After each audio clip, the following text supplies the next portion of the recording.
முதலமைச்சர் ஐயா அவங்களுக்கும் ரொம்ப நன்றி. அமைச்சர் பெருமக்கள் எல்லோருக்கும் நன்றி, வணக்கம். கொஞ்சம் பின்னாடி போயிடலாம் சார் ப்ளீஸ். அது எம்பிஸ் உட்கார இடம், நீங்கள் உட்காருங்க. வெற்றி கொஞ்சம் பின்னாடி போயிருங்க. மரியாதைக்குரிய அக்கா பாடகி ஆண்கள் பெரும்பகுதி இந்த இருக்கைகளுக்கு வரத்தை தவிர்க்கணும். இந்த முன்னிருக்கைகளுக்கு பெரும்பகுதியான ஆண்கள் யாரையும் வர தவிர்க்கணும் பாருங்க. அந்த பக்கம் அனுப்பிடுங்க. அக்கா சின்ன பொண்ணு அவங்களுக்கும் வணக்கம், நன்றி. இந்த பாடலை எங்களுக்கு எழுதி கொடுத்த சொர்க்கோ கருணாநிதி ஐயா அவர்களுக்கும் ரொம்ப நன்றி.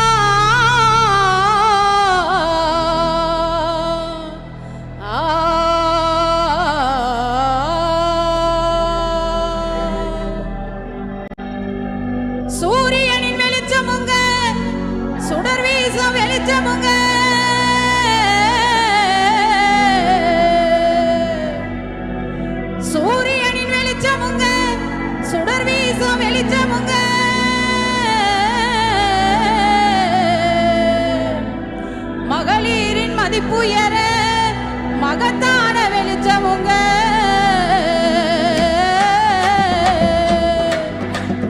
பெண்ணுரிமை தந்த கட்சி இந்த பூமியில எந்த கட்சி?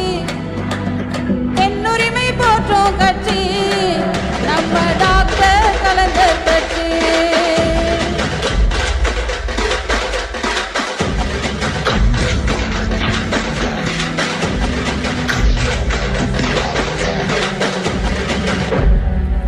உயிர் நாடி பெண்களுக்கு சொத்துரிமை தந்தது யார்? உயிர் நாடி பெண்களுக்கு சொத்துரிமை தந்தது யார்? உரிமை தொகை அள்ளி தந்து பெண்களை உயர்த்திட செய்தது யார்?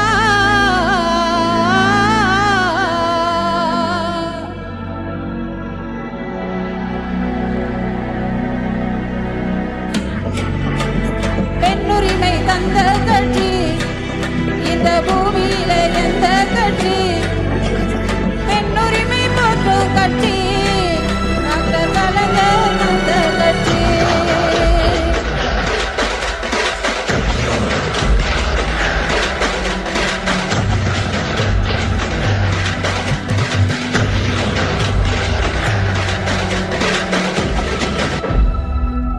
பெரியாரின் பெண்ணுரிமை சட்டமாக்கி வைத்தது யார்?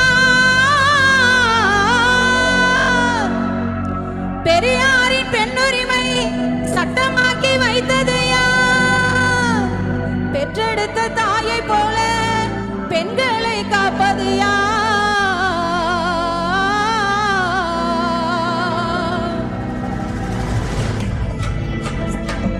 பெண்ணுரிமை தந்த கட்சி இந்த பூமியில எந்த கட்சி?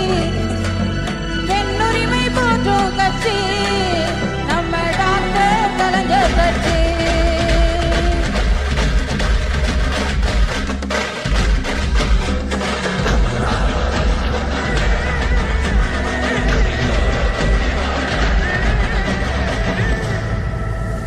கவசமாக நின்றவரு, பெண்கள் கண்ணீரை துடைத்தவரு,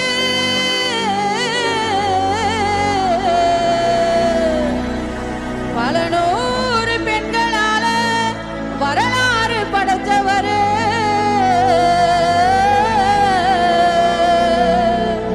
பல நூறு பெண்களால வரலாறு படைத்தவரு.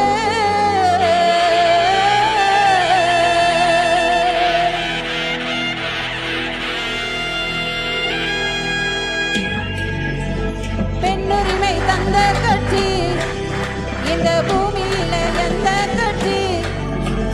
பெண்ணுரிமை போற்றும் கட்சி நம்ம டாக்டர் கலைஞர் கட்சி.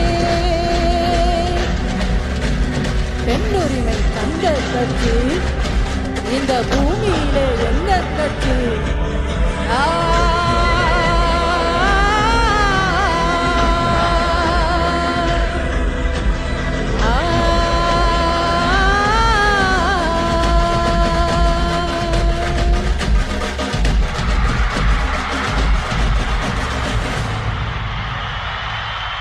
நன்றி நன்றி. கொஞ்சம் அங்கே அந்த வழியில் நிற்கிற தாய்மார்கள்லாம் உள்ளே கொஞ்சம் வேகமாக மூவ் பண்ணிடுங்க. இந்த நிகழ்ச்சி நடந்துருக்கு, கொஞ்சம் வேகமாக உள்ளே வாங்க. வெளியில் வந்து லட்சக்கணக்கான மகளிர் உள்ளே வரத்துக்கு முடியாமல் தவிச்சுட்டு இருக்கிறாங்க. ப்ளீஸ் கொஞ்சம் நீங்கள் உள்ளே வந்தீங்கன்னா மட்டும்தான் ஈஸியாக இருக்கும். தலைவர் சரியாக 4:30க்கெல்லாம் வந்துடுறாங்க. கொஞ்சம் எல்லாம் உள்ளே வந்துடுங்க. வந்தவங்க உட்காந்துருங்க. செல்ஃபி எடுக்கிறதெல்லாம் 7 மணிக்கு மேலே எடுத்துக்கலாம். மீட்டிங் முடிஞ்ச உடனே நீங்கள் எவ்வளோ வேணாலும் எடுத்துக்கங்க. உட்காந்துருங்க. இப்போ வந்த உடனே உட்காந்துருங்க ப்ளீஸ். கொஞ்சம் அந்த செகண்ட் கேட்டில் இருக்கிறவங்கள வேகமாக உள்ள அனுப்புங்க.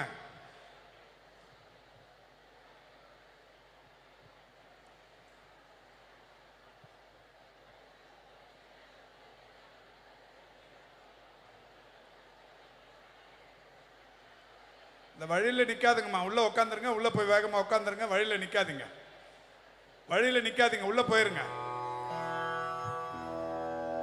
எல்லா இருக்கையிலையும் ஒரு தண்ணி பாட்டில் இருக்கு, ஒரு ஃப்ரூட் ட்ரிங்க் இருக்கு. அதனால இப்போ நீங்கள் எதுக்குமே எழுந்துக்க வேண்டிய அவசியம் இருக்காது. உள்ளே உட்காந்துருங்க. போய்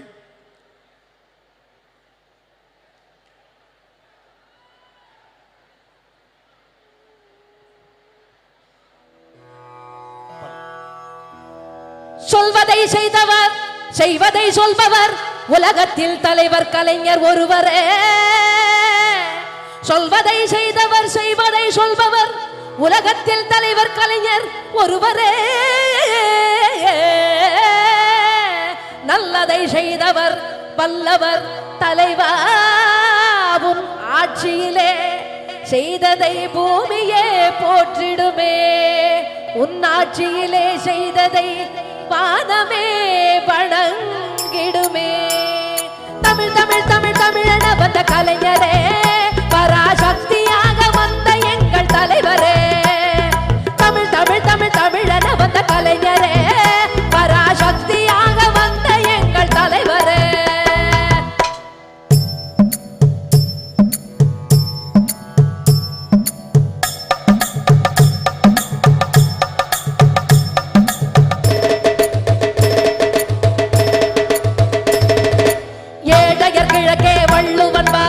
ஓயாத காவியமே, காஞ்சி தலைவன் கண்ட கனவுகளை நீ சாதித்த தலைமகனே. ஏழையர் கிழக்கே வள்ளுவன் வாக்கே ஓயாத ஓவியமே, காஞ்சி தலைவன் கண்ட கனவுகளை நீ சாதித்த தலைமகனே.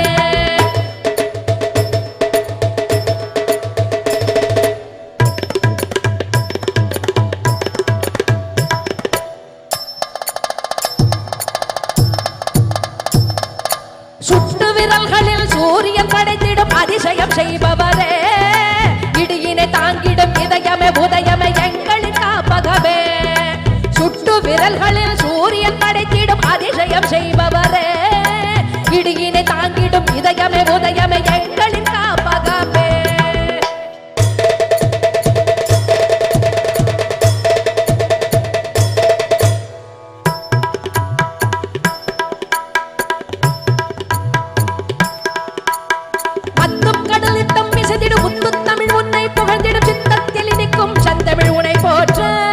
சின்னஞ்சிறு பிஞ்சு நடையிலே சங்கத்தமிழ் வெல்லும் படையில் சின்னம் என வந்த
முதியோர்க்கும் கொடை தந்தவன் நீ கேட்காமல் தருகின்ற அருள் வந்தவன் சிசுவுக்கும் முதியோர்க்கும் கொடை தந்தவன் நீ கேட்காமல் தருகின்ற அருள் வந்தவன்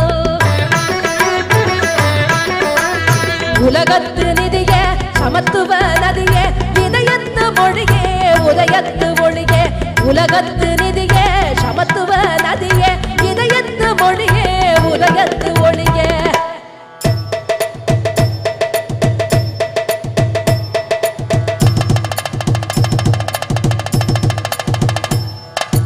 காத்தவா தமிழ் யாத்தவா இனம் சேர்த்தவா எங்கள் மன்னவா காத்தவா தமிழ் யாத்தவா இனம் சேர்த்தவா என்றும் மன்னவா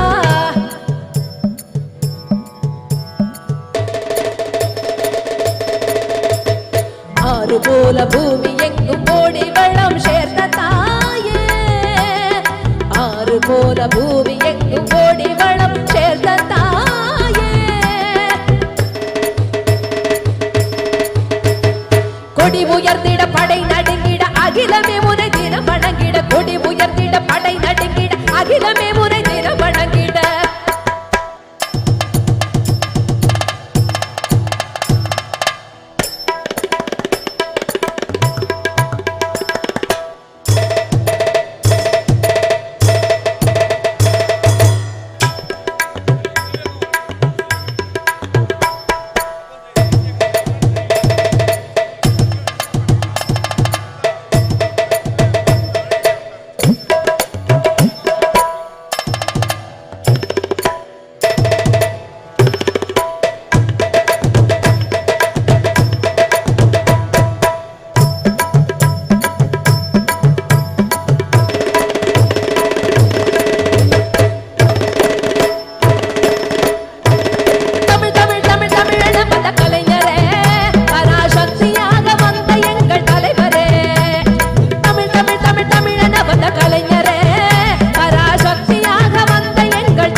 செகண்ட் கேட்ல உள்ள வரவங்க கொஞ்சம் வேகமா வாங்க. செகண்ட் கேட்ல உள்ள வரவங்க வேகமா வாங்க.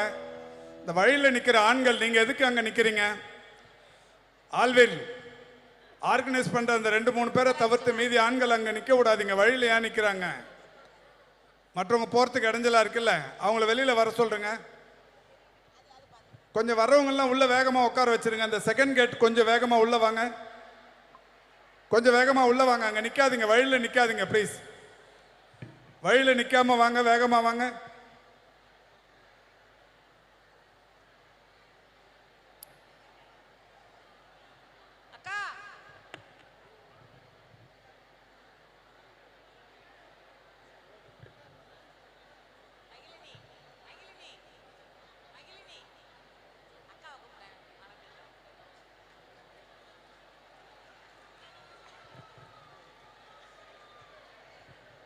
அங்க வழியில் நிக்கிறவங்க பிரகாஷ் கொஞ்சம் மூவ் பண்ணுங்க.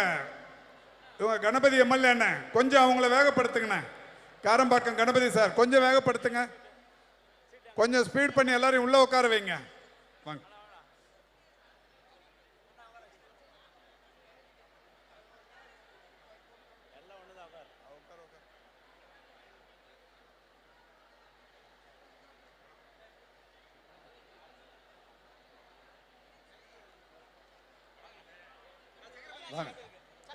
கொஞ்சம் வேகமா அந்த வழியில் நிக்கிற ஆண்கள் பிரகாஷ் தேவையில்லாம யாராவது நின்னா அங்கிருந்து அனுப்பி விட்டுருங்க சார். வாலண்டியர்ஸை தவிர வேற யாரும் நிக்க விடாதீங்க. அங்க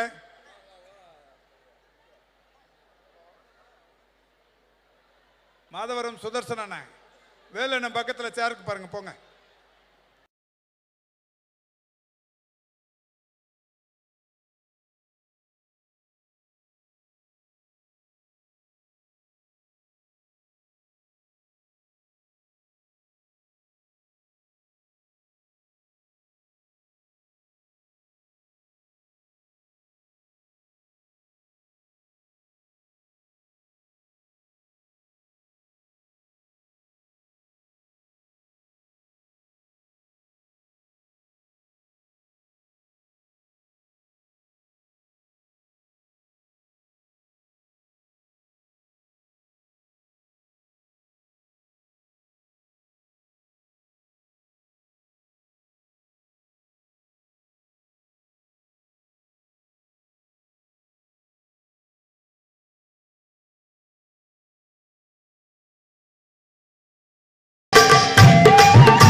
தளபதி எங்கள் தளபதி அவர் 8 கோடி மக்களுக்கு நிம்மதி தளபதி எங்கள் தளபதி அவர் சுட்டு விரலில் வெற்றி படைக்கும் அதிபதி தளபதி எங்கள் தளபதி அவர் 8 கோடி மக்களுக்கு நிம்மதி தளபதி எங்கள் தளபதி அவர் சுட்டு விரலில் வெற்றி படைக்கும் அதிபதி தளபதி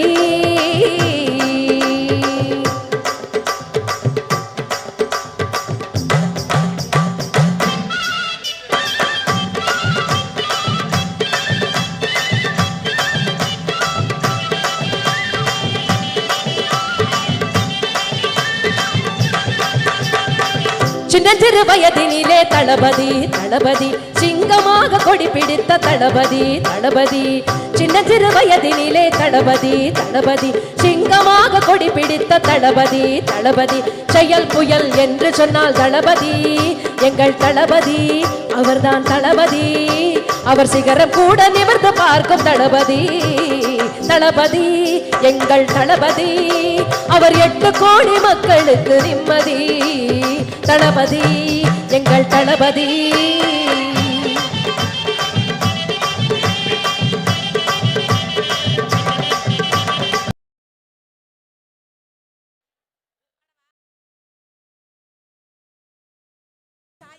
நன்றி. அப்படியே உட்காந்துருங்க உட்காந்துருங்க உட்காந்துருங்க அப்படியே உட்காந்துருங்க.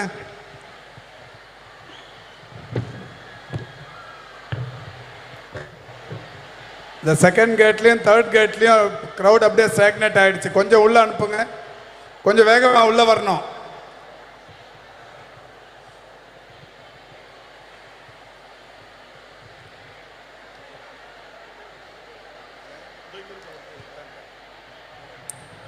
அம்மா கனிமொழி அவர்களுக்கும் அம்மா தமிழச்சம்மா அவங்களுக்கும் ரொம்ப நன்றி.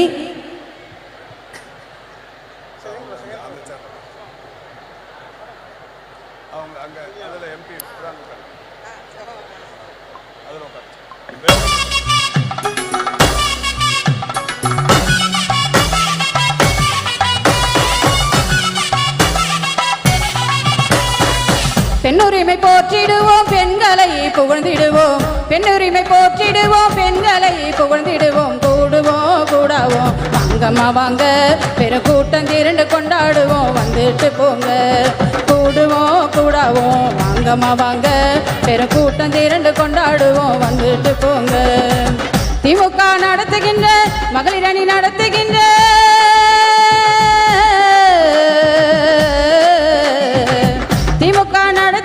மகளிர் உரிமை மாநாடு நீயும் நானும் இல்லாட்டி வேற யாரம்மா? அட நிஜமாவே நாம் எல்லோரும் உறவுக்காரங்கம்மா. நீயும் நானும் இல்லாட்டி வேற யாரம்மா? அட நிஜமாவே நாம் எல்லோரும் உறவுக்காரங்கம்மா.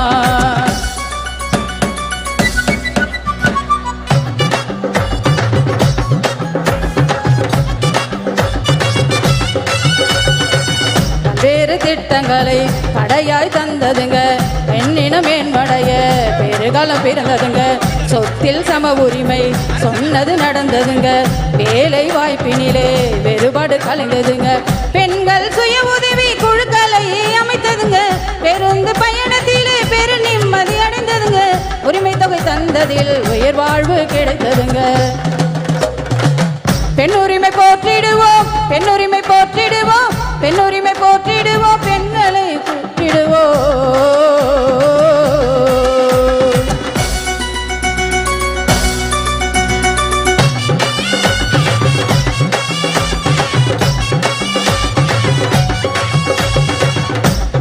மனங்களின் கருத்து வளருதுங்க, கடைநிலை மனிதர்களின் கனவு பலிக்குதுங்க. எல்லா மட்டத்திலும் ஏற்றம் நிகழுதுங்க, மாநிலம் கடந்து எங்கும் மாற்றம் திரளுதுங்க. பெரியார் பெண்ணுரிமை பெரிதாய் மகிழுதுங்க, பேரறிஞர் அண்ணாவின் பேராட்சி நடக்குதுங்க.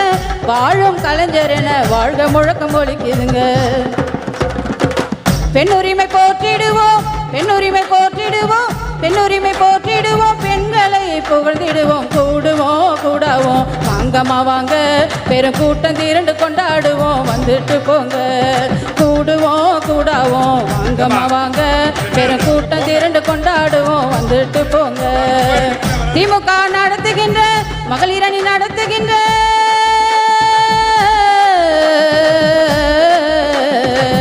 திமுக நடத்துகின்ற மகளிர் உரிமை மாநாடு நீயும் நானும் இல்லாட்டி வேற யாரம்மா? அட நிஜமாவே நாம் எல்லோரும் உறவுக்காரங்கம்மா. நீயும் நானும் இல்லாட்டி வேற யாரம்மா? அட நிஜமாவே நாம் எல்லோரும் உறவுக்காரங்கம்மா. ஏ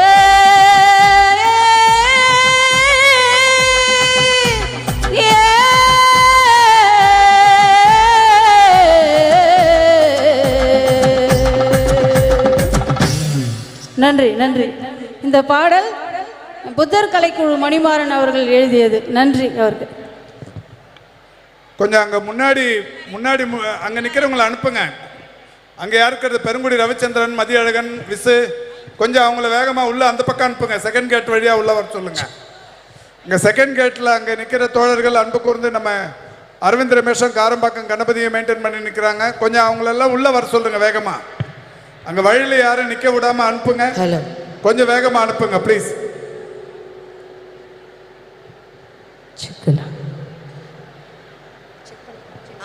ஹலோ ஹலோ ஓகே. இந்த மைக் வால்யூம் கொஞ்சம்.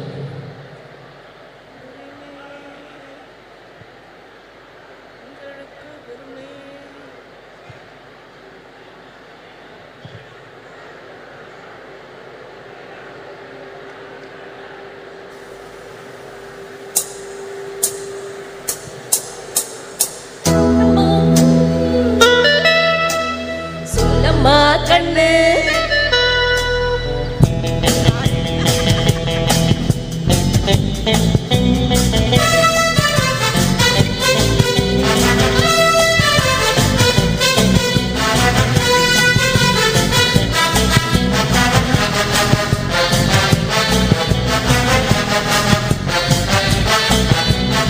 என்னம்மா கண்ணு?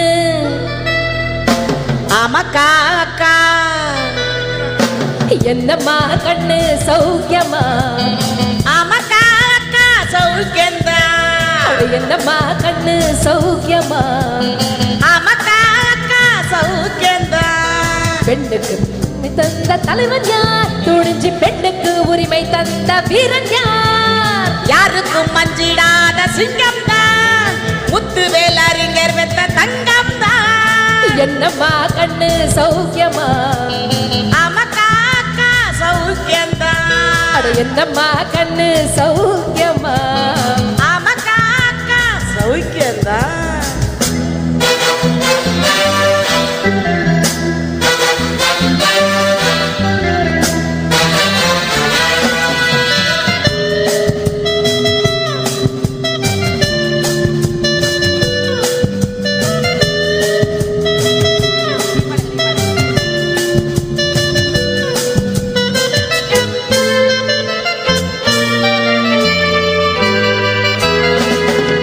சொத்துரிமை பெண்களுக்கு யாரு கொடுத்தார்? சுழநிதி பெண்களுக்கு யாரு கொடுத்தார்? முத்துவேலு கருணாநிதி ஸ்டாலின் கொடுத்தார். சுழநிதி 100 மணி நேரம் கொடுத்தார். சொல்வதையே செய்வார், செய்வதையே சொல்வார். செய்வதையே செய்தாயா தந்தருதா யாரு? சாதனைகள் பலதோறு சொல்ல முடியாது. அச்சுதத்தாய் பேரந்தானே வெல்லும் தலைவன். என்னம்மா கண்ணு சௌக்கியமா? ஆமாக்கா அக்கா சௌக்கியந்தா. என்னம்மா கண்ணு சௌக்கியமா? ஆமாக்கா அக்கா சௌக்கியந்தா.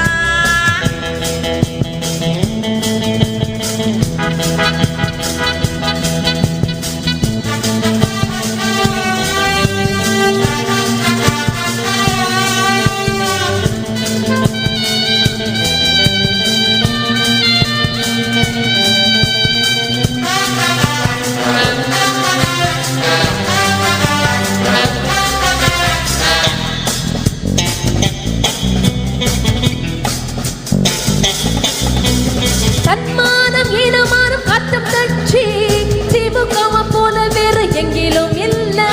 உன்மானம் அன்மானம் காத்திடும் கட்சி திமுகவை போல வேறு கட்சியும் இல்ல.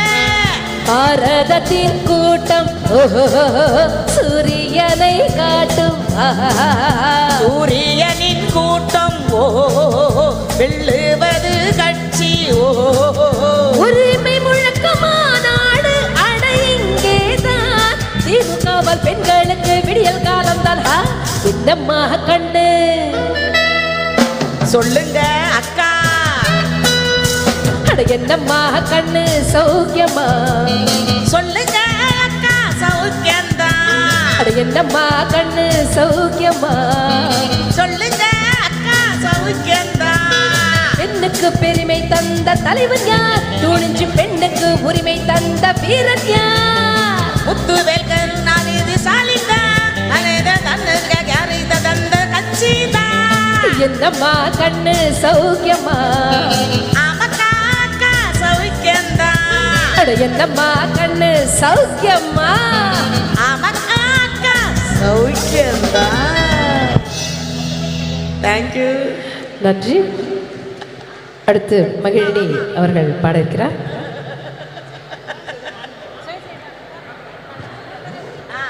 பாடுவான் வா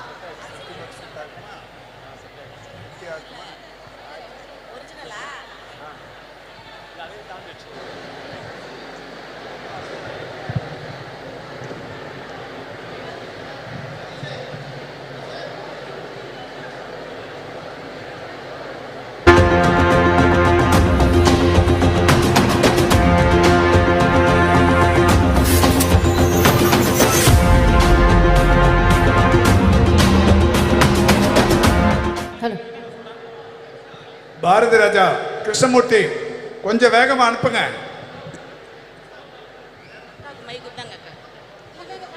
அந்த ரெண்டாவது கேட்லயும் அப்படியே ஸ்டாக்னேட் ஆகி நிக்குது. கொஞ்சம் வேகமா அனுப்புங்க. வழியில ஆண்கள் நிக்காதீங்க. அன்பு கூர்ந்து வழியில ஆண்கள் யாராவது மாநாடு பார்த்தா ஆகணும்னா இங்க வாங்க, லெப்ட்ல இங்க ஒரு உங்களுக்குன்னு தனியா ஒரு பே போட்டிருக்கோம், இங்க உட்காரலாம்.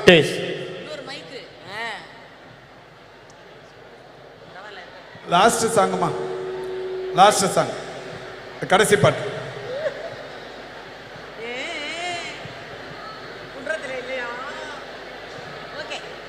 அந்த பேனரை மடிச்சு வைங்க. மாதவரம் சரவணன் பார்த்துட்டோம், பேனரை மடிச்சிருங்க. பேனர் கொடியெல்லாம் தூக்கி காட்டக்கூடாது.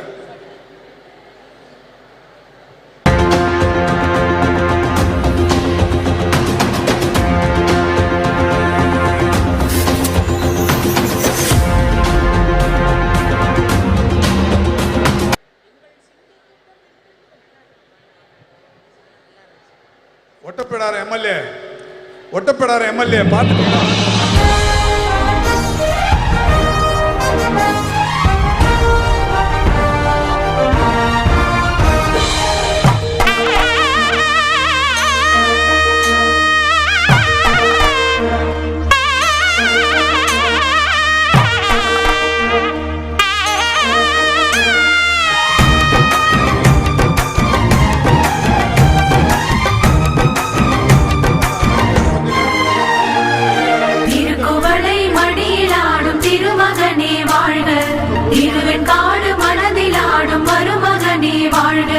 தமிழகத்தை மீட்டு தந்த தளபதியே வாழ்க, தமிழினத்தை காக்க வந்த தமிழதியே வாழ்க, காரிருளை அழிக்க வந்த கதிரொளியே வாழ்க, காலந்தோறும் ஒலிக்க வந்த முரசொலியே வாழ்க, சமத்துவத்தை காத்து நிற்கும் திராவிடமே வாழ்க, சாதி மதம் கடந்து நிற்கும் மானுடமே வாழ்க.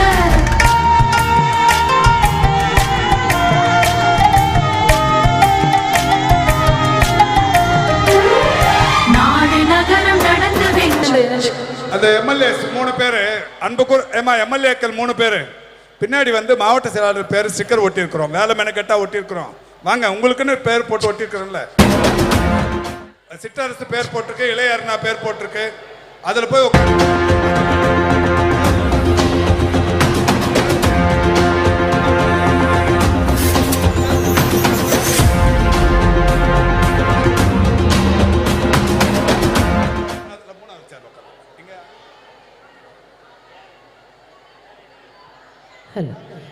பெருமைமிகு இந்த மேடையில் வாய்ப்பினை வழங்கிய எங்கள் மதிப்புக்குரிய அண்ணன் மாசு அவர்களுக்கும் வருகை தந்து சிறப்பித்துக் கொண்டிருக்கும் அமைச்சர் பெருமக்களுக்கும் கழகத்தை சார்ந்த அத்தனை பேருக்கும் மனமார்ந்த நன்றி இந்த வேளையில் தெரிவித்துக் கொண்டு மீண்டும் ஒரு வாய்ப்பு கிடைக்கும்போது உங்களுக்காக பாடுறோம்.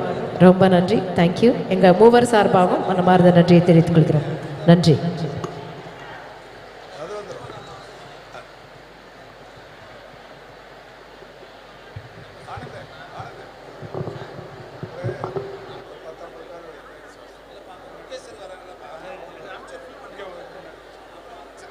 சேர்மன் கவுன்சிலர் வந்தால் இங்கே முன்னாடி.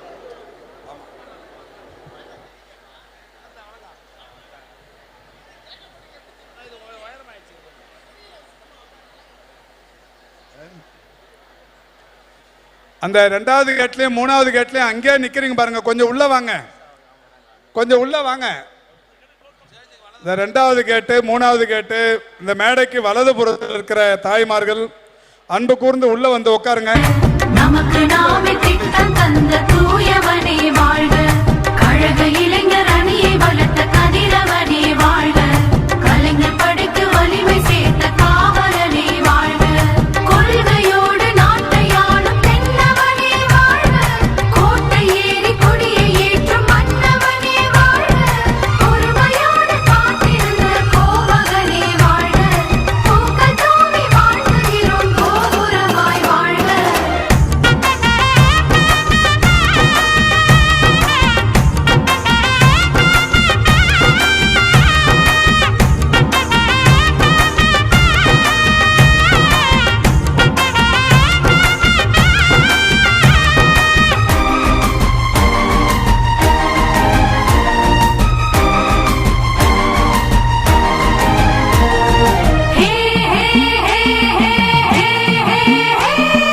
உடன்பிறப்பின் உயிர் துடிப்பே வாழ்க வாழ்க, உடல் உழைப்பின் முழு தொகுப்பே வாழ்க வாழ்க, பகுத்தறிவின் வழி நடப்பே வாழ்க வாழ்க, பகை நடுங்கும் மணிவகுப்பே வாழ்க வாழ்க, பகலவனின் சுறுசுறுப்பே வாழ்க வாழ்க, பணி முடிக்கும் துடி துடிப்பே வாழ்க வாழ்க, தலைவர்களின் முழு தொகுப்பே வாழ்க வாழ்க, தமிழகத்தின் தனி சிறப்பே வாழ்க வாழ்க.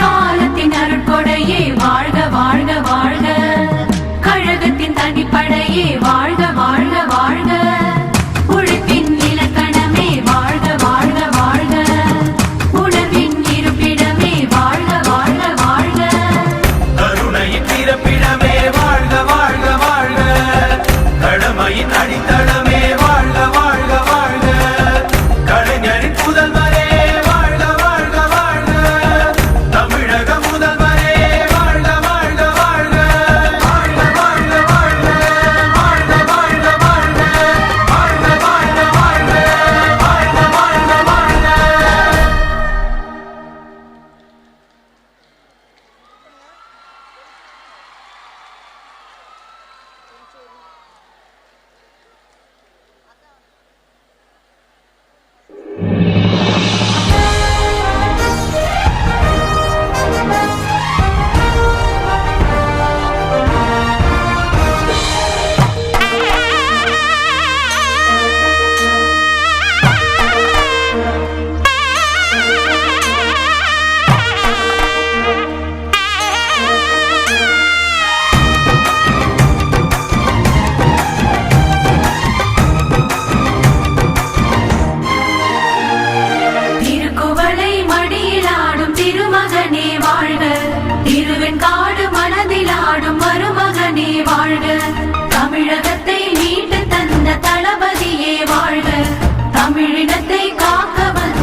திருக்குவளை மடியிலாடும் திருமகனே வாழ்க, திருவெண்காடு மனதிலாடும் மருமகனே வாழ்க, தமிழகத்தை மீட்டு தந்த தளபதியே வாழ்க, தமிழினத்தை காக்க வந்த தமிழதியே வாழ்க, காரிருளை அழிக்க வந்த கதிரொளியே வாழ்க, காலந்தோறும் ஒலிக்க வந்த முரசொலியே வாழ்க, சமத்துவத்தை காத்து நிற்கும் திராவிடமே வாழ்க, சாதி மதம் கடந்து நிற்கும் மானுடமே வாழ்க.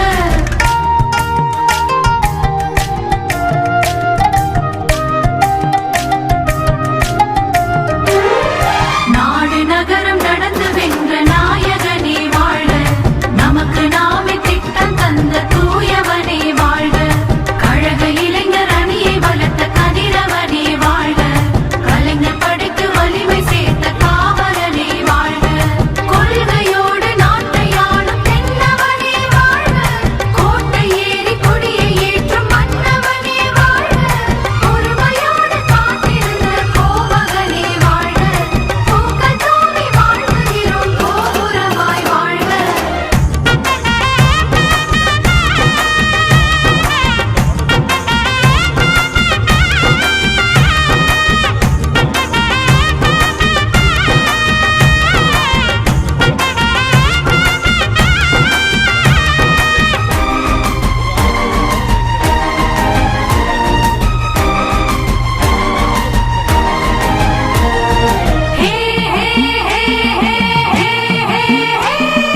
உடன்பிறப்பின் உயிர் துடிப்பே வாழ்க வாழ்க, உடல் உழைப்பின் முழு தொகுப்பே வாழ்க வாழ்க, பகுத்தறிவின் வழி நடப்பே வாழ்க வாழ்க, பகை நடுங்கும் மணி வகுப்பே வாழ்க வாழ்க, பகலவனின் சுறுசுறுப்பே வாழ்க வாழ்க, பணி முடிக்கும் துடி துடிப்பே வாழ்க வாழ்க, தலைவர்களின் முழு தொகுப்பே வாழ்க வாழ்க, தமிழகத்தின் தனி சிறப்பே வாழ்க வாழ்க.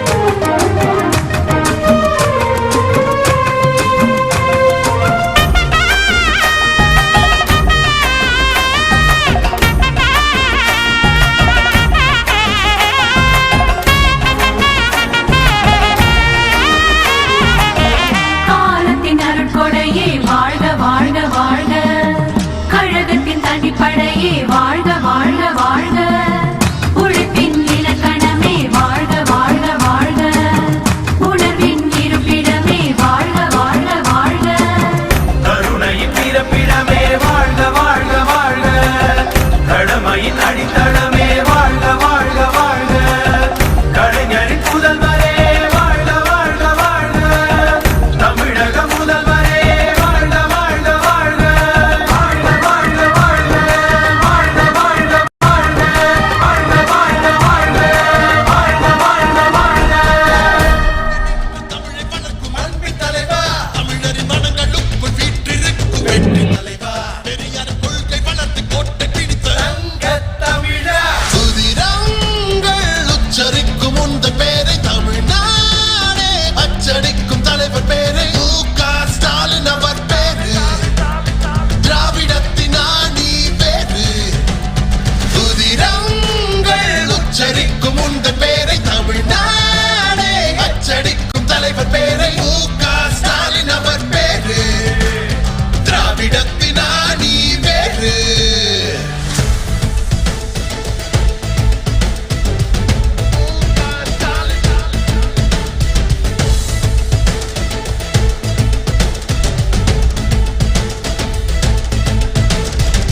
அண்ணா வழிகாட்ட கலைஞாட்டம் குறக்கொண்டு என்னாலும் மொழி வீசும் தமிழ் ஞாயிறே, சூழ்ச்சிகள் பல கடந்து திராவிடத்தி என எழுந்து தமிழாலே உரம் செய்த கொள்கை சுடரே, மக்களுடன் ஸ்டாலின் வந்தாரு நல்லாட்சி தந்தாரே நம் வாசல் அவர் வாசமே, காலை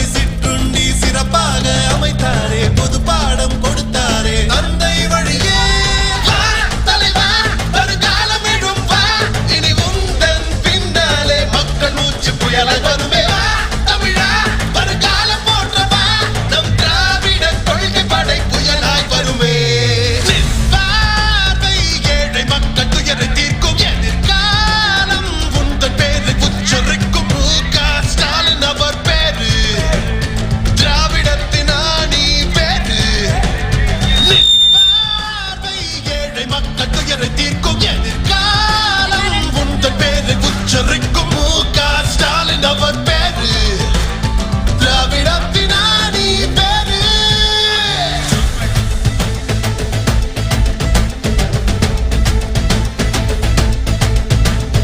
மக்களுடன் ஸ்டாலின், தமிழ் மக்களுடன் ஸ்டாலின், மக்களுடன் ஸ்டாலின், தமிழ் மண்ணை காக்கும் ஸ்டாலின். மக்களுடன் ஸ்டாலின், தமிழ் மக்களுடன் ஸ்டாலின், மக்களுடன் ஸ்டாலின், தமிழ் நாட்டை காக்கும் ஸ்டாலின்.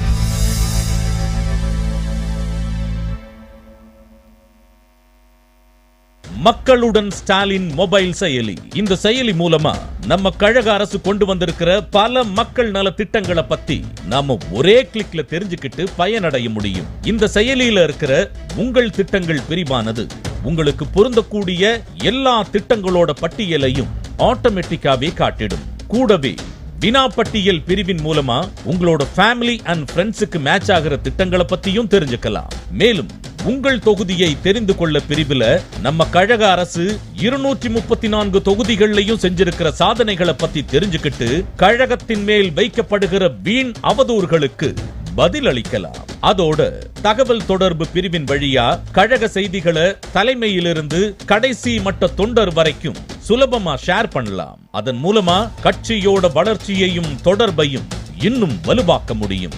இதுக்கெல்லாம் முத்தாய்ப்பா உங்களில் ஒருவன் பிரிவுல நம்ம தலைவர் கிட்ட நாம கேட்க நினைக்கிற கேள்விகளை பதிவு செஞ்சு அதுக்கான பதிலையும் பெற முடியும்.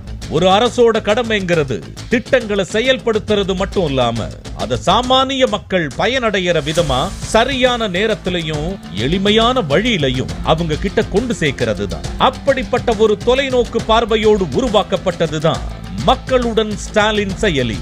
இப்பவே இந்த ஆப்பை டவுன்லோட் பண்ணுங்க. எல்லோருக்கும் எல்லாம்னு உறக்க சொல்லுங்க. லட்சுமி எப்படி இருக்க? நல்லா இருக்கேன். குழந்தைங்களுக்கு என்ன வயசு ஆகுது? 2 வயசு ஆகுக்கா. முதல்வரின் பெண் குழந்தைகள் பாதுகாப்பு திட்டத்துல அப்ளை பண்ணிடு. ஒரு பெண் குழந்தைக்கு 50,000 ரூபாய், 2 பெண் குழந்தைக்கு தனித்தனியா 25,000 ரூபாய் வைப்பு தொகையா தராங்க. ஒண்ணு இல்ல 1000 திட்டங்கள் இருக்கு குழந்தைகளுக்காக. மக்களுடன் ஸ்டாலின் ஆப்ல எல்லா விவரத்தையும் தெரிஞ்சுக்கலாம். மக்களுடன் ஸ்டாலின், குழந்தைகளின் வளர்ச்சிக்கான முகவரி.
தமிழ் ஞாயிறே சூழ்ச்சிகள் பல கடந்து திராவிடத்தி என எழுந்து தமிழாலே உரம் செய்த கொள்கை சுடரே. மக்களுடன் ஸ்டாலின் வந்தாரு, நல்லாட்சி தந்தாரே, நம் வாசல் அவர் வாசலே. காலை சிற்றுண்டி சிறப்பாக அமைத்தாரே, பொது பாடம் கொடுத்தாரே, தந்தை வழியே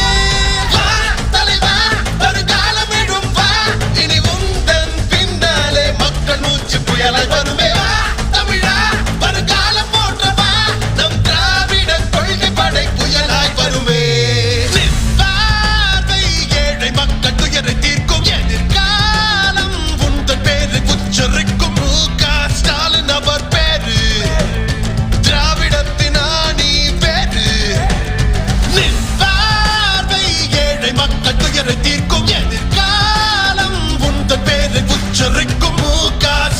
ஆண்டவர் பேரு திராவிடத்தின் ஆணி பேரு.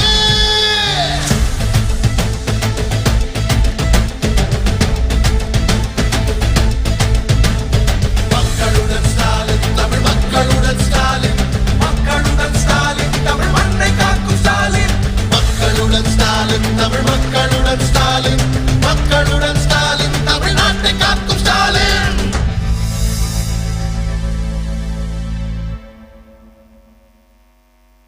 மக்களுடன் ஸ்டாலின் மொபைல் செயலி. இந்த செயலி மூலமா நம்ம கழக அரசு கொண்டு வந்திருக்கிற பல மக்கள் நல திட்டங்களை பத்தி நாம ஒரே கிளிக்ல தெரிஞ்சுக்கிட்டு பயனடைய முடியும். இந்த செயலியில இருக்கிற உங்கள் திட்டங்கள் பிரிவானது உங்களுக்கு பொருந்தக்கூடிய எல்லா திட்டங்களோட பட்டியலையும் ஆட்டோமேட்டிக்காவே காட்டிடும். கூடவே வினாப்பட்டியல் பிரிவின் மூலமா உங்களோட ஃபேமிலி அண்ட் ஃப்ரெண்ட்ஸுக்கு மேட்ச் ஆகிற திட்டங்களை பத்தியும் தெரிஞ்சுக்கலாம். மேலும் உங்கள் தொகுதியை தெரிந்து கொள்ள பிரிவுல நம்ம கழக அரசு 234 தொகுதிகள்லையும் செஞ்சிருக்கிற சாதனைகளை பத்தி தெரிஞ்சுக்கிட்டு கழகத்தின் மேல் வைக்கப்படுகிற வீண் அவதூறுகளுக்கு பதில் அளிக்கலாம். அதோட தகவல் தொடர்பு பிரிவின்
உங்கள் அலைபேசியின் ஒலி அளவினை குறைத்து வைக்கும்படியும் பணிவன்புடன் கேட்டுக்கொள்கிறோம்.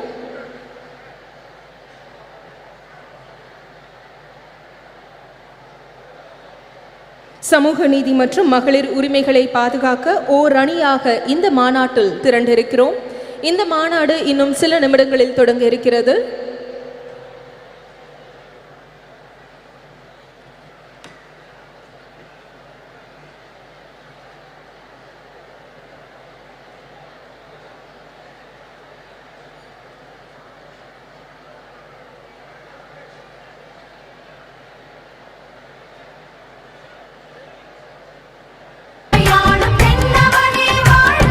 கோட்டை ஏறி கொடியை ஏற்றும் மன்னவனே வாழ்க. ஒரு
போலவே ஓடி வருகிறான் உதய சூரியன்.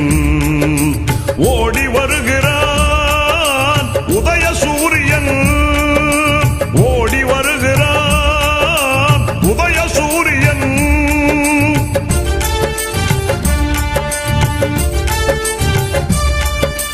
பாடுபடும் தொழிலாளரின் துன்பம் பறந்திடச் செய்து நாட்டிலே. பாடுபடும் தொழிலாளரின் துன்பம் பறந்திடச் செய்து நாட்டிலே. காடுகளைந்து கழனி உழுந்து, காடுகளைந்து கழனி உழுந்து கதறிடும் உழவன் கண்ணீர் துடைக்க ஓடி வருகிறான் உதய சூரியன். சிறப்பான வரவேற்பு அளிக்கப்படுகிறது. இங்கு வருகை தந்துள்ள மாண்புமிகு அமைச்சர் பெருமக்கள் அனைவரையும் வருக வருக என அன்புடன் வரவேற்கிறோம். மதிப்பிற்குரிய நாடாளுமன்ற சட்டமன்ற உறுப்பினர்கள் அனைவரையும் அன்புடன் வருக வருக என வரவேற்கிறோம்.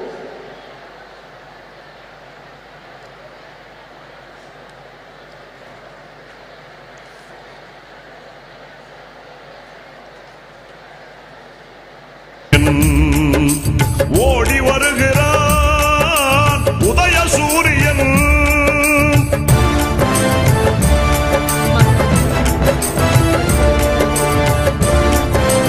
விழா மேடைக்கு வருகை தர உள்ளார்கள்.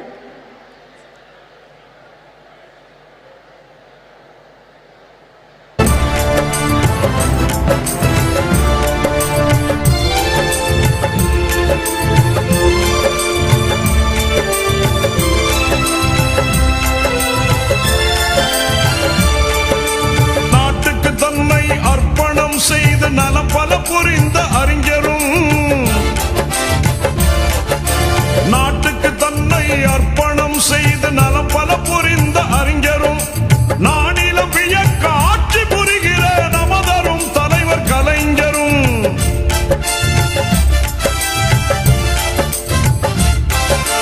நானிலம் வியக்க ஆட்சி புரிகிற நமதரும் தலைவர் கலைஞரும்.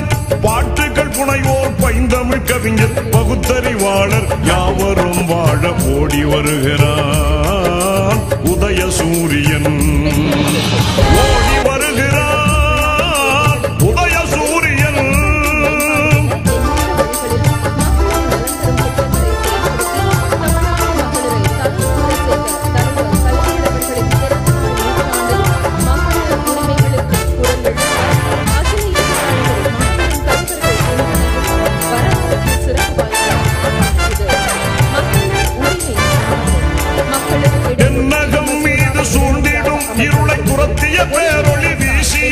எதிராக நிகழ்த்தப்படும் அநீதிகளை எதிர்த்து பெண்களின் பாதுகாப்பை உறுதி செய்வது உள்ளிட்ட உரிமை முழக்கங்களை பாதுகாக்க ஓர் அணியாக இந்த மாநாட்டில் திரண்டிருக்கிறோம்.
தமிழ் பண்பாட்டை பெருமையை பாதுகாக்க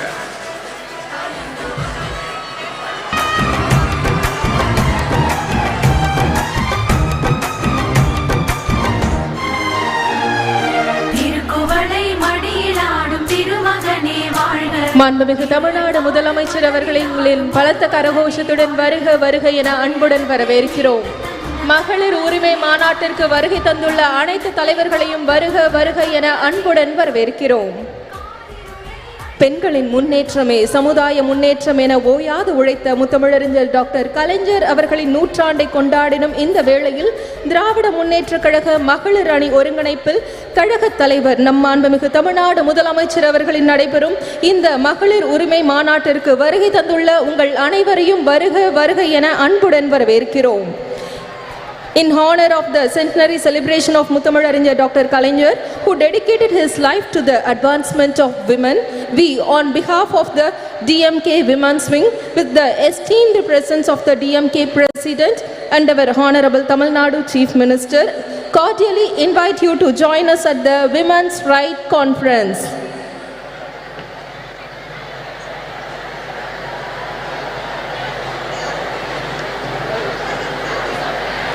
இந்த இனிய தருணத்தில் திராவிட முன்னேற்ற கழக மகளிர் அணி செயலாளரும் முன்னாள் நாடாளுமன்ற உறுப்பினருமான திருமிகு ஹெலன் டேவிட்சன் அவர்களை வரவேற்புரையாற்ற அன்புடன் அழைக்கிறோம்.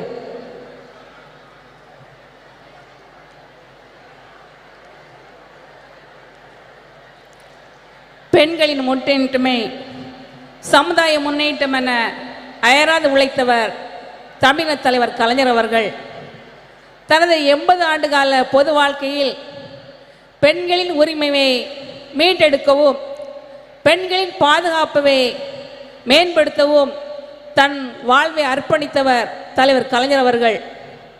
அவரது நூற்றாண்டை சிறப்பிக்கும் விதமாக திராவிட முன்னேற்ற கழக மகளிரணி ஒருங்கிணைப்பில் தமிழக தலைவர் கழக தலைவர் தமிழக முதலமைச்சர் மாண்புமிகு தளபதி அவர்கள் தலைமையில் கழக துணை பொதுச் செயலாளர் சகோதரி கனிமொழி அவர்கள் ஒருங்கிணைப்பில் நடைபெற்று கொண்டிருக்கும் மகளிர் உரிமை மாநாட்டினை தமிழகத்தில் எல்லாருக்கும் எல்லாமான திராவிட மாடல் ஆட்சி செய்து வருகின்ற 2024ஆம் ஆண்டு நடைபெற இருக்கின்ற பாராளுமன்ற தேர்தலில் ஒரு அரசியல் மாற்றத்தை ஏற்படுத்தும் இந்தியாவின் தென்பகுதியிலிருந்து திசை காட்டும் சூரியனாய் இன்று வரலாற்று சிறப்புமிக்க இந்த மகளிர் உரிமை மாநாட்டை மகளிரணி சார்பில் நடத்துவதற்கு அனுமதி அளித்து இந்த மாநாட்டை தலைமைத்து நடத்தி கொண்டிருக்கும் தமிழக மகளிர்கள் போட்டும் கழக தலைவர் தமிழக முதலமைச்சர் அவர்களை நன்றி கலந்த வணக்கத்தோடு மகளிரணி சார்பாக வருக வருக என வரவேற்றுக் கொள்கின்றேன். I would like to extend a warm welcome to Annai Soniya Gandhi. Her deep concern for the women of India and underprivileged and the absurd, I extend to her warm welcome on behalf of all of us here. Dravida Munnetra கழகத்தின் பெண் தலைவர்களில் ஒருவராய் தமிழக பெண்கள் மட்டுமல்ல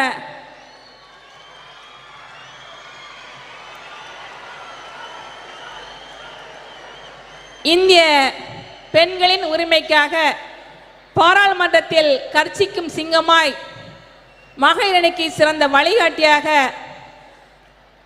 வரலாற்று சிறப்புமிக்க இந்த மகளிரணி மகளிர் உரிமை மாநாட்டில் இந்திய கூட்டணியின் பெண் தலைவர்கள் எல்லாம் ஒரே மேடையில் வருகை தர செய்து மகளிரணிக்கு வரலாற்று மிக்க சிறப்புமிக்க பெருமை பெற்று தந்த நம்முடைய கழக துணை பொதுச் செயலாளர் கழக நாடாளுமன்ற துணைத் தலைவர் அருமை சகோதரி கனிமொழி அவர்களை வருக வருக என்று வரவேற்றுக் கொள்கின்றேன். We have in our midst of eminent of leaders of the country, Madam Mehbooba Mufti, the former Chief Minister of Jammu and Kashmir, Madam DMK Gandhi, the General Secretary of Indian National Congress, Madam Supriya Sule, Member of Parliament and the Working President of NCP, Madam Dimple Yadav, Member of Parliament, Samajwadi Party, Madam Leslie Singh, Minister of Bihar and NEC Member of JDU, Madam Sumashni Ali, former MP and Politburo Member of the CPIM, Madam Ani Raja, NEC Member of CPI and General Secretary of NEIFF, Raxi Millan, Deputy Speaker of Delhi Assembly NCC Member APP, Madam Sumitra, the former MB of National Spokesperson of AITC, I would like to extend a very warm welcome each of them on behalf of the DMK Women's Wing. இந்த வரலாற்று சிறப்புமிக்க மாநாட்டில் இன்று மேடையில் அமர்ந்திருக்க வேண்டிய நம்முடைய கழக பொதுச் செயலாளர்கள் மகளிர் உரிமை மாநாடு என்பதற்காக இன்று நாங்கள் எப்படி இந்த நிகழ்ச்சி நடைபெறுவது என்பது இந்த பார்வையாளராக எங்களை வாழ்த்தி கொண்டிருக்கும் கழக பொதுச் செயலாளர் அவர்களே, கழக பொருளாளர் அவர்களே, முதன்மை செயலாளர்களே, துணை பொதுச் செயலாளர்கள், இளைஞரணி செயலாளர் மறைக்கிற அமைச்சர் உதயநிதி ஸ்டாலின் அவர்களே, இந்த மாநாடு சிறப்பாக நடைபெறுவதற்கு காரணமாக இருந்த காஞ்சிபுரம் வடக்கு மாவட்ட செயலாளர் மறைக்கிற அமைச்சர் அன்பரசன் அவர்களே, இந்த மாநாட்டு இவ்வளவு வெற்றிகரம் நடைவதற்கு எல்லா பணிகளையும் முன்னின்று செய்த சென்னை தெற்கு மாவட்ட செயலாளர் சுகாதார அமைச்சர் மா சுப்பிரமணியன் உட்பட கலந்து கொண்டு சிறப்பித்துக் கொண்டிருக்கின்ற மாண்புமிகு அமைச்சர் பெருமக்கள், தலைமை கழக நிர்வாகிகள், மாவட்ட கழக செயலாளர்கள், சட்டமன்ற இந்நாள் முன்னாள் உறுப்பினர்கள், கூட்டணி கட்சி தலைவர்கள், நிர்வாகிகள், மாநில மகளிர் அணி நிர்வாகிகள், உள்ளாட்சி மன்ற பிரதிநிதிகள் மற்றும் தமிழகம் இங்கு வந்திருக்கின்ற கழக மகளிர்கள், தலைவர் கலைஞர்களின் நூற்றாண்டில் தலைவர் கலைஞர் ஆட்சியில் மீட்டு கொடுத்த மகளிர் உரிமைக்கு நன்றி செலுத்த விதமாகவும் வருகின்ற நாடாளுமன்ற தேர்தலில் ஒன்றியத்தில் ஒரு ஆட்சி மாற்றத்தை ஏற்படுத்தி மறுக்கப்பட்ட உரிமைகளை மீட்படுத்துவதற்காக வந்திருக்கின்ற அனைத்து மகளிர்களையும் வருக வருக என வரவேற்று விடைபெறுகிறேன். நன்றி, வணக்கம். நன்றி. விருந்தினர்களை சிறப்பிக்கும் தருணம். Time to felicitate our dignitaries.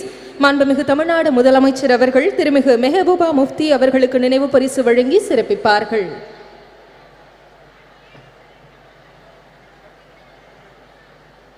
திருமிகு Mehbooba Mufti will be honored by our Honorable Chief Minister of Tamil Nadu.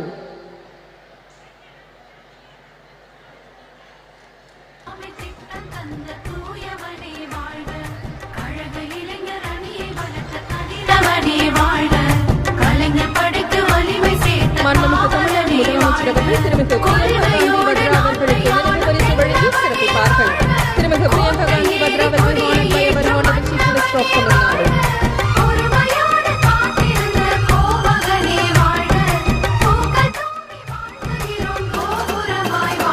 மாண்புமிகு தமிழ்நாடு முதலமைச்சர் அவர்கள் திருமிகு சுபாஷினி அவர்கள் அலி அவர்களுக்கு நினைவு பரிசு வழங்கி சிறப்பிப்பார்கள். திருமிகு சுபாஷினி அலி will be honored by our Honorable Chief Minister of Tamil Nadu.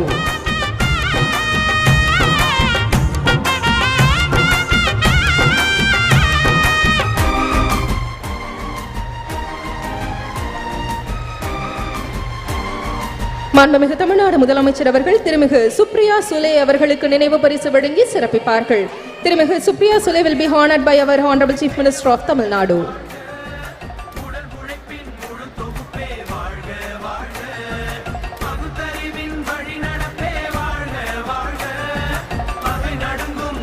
திருமிகு ஆனி ராஜா அவர்களுக்கு நினைவு பரிசு வழங்கி சிறப்பு செய்யப்பட உள்ளது. திருமிகு ஆனி ராஜா will be honored by our Honorable Chief Minister of Tamil Nadu.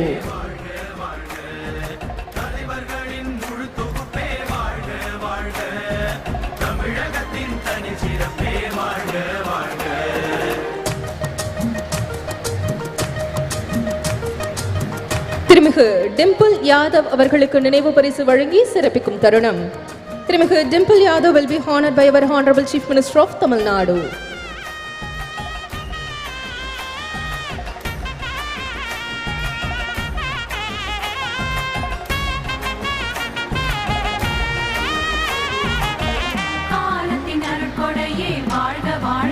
திருமிகு லேஷி சிங் அவர்களுக்கு நினைவு பரிசு வழங்கி சிறப்பிக்கும் தருணம். திருமிகு லேஷி Singh will be honored by our Honorable Chief Minister of Tamil Nadu.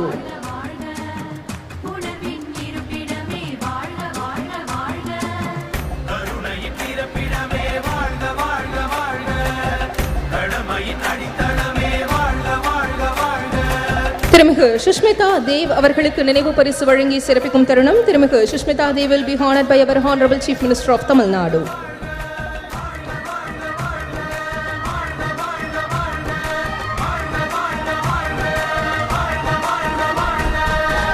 திருமிகு ராக்கி பிட்லன் அவர்களுக்கு நினைவு பரிசு வழங்கி சிறப்பிக்கும் தருணம். திருமிகு rakhi பிட்லன் will be honored by our Honorable Chief Minister of Tamil Nadu.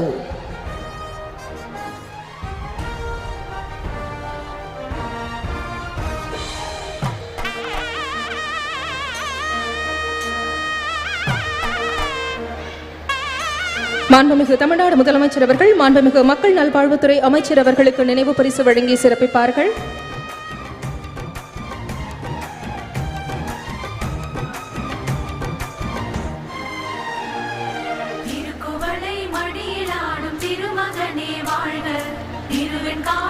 மாண்புமிகு மருத்துவ மற்றும் மக்கள் நல்வாழ்வுத்துறை அமைச்சர் அவர்களுக்கு நினைவு பரிசு வழங்கி சிறப்பிக்க உட்பட உள்ளது.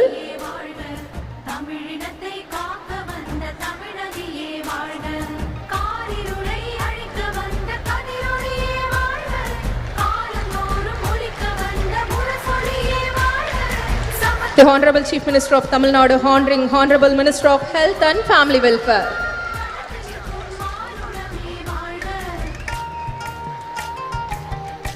மாண்புமிகு தமிழ்நாடு முதலமைச்சர் அவர்கள் மாண்புமிகு சிறு குறு மற்றும் நடுத்தர தொழில் நிறுவனங்கள் துறை அமைச்சர் அவர்களுக்கு நினைவு பரிசு வழங்கி சிறப்பிப்பார்கள். The Honorable Chief Minister of Tamil Nadu will be honoring the Honorable Minister of Micro, Small and Medium Enterprises.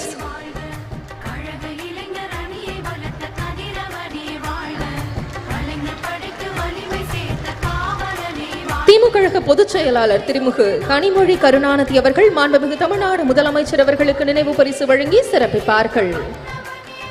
DMK Deputy General Secretary திருமிகு Kanimozhi Karunanidhi will be honoring the Honorable Chief Minister of Tamil Nadu.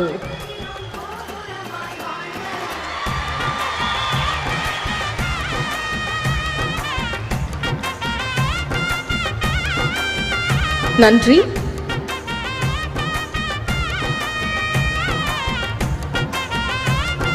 குழந்தைகள் நலன் மற்றும் பெண்களின் உரிமைகளை முதன்மையாக கொண்டு பணியாற்றி வரும் டெல்லி சட்டப்பேரவை துணைத் தலைவரும் ஆம் ஆத்மி கட்சியின் தேசிய நிர்வாக குழு உறுப்பினருமான திருமிகு ராக்கி பிட்லன் அவர்களை சிறப்புரையாற்ற அன்புடன் அழைக்கிறோம்.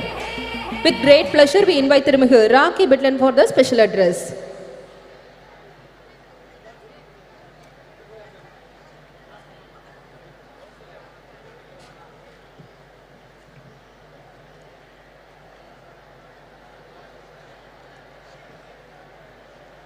बहुत बहुत धन्यवाद।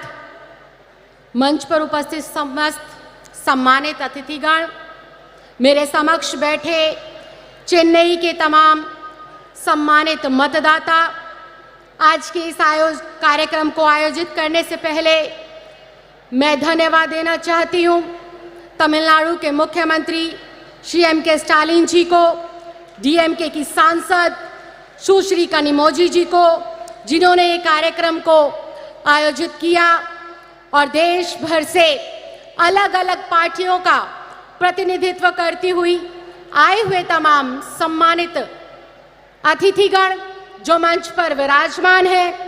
मैडम सोनिया जी, आप सबका मैं दिल की गहराइयों से बहुत बहुत धन्यवाद करती हूँ, बहुत बहुत आभार प्रकट करती हूँ। साथियों, आज का कार्यक्रम जो आयोजित किया गया है वो महिलाओं के अधिकारों पर चर्चा करने हेतु इस कार्यक्रम को बुलाया गया, इसका आयोजन किया गया। महिलाएं जो इस देश की आधी आबादी है, महिलाएं जो हमारे समाज का अभिन्न अंग है, महिलाएं जो इस देश की व्यवस्था को सुव्यवस्थित करने के लिए अपना अभूतपूर्व योगदान देती हैं।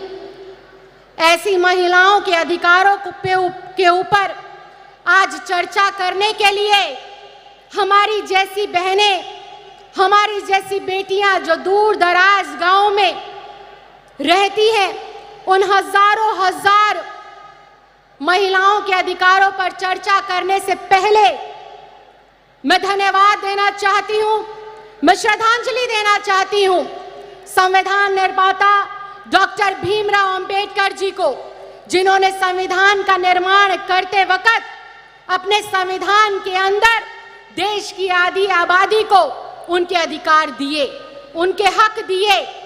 डॉक्टर भीमराव अंबेडकर जी ने कानून बनाकर महिलाओं को समाज में समानता का अधिकार दिया, महिलाओं को समान शिक्षा और समान वेतन पाने का अधिकार दिया। महिलाओं को चार दीवारी से बाहर निकलकर अपने जीवन को अपने मुताबिक जीने का अधिकार दिया। डॉक्टर भीमराव अंबेडकर संविधान निर्माता ने तो कई दशकों पहले ही हमारे इस देश की आधी आबादी को उसके अधिकार दे दिए थे।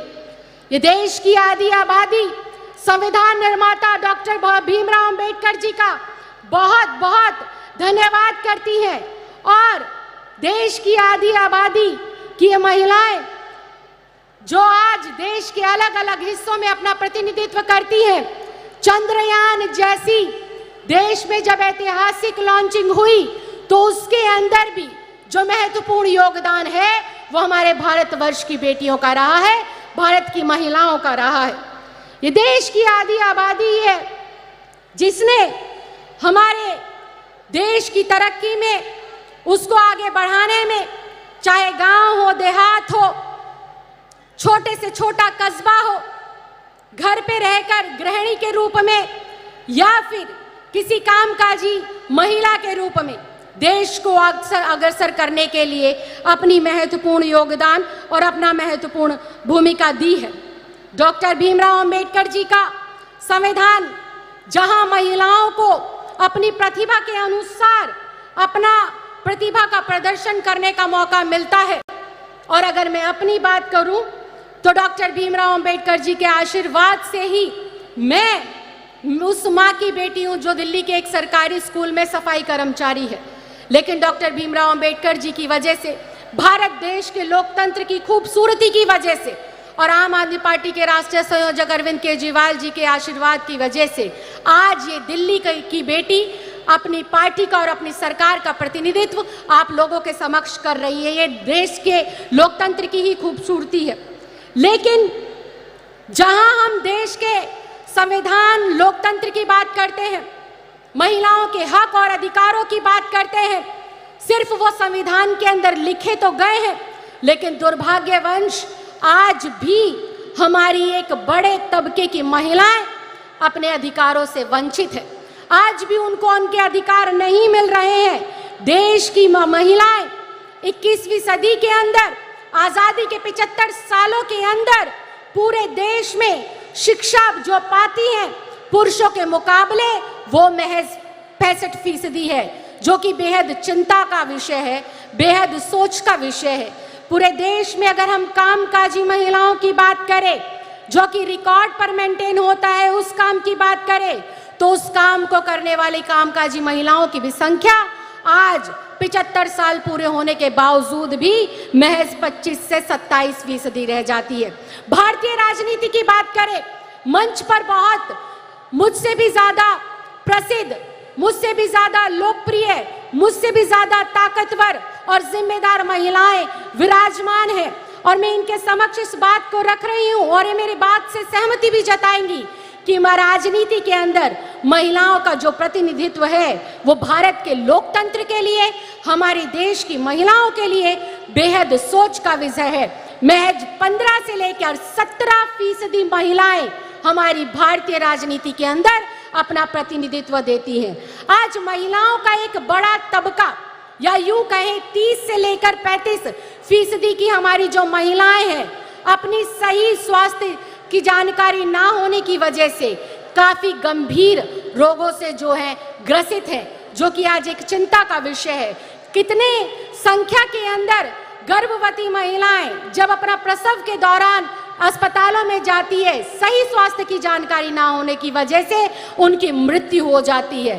तो ये बेहद दुख का विषय है कि आज हम लोग आजादी के 75 साल मना रहे हैं, आजादी का अमृत काल मना रहे हैं, उसके उलट जो इस देश का अभिन्न अंग है, जो इस देश की जनसंख्या का 50% है, उसके भी आज हम स्वास्थ्य की चिंता, उसके शिक्षा की चिंता, उसकी सुरक्षा की चिंता, उसके रोजगार की चिंता के ऊपर आज इतना बड़ा सम्मेलन कर रहे हैं। इसके उलट अगर देखें, पिछले 75 सालों के अंदर आजादी में के बाद भी संविधान में अपने अधिकारों को प्राप्त करने के बावजूद भी आज महिलाओं के लिए क्या बढ़ रहा है? महिलाओं के लिए क्राइम दिन प्रतिदिन बढ़ रहा है। दूर दराज में रहने वाली कोई बेटी हो या शहर के बीचों बीच रहने वाली कोई बुजुर्ग महिला हो, हर वक्त 24 घंटे हर पहर वो असुरक्षा के भाव में जीती है। चाहे वो कोई कस्बा हो, चाहे गांव हो, देश की राजधानी हो, किसी शहर की, प्रदेश की राजधानी हो, आज हमारी बहन बेटियों के अंदर, आज हमारी महिलाओं के अंदर असुरक्षा का भाव हर वक्त उनके दिमाग में रहता है। इसके साथ साथ अशिक्षा का जो माहौल है, अशिक्षा का जो आंकड़ा है, वो जैसे जैसे आजादी का हमारा देश का समय बढ़ता जा रहा है, महिलाओं की अशिक्षा का आंकड़ा उतनी तेजी से बढ़ता जा रहा है। इसके साथ साथ घरेलू हिंसा हो, अत्याचार हो, महिलाओं की आवाज को दबाने वाले जो है अपराध हो, नित दिन उनका ग्राफ बढ़ता जा रहा है, जो कि बेहद दुर्भाग्यपूर्ण है। संविधान के अंदर तो, सरकारों के अंदर तो हम लोगों ने सिर्फ कागजों के ऊपर अपनी बेटियों को, अपनी महिलाओं को, अपनी बहनों को हक और अधिकार दिए हैं, लेकिन वास्तव में आज जरूरत है उन हक को, उन अधिकारों को जमीन पर उतारकर उनकी झोली में डालने का, उनको लाभ पहुंचाने का। आज जरूरत है समाज के तमाम बुद्धिजीवियों को, आज जरूरत है तमाम राजनीतिक दलों के, राजनीतिक लोगों को, आज जरूरत है जो है केंद्र की सरकार में बैठे हुए लोगों को और राज्य की सरकारों में बैठे हुए लोगों को ये सोचने की, इस पर मंथन करने की, इस पर चिंतन करने की जरूरत है कि हम हमारी बेटियों के अंदर से यह असुरक्षा का भाव कैसे खत्म करें, कैसे हम इस देश की प्रगति में अपना महत्वपूर्ण योगदान देने वाली देश की आधी आबादी जो हमारी बहनें हैं, जो हमारी माएं हैं, इनको कैसे हम बेहतर से बेहतर सुरक्षा दे, रोजगार के बेहतर से बेहतर अवसर प्रदान करें।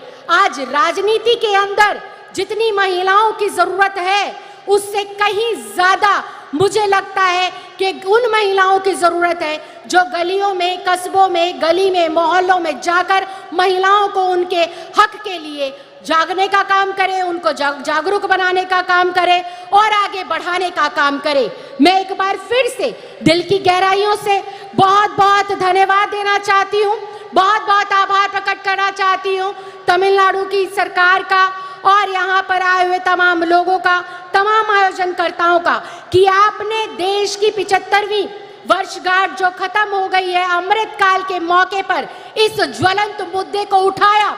देश की जरूरत है आज महिलाओं को सशक्तिकरण देने की, देश की जरूरत है आज महिलाओं को उनके अधिकार देने की, और देश को आज जरूरत है आखिरी पंक्ति में खड़ी हुई महिला को शिक्षित करने की, रोजगार देने की। आपने मुझे बोलने का मौका दिया, इसके लिए मैं बहुत बहुत धन्यवाद देती हूँ, बहुत बहुत आभार प्रकट करती हूँ। जय हिंद, जय Bharat. Thank you, ma'am, for your special address. பெண்ணுரிமைக்கு தொடர்ந்து குரல் கொடுத்து வருபவரும் திரிணாமுல் காங்கிரஸ் கட்சியின் தேசிய செய்தி தொடர்பாளருமான திருமிகு சுஷ்மிதா தேவ் அவர்களை சிறப்புரையாற்ற அன்புடன் அழைக்கிறோம். It is our privilege and honor to invite திருமிகு Sushmita Dev, national spokesperson for the Trinamool Congress, well known for her unwavering dedication to championing women's rights, to deliver the special address.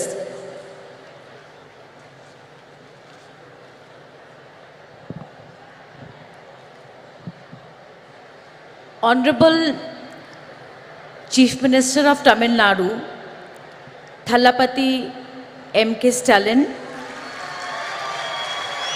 I have to say it's a great honor to come face to face with you, sir, for the first time. Former Jammu and Kashmir Chief Minister Mehbooba Mufti ji, Honorable Member of Parliament Kanimozhi ji, Indian National Congress General Secretary Priyanka Gandhi ji, NCP Working President Supriya Sule ji, Subhasini Ali ji, Miss Annie Raja, Leshi Singh ji, Rakhi Bidlan ji, and many of the eminent members of parliament, MLAs, ministers of the DMK party, and the electrifying caucus of women who have gathered here today to pay tribute to their great leader, Dr. Karunanidhi ji. I am absolutely elated to represent my party, All India Trinamool Congress, in the centenary year celebration of Kalangiyar Dr. Karunanidhi, the longest serving Chief Minister of Tamil Nadu. On behalf of my leader, Honorable Chief Minister of Bengal and Chairperson of the party, Mamata Banerjee, I pay my respectful tribute to him. This is a significant platform to speak about the future of women in India. The esteemed speakers here on stage and everybody attending this discussion today will agree that Dr. Karunanidhi has a legacy of work driven towards social justice and equality of all. His initiatives were path-breaking, not just for women, but I have to say, for the third gender. He set a new precedent in Tamil Nadu by starting a welfare board for them. Till today, he is remembered for giving equal right to women to ancestral property for the first time in India. And last but not the least, a jobs quota, a government jobs quota was given by Karunanidhi ji in Tamil Nadu. And undoubtedly, Thiru, Honorable Chief Minister, is taking this legacy forward with much vigor. I would like to tell the Chief Minister that I Googled and I could not finish counting the number of welfare policies Thiru Stalin has done for the women of Tamil Nadu. The backdrop of this meeting is all of us have come together, look to assess and look at the future of women in India. And what is the backdrop? The backdrop is the recently passed Women's Reservation Bill in the month of September. Historically, if we look at the debates of the Constituent Assembly, we will see that the women members of the constituency were in two minds whether there should be reservation or not. But they believed that political segregation was not the way and it would amount to dilution of equality.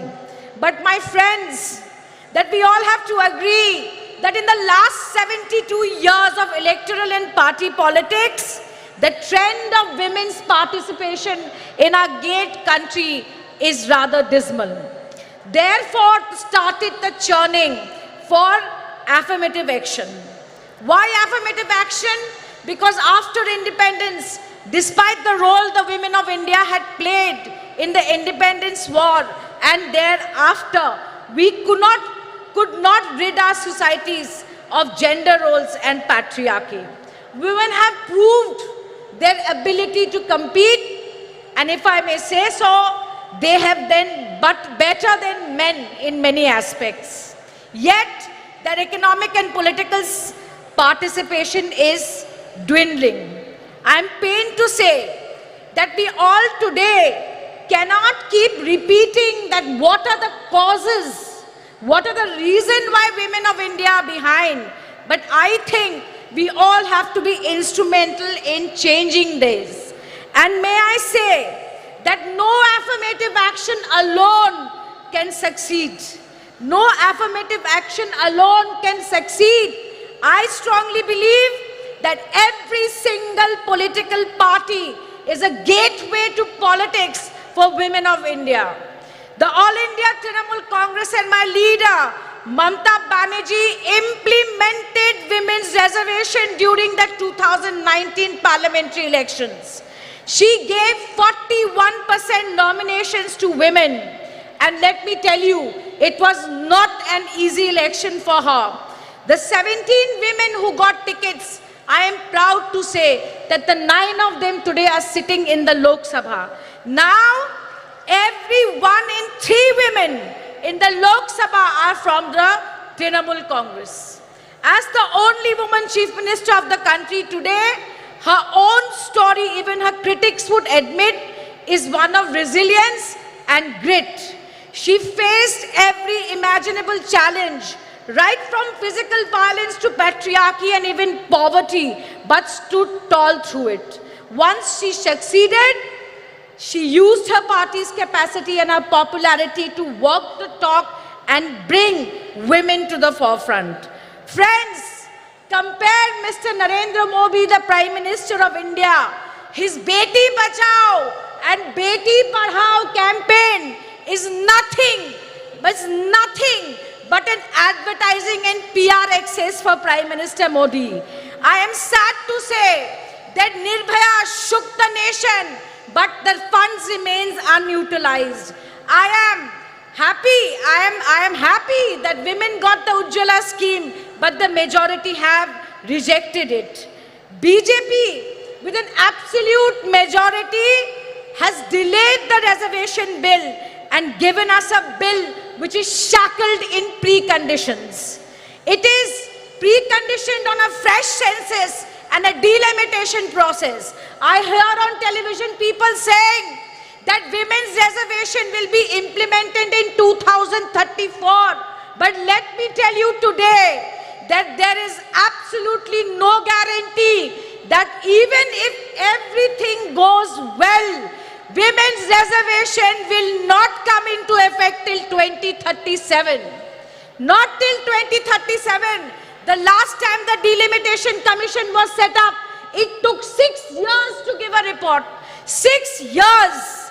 Therefore, my friends, BJP is infamous for tokenism. Today, when the women's reservation bill was being debated in the parliament, we should be ashamed. We should be ashamed that the BJP MP accused of molesting our wrestlers was sitting in the parliament. Today, while women were being paraded naked in Manipur, raped and children orphaned, today the Prime Minister's conscience were not shaken. But like I said, how do we do it differently? And the only thing that I can think of is where women have voted in greater numbers, why should they remain at a minimum of a bare number of 9% in the Lok Sabha? If we want to change this, I feel that there has to be political will. I hope that you will agree with me that it is everyone's duty, every political party's duty to demolish the systemic and systematic discrimination and marginalization of women within parties has to stop. It must stop. We have to show the political will to have women in more substantive positions. But last but not the least, and I'm about to end my speech, that we have to recognize that to bring women to the forefront of politics, we need progressive male leaders like Dr. Karunanidhi. We need progressive male leaders like Shri Rajiv Gandhi ji, who gave the Panchayati Raj reservation. We need social activists like Raja Ram Mohan Nai, who stopped Sati. I have absolutely no doubt in my mind that India parties will come to power in 2024 and oust this regressive and anti-woman regime that is ruling the country and convert and turn this Women's Reservation Act into the greatest enabler in the history of this country for women amendment. I end my speech by quoting the only woman Prime Minister in this country, Indira Gandhi ji. There are two kinds of people, those who do the work and those who take the credit. While Prime Minister Modi takes credit for travesty of a law in the name of reservation, let us who are sitting here do the real work towards greater political representation of women. With these words, I once again thank the DMK party. I thank the women wings of the DMK party and your patience for listening to me. Jai Hind. Thank you very much. Thank you, ma'am. Bihar மாநிலத்தின் உணவு மற்றும் நுகர்வோர் பாதுகாப்புத்துறை அமைச்சரும் ஐக்கிய ஜனதா தளம் கட்சியின் தேசிய நிர்வாக குழு உறுப்பினருமான திருமிகு லேஷி சிங் அவர்களை சிறப்புரையாற்ற அன்புடன் அழைக்கிறோம். We request திருமிகு லேஷி Singh, the Minister for Food and Consumer Protection of Bihar State.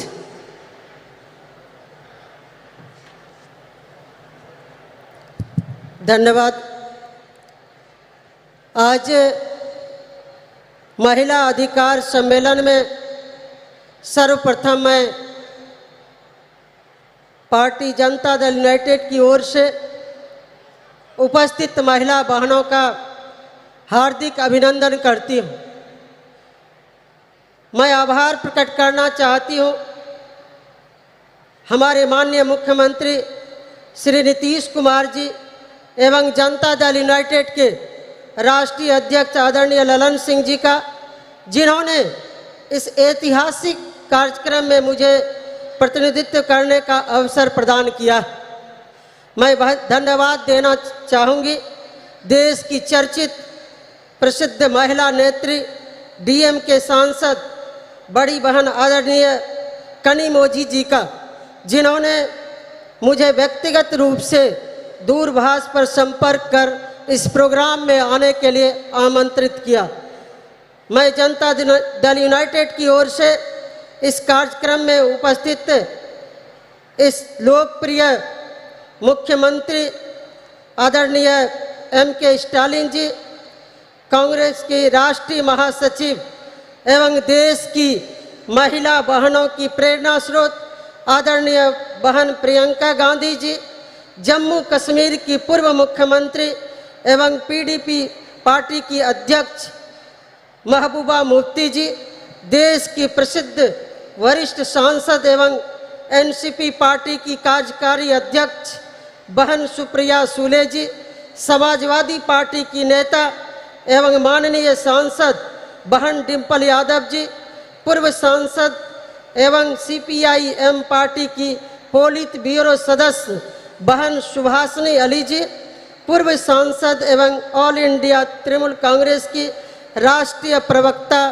बहन सुष्मिता देव जी, CPI की राष्ट्रीय कार्यकारिणी की सदस्य NFIW की राष्ट्रीय महासचिव बड़ी बहन एनी राजा जी, दिल्ली विधानसभा की माननीय उपाध्यक्ष एवं आम आदमी पार्टी की राष्ट्रीय कार्यकारिणी की सदस्य बहन राखी बिरला जी का मैं अभिनंदन करती हूँ। बहनों, कहा जाता है कि यत्र नारी पूज्यन्ते तत्र देवता, यानी जहाँ नारी की पूजा होती है वहाँ देवता का वास होता है। हम नारी सर्वशक्तिमान हैं। नारी के बिना संसार में मानव जाति की सृजन की कल्पना नहीं की जा सकती है। इसी शक्ति को सम्मान देने के लिए हमारे बिहार में माननीय मुख्यमंत्री श्री नीतीश कुमार जी ने सत्ता संभालते ही 2006 से पंचायती राज संस्थानों में एवं 2007 से नगर निकाय के निर्वाचन में महिलाओं के लिए 50% आरक्षण दिया जा रहा है। वहीं प्राथमिक शिक्षक नियोजन में 50% आरक्षण महिलाओं के लिए सुरक्षित है। राज्य में पहली बार पुलिस महिला बटालियन का गठन किया गया है। राज्य के सभी 40 पुलिस जिलों एवं 4 रेल पुलिस जिलों में एक महिला थाना की स्थापना किया गया है। राज्य में अनुसूचित जनजाति की महिलाओं के लिए स्वाभिमान बटालियन का गठन किया गया है। वहीं पुलिस बल में सिपाही से अवर निरीक्षक तक के पदों में सीधी नियुक्ति में महिलाओं के लिए 35% आरक्षण की व्यवस्था की गई। सरकारी सेवाओं संवर्गों के सभी स्तर के एवं सभी प्रकार के पदों पर सीधी नियुक्ति में 35% आरक्षण दिया ही जा रहा है।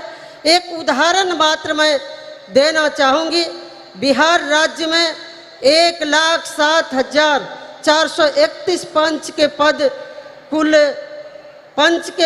पर कुल 63,974 पंच की सीट पर महिला जीतकर आई है। 38 जिला परिषद अध्यक्ष में 29 महिला जिला परिषद अध्यक्ष हैं। वहीं कुल 8,058 मुखिया में कुल 4209 मुखिया पद पर आसीन हैं।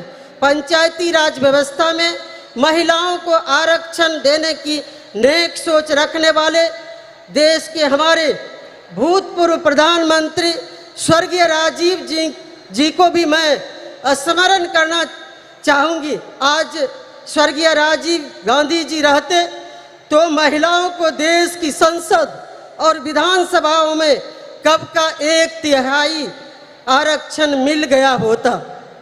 हमारे बिहार में नारी सशक्ति के अग्रणी नेता माननीय मुख्यमंत्री श्री नीतीश कुमार जी द्वारा ऐतिहासिक कदम उठाए गए, जिनकी चर्चा करूंगी तो काफ़ी वक्त लग सकता है।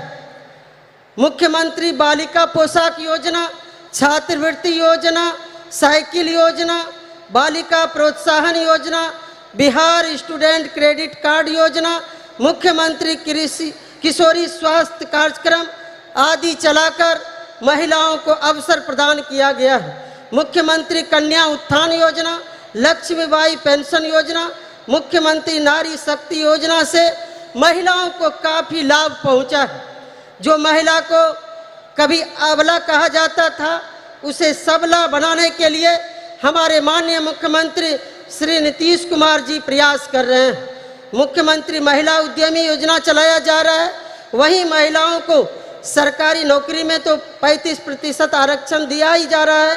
तमिलनाडु में भी भूतपूर्व मुख्यमंत्री अभिभावक समान स्वर्गीय करुणानिधि जी के द्वारा महिलाओं के लिए कई योजनाएं चलाई गई। उन्हीं के पद चिन्हों पर चलकर वर्तमान मुख्यमंत्री स्टालिन जी भी महिलाओं को सम्मानित व गौरवान्वित करने का अवसर प्रदान किया है। हम इसके लिए आदरणीय स्टालिन जी का समस्त महिला बहनों की ओर से आभार प्रकट करती हूं और धन्यवाद देती हूं। एक तरफ स्वर्गीय राजीव गांधी जी, स्वर्गीय करुणानिधि जी, माननीय मुख्यमंत्री नीतीश कुमार जी, माननीय मुख्यमंत्री स्टालिन जी, माननीय मैडम सोनिया गांधी जी, जिन्होंने महिलाओं के हित में इतने ऐतिहासिक कदम उठाए हैं, लेकिन उसका ढिंढोरा नहीं पीटा जा रहा है, मार्केटिंग नहीं किया जा रहा है। बस सेवा भाव से महिलाओं को अधिकार प्रदान कर सशक्त करने के लिए काम किया जा रहा है। दूसरी ओर केंद्र की भाजपा सरकार, जिनके नेता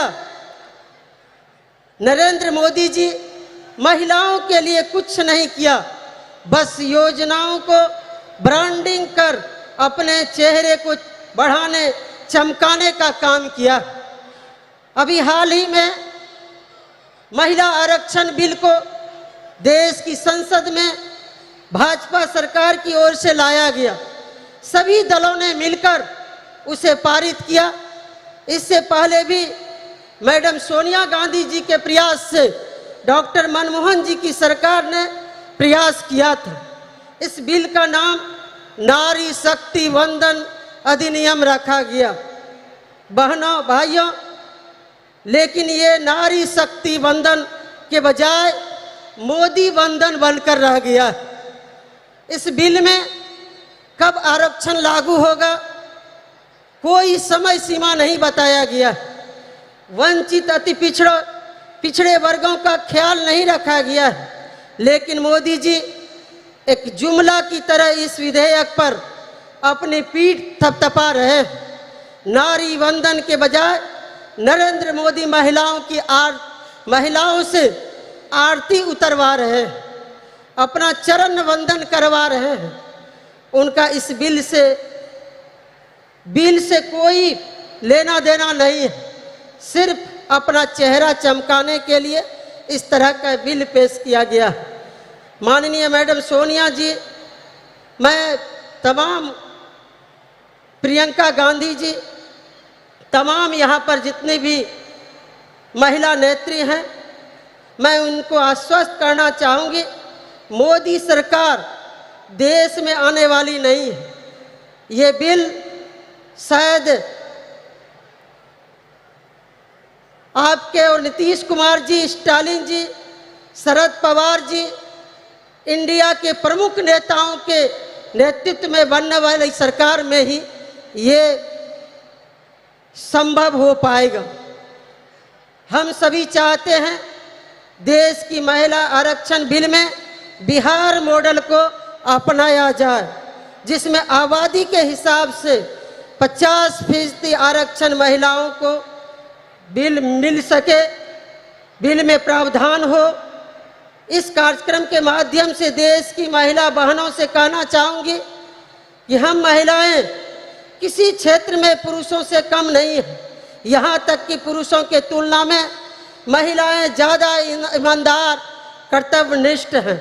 आज महिलाएं हर क्षेत्र में अव्वल होती आ रही है। महिला एक घर में जन्म से लेकर दूसरे के घर भी जाकर उसे सुसज्जित संस्कार देने का काम करती है।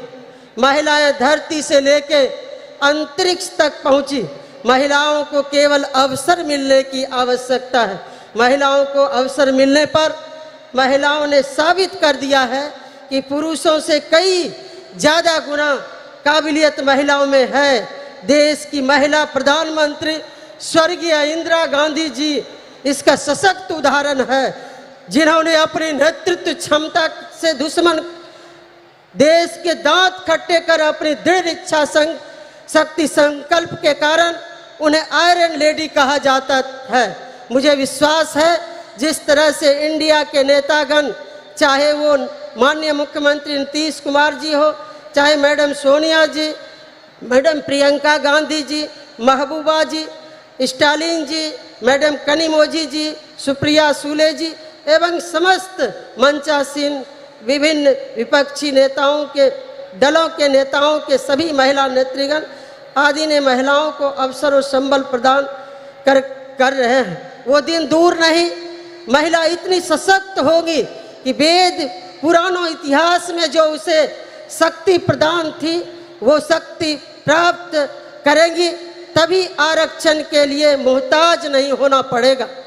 मैं विनम्रता के साथ अनुरोध करना चाहूँगी मैडम प्रियंका जी से, मैडम कनिमोझी जी से, मैडम सुप्रिया सूले जी से, महबूबा जी से एवं समस्त मंचासीन सभी महिला नेत्रियों से कि एकजुट होकर देशव्यापी कार्यक्रम के तहत मातृवंदन अभियान पर निकलें।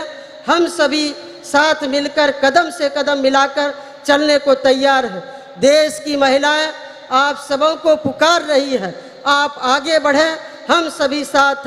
बस आदि आबादी ही नरेंद्र मोदी का हिसाब किताब बराबर कर देंगी। मुझे विश्वास है कि मेरे अनुरोध पर आप सभी विचार करेंगी।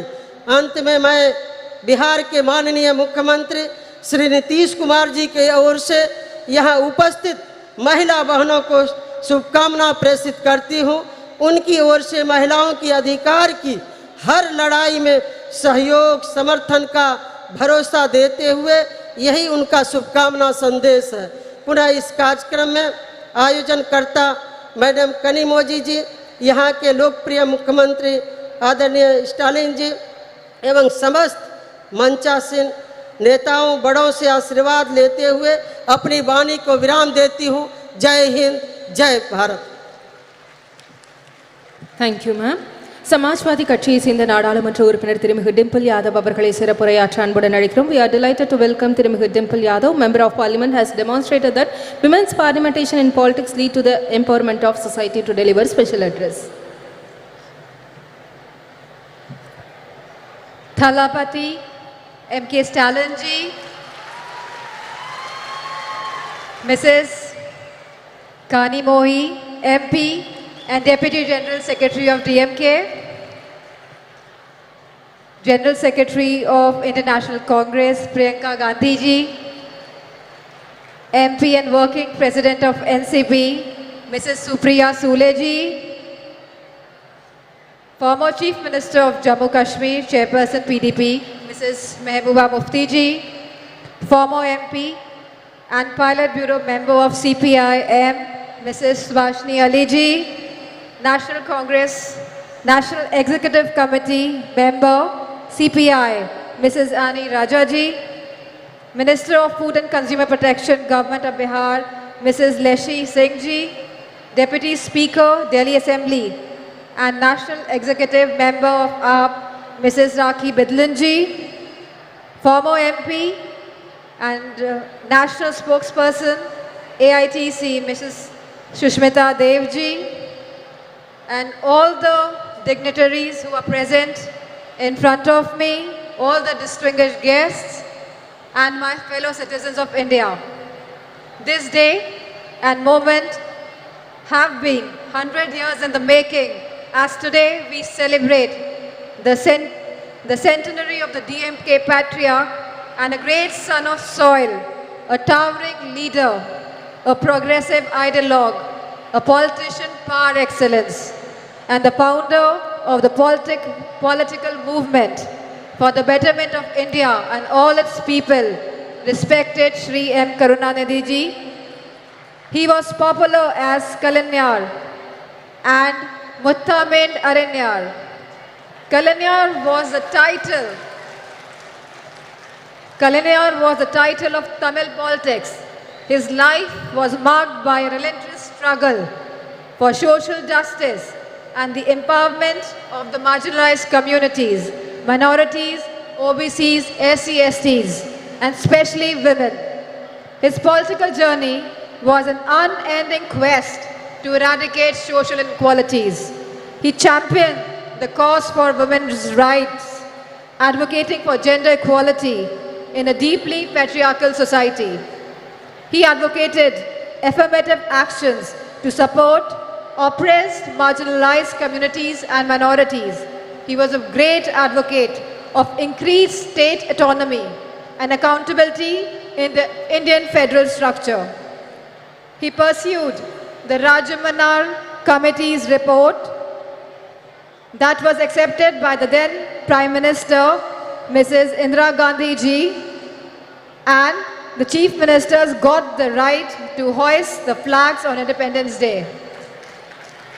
Kalanar's life was dedicated to the pursuit of social justice, an endeavor that remains even more relevant and inspiring today.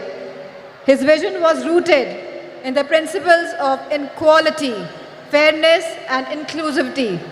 He believed that society could only prosper when every citizen, regardless of their background, was given equal opportunities to thrive. Under his leadership, the DMK pioneered several progressive policies that aimed to uplift the marginalized and oppressed sections of society. His government increased the reservation for backward classes from 25 to 31% and from 16 to 18% for SC/STs, established the first ministry for the welfare of the backward class. As a member of parliament and a woman, I am deeply honored to address you all on this special occasion, and I want to focus on the three fundamental aspects of the vision for India: an unyielding commitment to social justice, tireless effort to protect the dignity of each individual, and untiring advocacy for women's rights. Samajwadi Party remains committed to these ideals as we cherish and uphold an unwavering commitment to protecting the respect and dignity of every individual. In a diverse India, the protection of regional, social, cultural, and linguistic identities is of paramount importance, as it is integral to the identity and pride of each and every individual. Leadership in this regard is not about exclusion, but rather about pluralism and diversity. Celebrating the unique cultural tapestry that is India. Now I turn my attention to the third crucial aspect of our vision, a deep sense of commitment to women's rights. We all must be a true feminist today, advocating for gender equality, women's education and upliftment, policies that have always been advocated and implemented by the Samajwadi Party in Uttar Pradesh, found home and expression in Tamil Nadu under Kalanyar. He raised girls' marriageable age, provided women one-third reservations in the government jobs, local body elections, property rights, subsidized loans, financial assistance to widows, marriage, intercaste marriages, self-help groups, vocational training programs, free power and gas connections, and rice at ₹1, and many much policies. We must recognize that women's economic empowerment is not only a matter of individual dignity, but also a path towards overall societal and economic progress. This is in strict conformance to what successive Samajwadi Party governments have delivered for women in Uttar Pradesh under the Chief Ministership of Honorable Netaji and Shri Akhilesh Yadav ji. For us, women's right is not a manner of speech, but a matter of faith and action. Let me draw the focus to the task at hand for this August gathering. The Magalir Urimai Manadu, being organized today by the DMK Women's Wing, headed by MP Kanimozhi, calls upon the central government, headed by BJP, for immediate action on women's rights issues. The BJP government has totally been proven incompetent and an abject failure in securing women's rights and providing security and safety to women. India has witnessed an alarming surge in crimes against women, particularly of the OBCs, SC, STs and the minorities. This dire situation reflects poorly on the government's ability to ensure the safety and the security of women, especially from the OBCs, SC, STs and minorities who bear the brunt of this crisis. Manipur is a living example today for us. What has been seen in Manipur is really shattering the very idea of India. The data reveals that incidents of rape and sexual assault and violence against young girls, infants, women and older women have reached to one of the highest ever under the BJP government, exposing a fundamental breakdown in social order, sense of security and law and order. The lack of swift justice and a consistent track record of not holding perpetrators accountable has led to this scary situation in the country. This needs to be corrected immediately. Nothing can be allowed to impinge on the right of life. In the Indian democracy, women constitute of half the population, and this active participation in politics is essential for the robust democracy and a truly inclusive society. The recent proposal by the BJP government to postpone the vital reform of implementing 33% reservations of women in parliament and state assemblies way into the distant future is a huge disappointment that appears to be only a BJP political ploy. The BJP's move is only an eyewash purely for electoral gains. Samajwadi Party's argument for providing separate reservations for OBCs, for SC, STs and minorities is a critical, progressive stance that deserves immediate inclusion and consequent implementation. The BJP government's one-size-fits-all will certainly dilute the representation of marginalized communities. The Samajwadi Party's proposition recognizes the unique challenges faced by the women of OBCs, SC, STs and minorities. By providing separate reservation, it ensures that these historically disadvantaged groups have a more equitable chance at political participation. BJP government should be open to this critical improvement offered by the Samajwadi Party. It is essential to recognize that diversity in representation is key to vibrant and dynamic democracy. The Samajwadi Party's argument rightly underscores this crucial point. As Samajwadi Party has consistently advocated for women's safety and their rights We recognize the importance of safe environment for women as a catalyst for the societal change and economic growth. A safe environment empowers women to participate more actively in the workforce, driving India's progress. In fact, Claudia Golden of Harvard, who won the award Nobel Prize in Economics, argues for increased women labor force participation rate, validating Samajwadi Party's approach and philosophy on this subject. The time for procrastination has passed. We need to break down the barriers that have held women back for so long.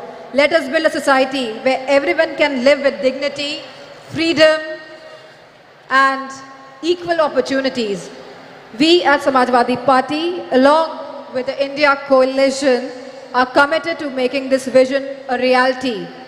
And we urge all the citizens to join us in this essential demand for the coming change. It is an idea whose time has come.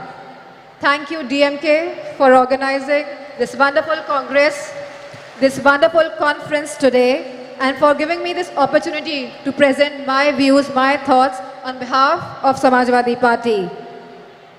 And I thank all the women wing of DMK. Thank you. Jai Hind. Thank you ma'am. சமத்துவத்தையும் சமூக மாற்றத்தையும் இலக்காக கொண்டு மகளிர் உரிமைகளுக்காக போராடி வரும் இந்திய கம்யூனிஸ்ட் கட்சியின் தேசிய நிர்வாக குழு உறுப்பினரும் இந்திய மாத தேசிய சம்மேளனத்தின் பொதுச் செயலாளருமான திருமிகு ஆனி ராஜா அவர்களை சிறப்புரையாற்ற அன்புடன் அழைக்கிறோம்.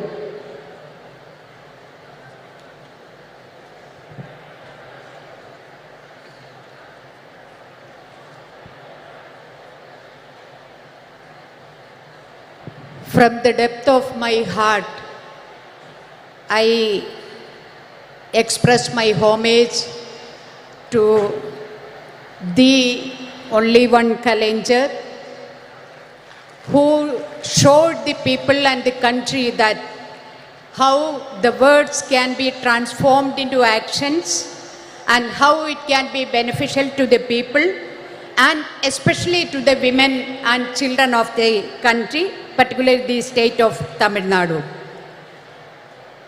I extend my gratitude and red salute to Tandai Periyar, Phule, Dr. Ambedkar, Ayyangali, Ayodhyadas Pandithar for their immense contribution and effort for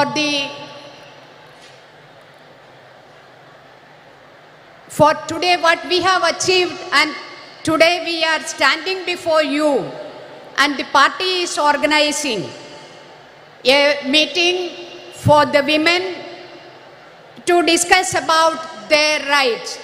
So this is possible because of the efforts of all these great stalwarts who have given their life for gender equality and justice, and my red salute to all of them. Magalir Urimai Manadu அதுக்கான எல்லா விதமான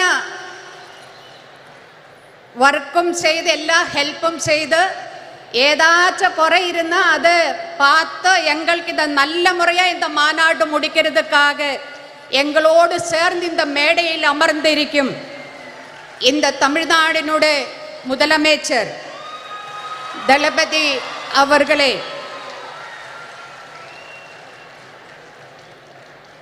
இந்த கூட்டத்தில் நம்மோடு உரையாடுறதுக்கு பேசுறதுக்கு இங்கே வருவாயிருக்கிற இந்திய national காங்கிரஸினுடைய தலைவி சோனியா காந்தி அவர்களே, மெஹபூபா தோழியர், நான் எல்லோரும் தோழியர்னு கூப்பிடுறது. I would like to call you all as comrades.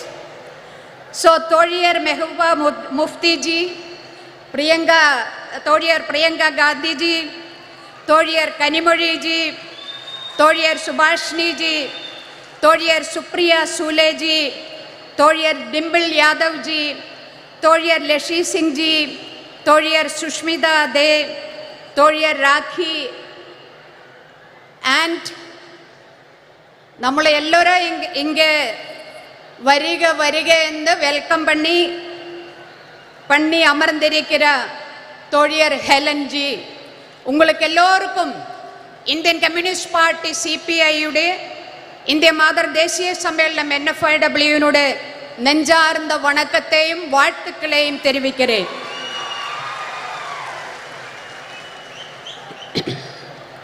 கலைஞருடைய நூற்றாண்டு விழா கொண்டாடுறதுக்காக, கலைஞருடைய வாழ்க்கையே கொண்டாடுறதுக்கான இந்த கூட்டத்தில் இங்கே அமர்ந்திருக்கிற, இங்கே இந்த தமிழ்நாட்டினுடைய எல்லா மாவட்டங்களிலும் வந்திருக்கிறார் என்னுடைய அன்புக்கும் மரியாதைக்கும் கூறிய தோழியர் DMK தோழியர்களே, உங்களை எல்லோரையும் சேர்த்து பிடிச்சு ஒரு முத்தத்தை கொடுக்கிறேன். நம்ம இந்த பெண்கள் உரிமை மாநாடு நடக்கும்போது என்ன நேட்டங்கள் இந்த தமிழ்நாட்டில் பெண்களுக்காக கலைஞரும் அதே மாதிரி DMK பார்ட்டியும் இங்க நமக்கு பெற்று தந்திருக்கிறதோ, அதே மாதிரி இந்த தேசத்தில் நம்ம பெண்கள் என்ன சட்டங்களே என்ன உரிமைகளே நம்ம நேடி இருக்கிறதோ, இந்த போன 75 ஆண்டுக்குள்ளே போராட்டங்கள் பண்ணி நம்ம நேடி இருக்கிறதோ, அந்த அத்தனை உரிமைகளையும் பறிக்கிற மாதிரி தான் இன்னைக்கு மத்தியில் ஒன்றிய ஆட்சி இந்த தேசத்தை ഭരിച്ചു കൊണ്ടിരിക്കുന്നത്. മനുവാദി ഫാസിസം இந்தியாவில் எல்லா இடத்திலுமே பாம்பு மாதிரி, விஷப்பாம்பு மாதிரி பத்தி விடர்த்தி ஆடுறத ஒரு நிலைமையை பார்க்கிறது. மதேதர மதசார்பற்ற இந்தியாவினுடைய பாராளுமன்றத்தில் இன்னைக்கு கேட்கிறது ஜெய் ஸ்ரீராம் എന്നൊരു குரல் தான். அதே மாதிரி செங்கோல் இன்னைக்கு இந்தியாவினுடைய பிரசிடென்ட், ஒரு பெண் பிரசிடென்ட், அவங்க தாழ்த்தப்பட்ட ஒடுக்கப்பட்ட கம்யூனிட்டியிலிருந்து வந்திருக்கிற பிரசிடென்ட், அந்த மாதிரி ஒரு பெண் பிரசிடென்ட் இருக்கும் போதும் இந்தியாவினுடைய பாராளுமன்றத்துக்கு வெளியே அவங்களை உட்கார வச்சு பாராளுமன்றத்துக்குள்ள செங்கோல் கொண்டு வைக்கிற ஆட்சி இന്ന് நரேந்திர மோடி 56 இன்ச் நெஞ்சளவுள்ள பிரதமர் உட்கார்ந்து இந்த தேசத்தை தொலைக்கிறதுக்காக உட்கார்ந்திருக்கிற ஒரு கட்டத்தில் தான், ஒரு சந்தர்ப்பத்தில் தான் மகளிர் உரிமை மாநாடு கலைஞருடைய நூற்றாண்டு விழாவை ஒட்டி இன்று நாம இங்க நடத்திட்டு இருக்கிறது. இந்த நாட்டில் நடக்கிற மரணங்கள், அது கூட்ட மரணங்களா இருந்தாலும் சரி, அது ஆற்றில் ஒழுகி நடக்கிற டெட் பாடிஸ் ஆயிருந்தாலும் சரி, மணிப்பூரிലെ മോർച്ചറിയിൽ 5 മാസത്തിലേറെയാ ഇരിக்கிற അഴുകര ഡെഡ് ബോഡീസ് ആയിരുന്നാലും ശരി, അതൊന്നുമേ இந்த 56 இன்ச் நெஞ்சளவுள்ள பிரதமர் நரேந்திர மோடிக்கு கொஞ்சம் கூடி கவலை இல்லையா? ബലാത്സംഗം, പാലിയൽ ബലാത്കാരമാവട്டும், കൂട്ട പാലിയൽ ബലാത്കാരമാവട്டும், അതെല്ലാമേ ചാനൽ ചർച്ച, നമ്മ ஊடகங்களில் சர்ச்சை 2 நாள் 4 நாள், அதுக்கு பிறகு யாரையுமே அது கவலைப்படுத்தாத ஒரு செய்தியா மாறி இருக்கிற ஒரு சமயத்தில் தான் மகளிர் உரிமைக்கான மாநாடு நாம இங்க நடத்திட்டு இருக்கிறது. 2002 குஜராத் கலவரம், அந்த குஜராத் கலவரம் அது பிளான் பண்ணி டிசைன் பண்ணி நடப்பிலாக்கிய கலவரம் தான். ஆனா இந்த 2023 நம்ம இந்த மகளிர் மாநாடு நடக்கும்போது, உரிமை மாநாடு நடக்கிற இந்த டைமில் எங்க வேணாலும் எப்ப வேணாலும் மரணம் நம்மளை தேடி வர ஒரு நிலைமை, எங்க வேணாலும் எப்ப வேணாலும் பெண்கள் பாலியல் பலாத்காரத்துக்கு ஆளாகிற ஒரு நிலைமை, அந்த மாதிரி ஒரு நிலைமையில் தான் இன்னைக்கு நாம இருக்கிறது.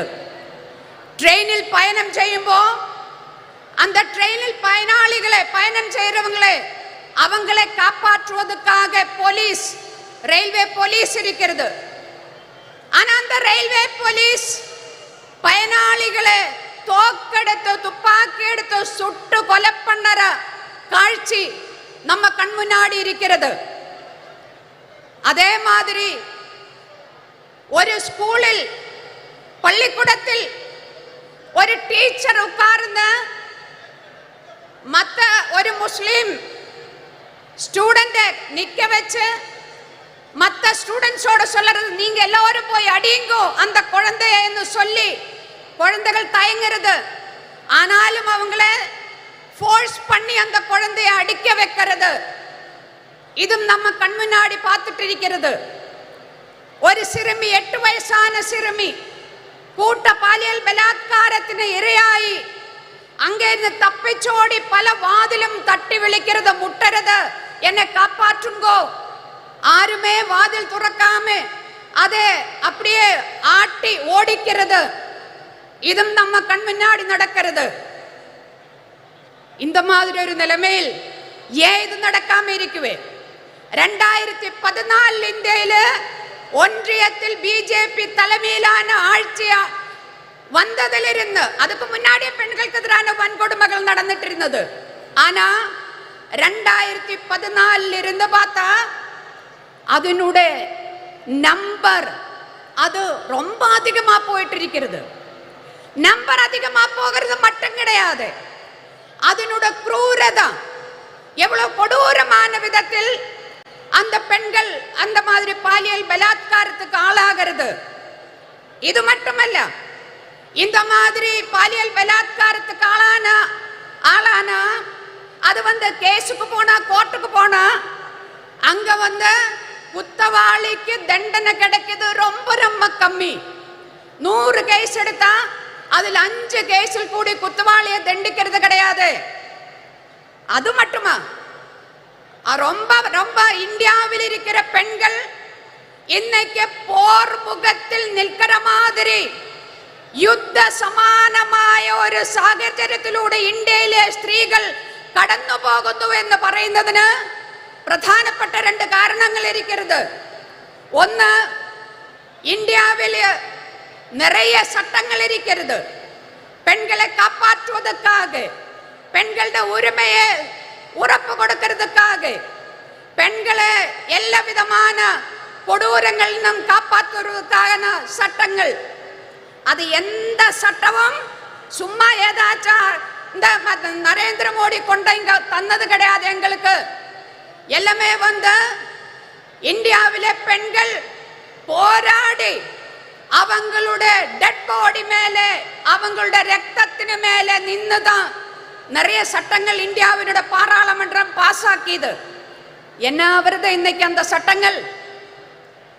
அங்கே குஜராத்தில் பில்கிஸ் பானுவினை பற்றி நான் നിങ്ങളോടെല്ലാം சொல்ல வேண்டிய அவசியம் கிடையாது. பில்கிஸ் பானுவினை அவளுடைய குடும்பத்திலே மற்ற பெண்களை கூட்ட பாலியல் பலாத்காரம் பண்ணி அவங்களை கொலை பண்ணிய அந்த கொடும் குற்றவாளிகள் அவங்களில் ஜெயிலில் இருந்தது. இந்தியா 56 ഇഞ്ചുകാരൻ പ്രധാനമന്ത്രിയുടെ തലമയിൽ 75 ആണ്ട് സ്വതന്ത്ര ദിന വിഴ നമ്മ സെലിബ്രേറ്റ് பண்ணிருக்கும்போது, இந்தியாவில ஜனங்கள் செலிப்ரேட் பண்ணிருக்கும்போது, இந்தியாவினுடைய பிரதமர் நரேந்திர மோடி செங்கோட்டையில் இருந்து பேசிட்டு இருக்கும்போது, அதே நேரத்தில் குஜராத்தில் இருந்த அந்த கொடும் குற்றவாளிகளை, ஜெயிலில் இருந்த அந்த குற்றவாளிகளை அப்படியே ஜெயில் திறந்து விட நீங்கள் எல்லாம் போயிடுங்கோ என்ன சொன்னது?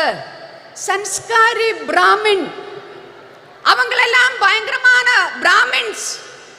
பிராமணை ஜெயிலில் வச்சா கொடும் பாவம், அதனால் அவங்களை விடுவிக்கிறேன் அப்படின்னு சொல்லி பில்கிஸ் பானுவினை, அவளுடைய குடும்பத்தை அழிச்ச, அந்த பெண்களை கற்பழிச்ச அந்த கொடும் குற்றவாளிகளை ஜெயில்ல ஃப்ரீயா விடுறது. அது என்ன அர்த்தம்? அதுக்கு அர்த்தம், அதனுடைய அர்த்தம் என்ன சொன்னா, இந்தியாவில் இருக்கிற அத்தனை சட்டங்களும் பெண்களுக்கான, பெண்களுடைய உரிமைக்கான அத்தனை சட்டங்களும் அதுக்கு எந்த அர்த்தமும் இல்லாத போகிறது. 2014 ഞാൻ முடிக்கிறேன். 2014 ഇരുന്ന് ഇന്ന് വരേക്കും RSSനാൽ നയിക്കപ്പെടുന്ന ഫാസിസ அரசாங்கம், மத்திய அரசாங்கம், ஒன்றிய அரசாங்கம் அது பெண்களை ஏமாற்றித்தான் இன்னைக்கு ஆட்சியில் அமர்ந்திருக்கிறது. என்ன சொன்னான்னு எனக்கு முன்னாடி இங்க பேசியது பேட்டி பச்சாவோ பேட்டி படாவோ அதெல்லாம் நான் சொல்றதில்ல. இப்ப என்ன கடைசியில பெண்களுக்கு இடஒதுக்கீடு சட்டம் பாஸ் பண்ணி இருக்கிறது. இந்த பேப்பர்ல சக்கரை எழுதி வைக்கிறது, சக்கரை. அப்புறம் கட்டன் சாயை எடுத்து நான் குடிக்கிறது.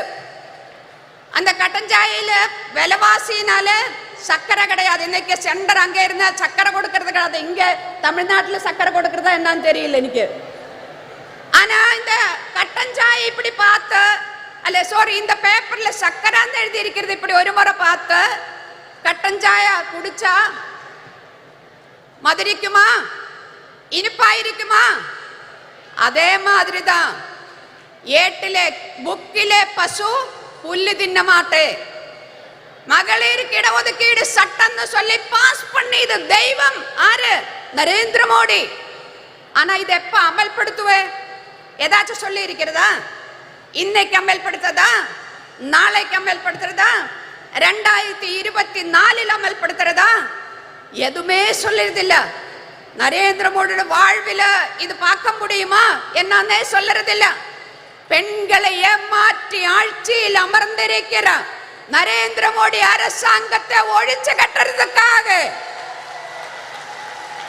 கலைஞரில் இருந்த இந்த நாட்டில் பெண்களுக்கான யார் என்ன உரிமைகள் வாங்கி தந்ததோ அத்தனை உரிமைகளையும் காப்பாற்றுவதற்காக இந்தியாவினுடைய அரசியல் சாசன சட்டத்தை, இந்தியாவினுடைய ஜனநாயகத்தை, இந்தியாவினுடைய மத சார்பன்மையை காப்பாற்றுவதற்காக நாம் எல்லோரும் இப்படி எந்த ஜாதி எந்த மதம் என்று தெரியாம அது பார்க்காம நம்ம எல்லோரும் இப்படி அமர்ந்திருக்கிறது.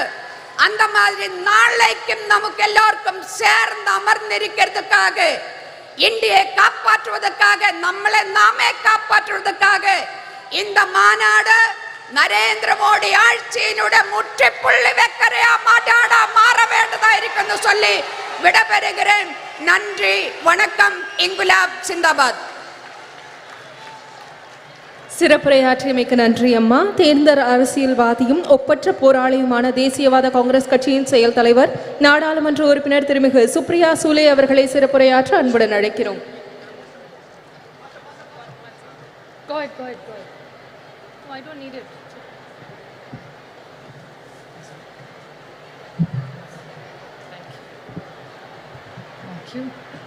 Vanakkam, Chennai.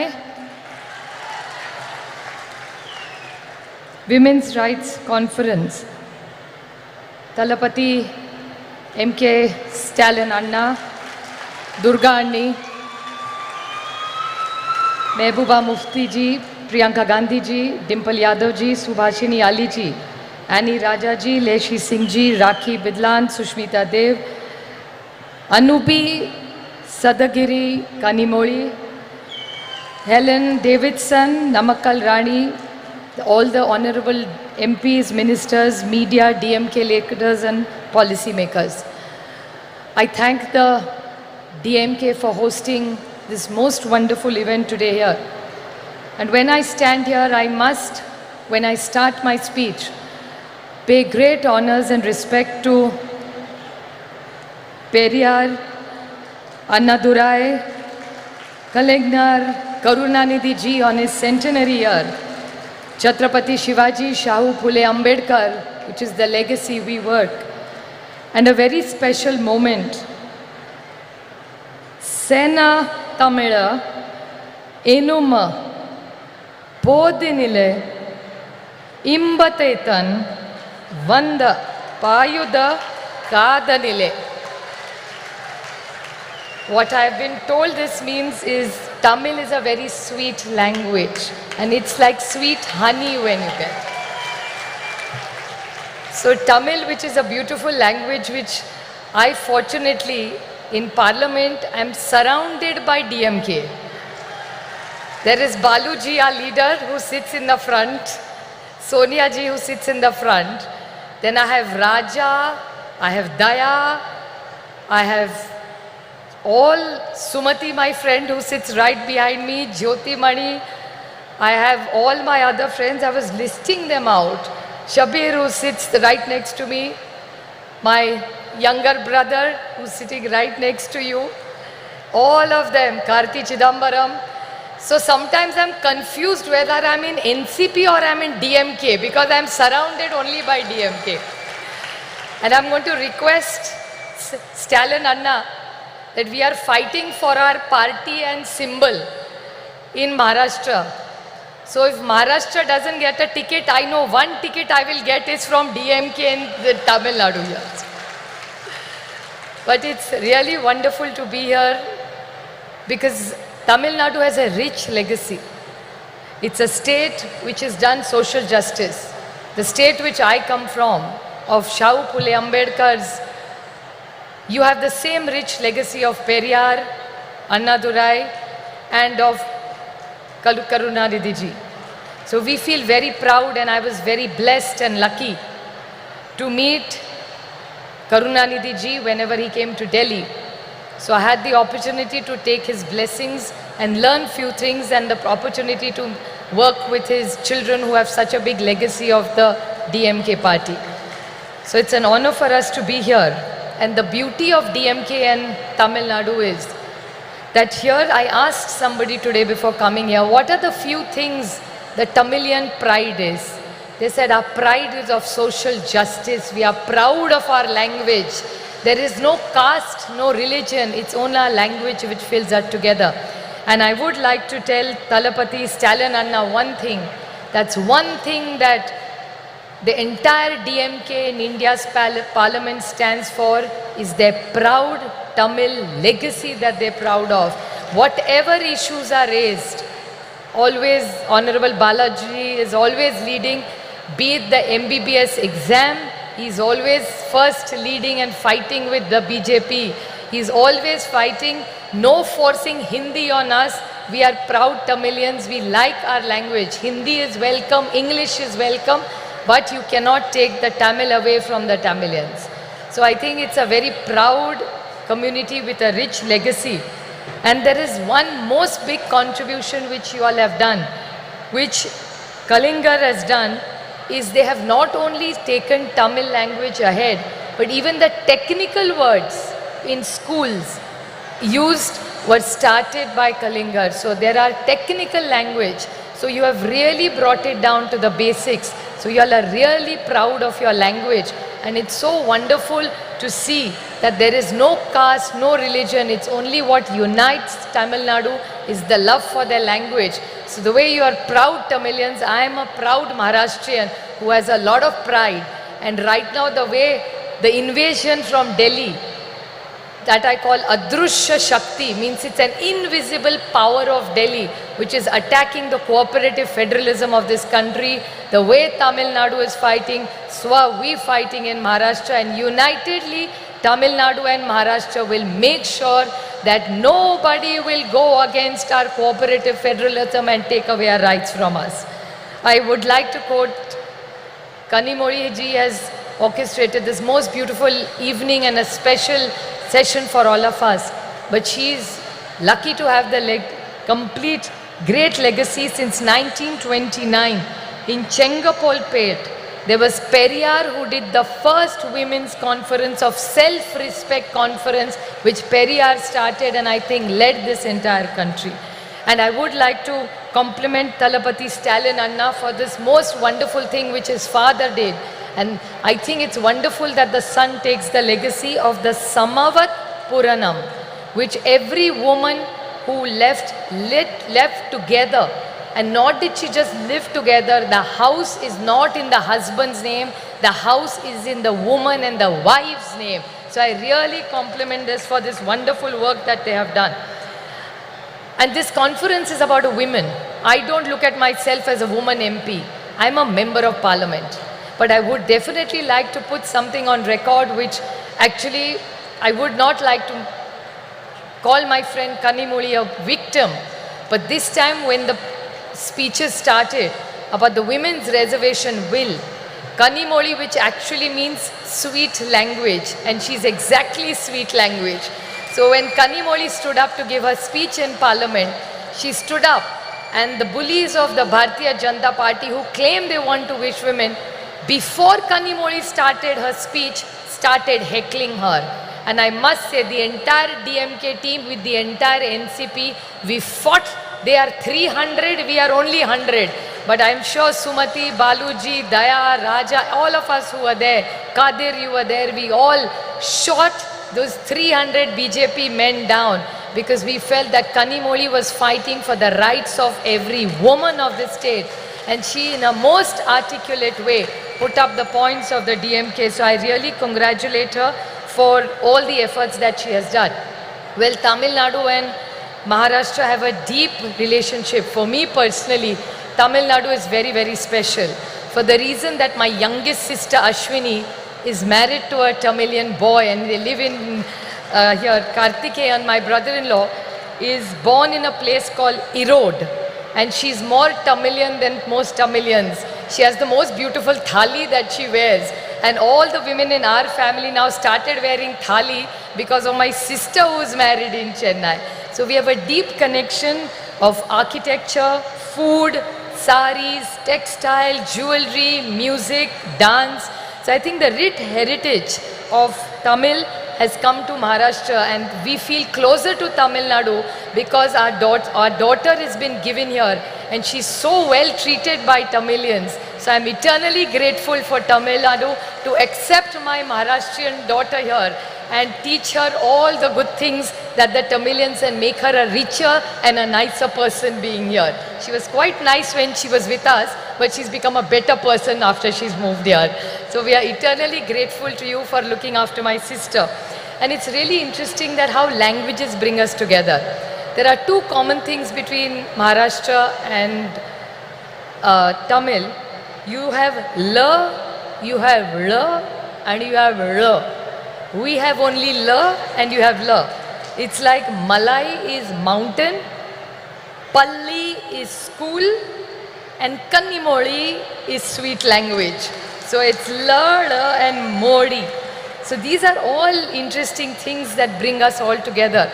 And we all who are on the dais today are committed to giving every woman her dignity, and that's why we are all here from various parts of the nation. We all work together, and the India project that has been started, we are committed to giving a fair and a just leadership and governance which India deserves. So we are committed, and I thank Thalapati Stalin Anda for all the efforts that he makes. He comes for every India meeting.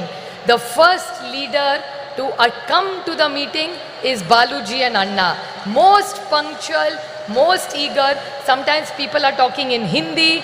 They have no clue what is going on. But Anna and Baluji are very meticulously hearing the meeting. In the middle they will ask me, what are they saying? Then now we keep a translator for them. But they are so meticulously working, most punctual, most disciplined in every India meeting. So every time we meet Anna and Baluji, we always learn something from me. So I'm eternally grateful to the entire DMK team for putting up this most wonderful meeting and hosting us with so much love.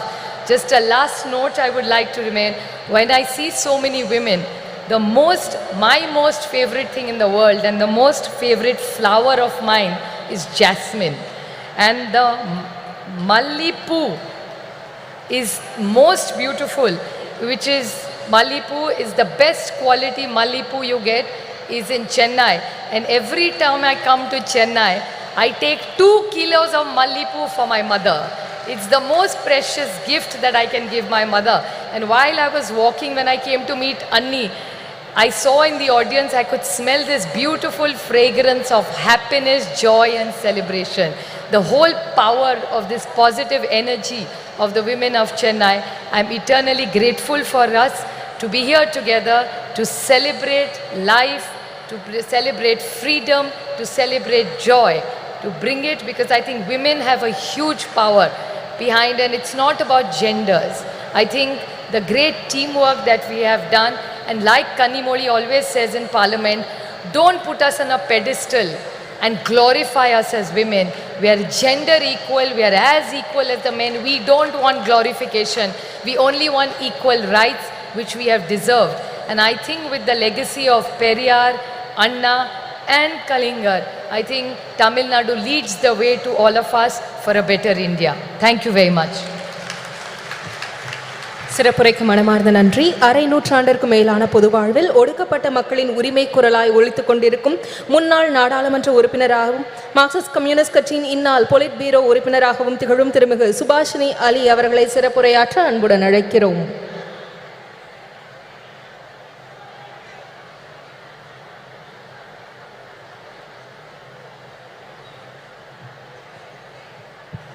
Vanakkam.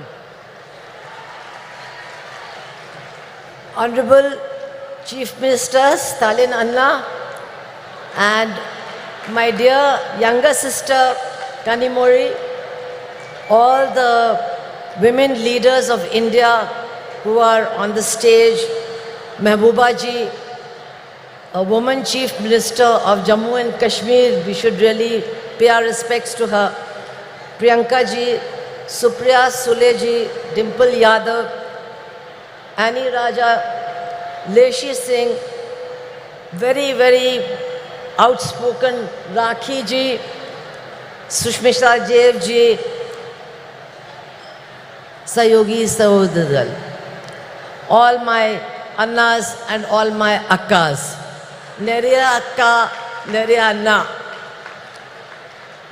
I very proud to be here today on a very, very important occasion.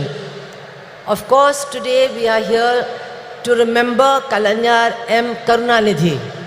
But today is a very important day in the history of our country. 14th October is the day that Dr. Baba Saheb Ambedkar, to escape the tyranny of the caste system and Manusmriti, converted to Buddhism. Today is the day of his conversion. So I think that it's a very appropriate occasion for this meeting. Today we are honoring the life and struggles of Sri Karunanidhi, who was a crusader for social and cultural change before he even entered the arena of electoral politics. And even before independence, Tamil Nadu was home to the self-respect movement, to the Justice Party, which in those days challenged the unjust Varnashram Dharma system based on Manusmriti. And Periyar, of course, the great Periyar, was the leader of that movement. But while he spoke about social justice, Periyar never forgot to speak about women. He talked about the slavery of women, and he demanded that women should get equality not only in property but also inside the home and inside society also. And that was the struggle started in Tamil Nadu. Periyar was a leader of that struggle, and I'm very proud to say that Comrade P. Ramamurthy was also one of the leaders of that struggle. That is the struggle from which Karunanidhi ji emerged. He was a writer, he was a poet, he was a script writer, he was a great journalist, he was a great orator. And after 1965, when the big anti-Hindi agitation took place in Chennai, and I was a witness to that because I was a student in Chennai, and I'm happy to tell you, I was the only Hindi-speaking person who was also supporting that movement in Tamil Nadu. And it was that movement which changed the politics of Tamil Nadu, and the DMK, people like the Karunanidhi ji, they won not only the hearts and minds of the Tamil people, but also their votes. And very soon he became Chief Minister of Tamil Nadu, and he tried to translate the principles of the movement to which he belonged into government policy, which is not easy. He ensured equal property rights for women. He gave women in Tamil Nadu access to education, to jobs, and also to nutrition. women are the most hungry people in our country. And hungry people cannot function. Today, India is 111 on the hunger list of our country in the reign of Narendra Modi. But governments like Tamil Nadu, left government of Kerala have done a great service by trying to ensure that not a single woman and not a single child goes to sleep hungry. Their nutritional needs are taken care of. This is a great achievement. I would like to say that Karunanidhi ji, apart from the policies of his government, was always committed to social justice. He promoted self-respect marriages. He promoted rationalism, scientific thinking, and was constantly emphasizing that we must get rid of superstition and adopt scientific thinking. So many achievements are there. But I would like to say that we have to remember that social justice, gender justice, and economic justice are all intertwined with each other. One cannot be weakened if another one is promoted. All these battles have to be fought together, and only then will we be able to change our society. We have not yet succeeded in doing that. And today, actually, what we are witnessing is an onslaught by the Manuvadi forces against the struggle for progress, the struggle for justice, and the struggle for equality. We must understand who these people are who are ruling the country. Their mentors are the RSS, who in 1949 declared, we do not accept this constitution of Dr. Baba Sahib Ambedkar. The RSS declared that and said, we want to create a society based on Varnashram Dharma, based on Manusmriti. We will have a society based on that. And my dear sisters and brothers, for the last 9 years, that is what they have been doing. They have been trying to destroy the constitution, and they have been trying to replace it with Manuvadi laws and Manuvadi implementation of laws. And it is women who have suffered the most. It is women who are facing the worst kind of terror and oppression, especially in BJP-ruled states. What is happening there, I cannot even describe to you. In Uttar Pradesh alone, in 8 months, there have been 2,000 rapes and 2,000 murders. This is a record in India, in the biggest state ruled by the BJP. And they are trying to change many things they have done. But a very dangerous thing that they are doing is they are trying to introduce a Manuvadi system of delivery of justice. What they are doing is that now the punishment will depend on the religion and the caste of the criminal and the religion and the caste of the victim. So that is why we see that on Independence Day, 15th of August, Narendra Modi's state of Gujarat releases mass murderers and mass rapists who have destroyed Balkis Banu's family, who killed her 2 children and raped her mother, raped her sister-in-law, and killed the male members of her family. They were released on the 15th of August last year. We have seen that in Hathras in Uttar Pradesh, a Dalit girl who was gang raped, she was said to be a liar. The chief minister said she was a liar.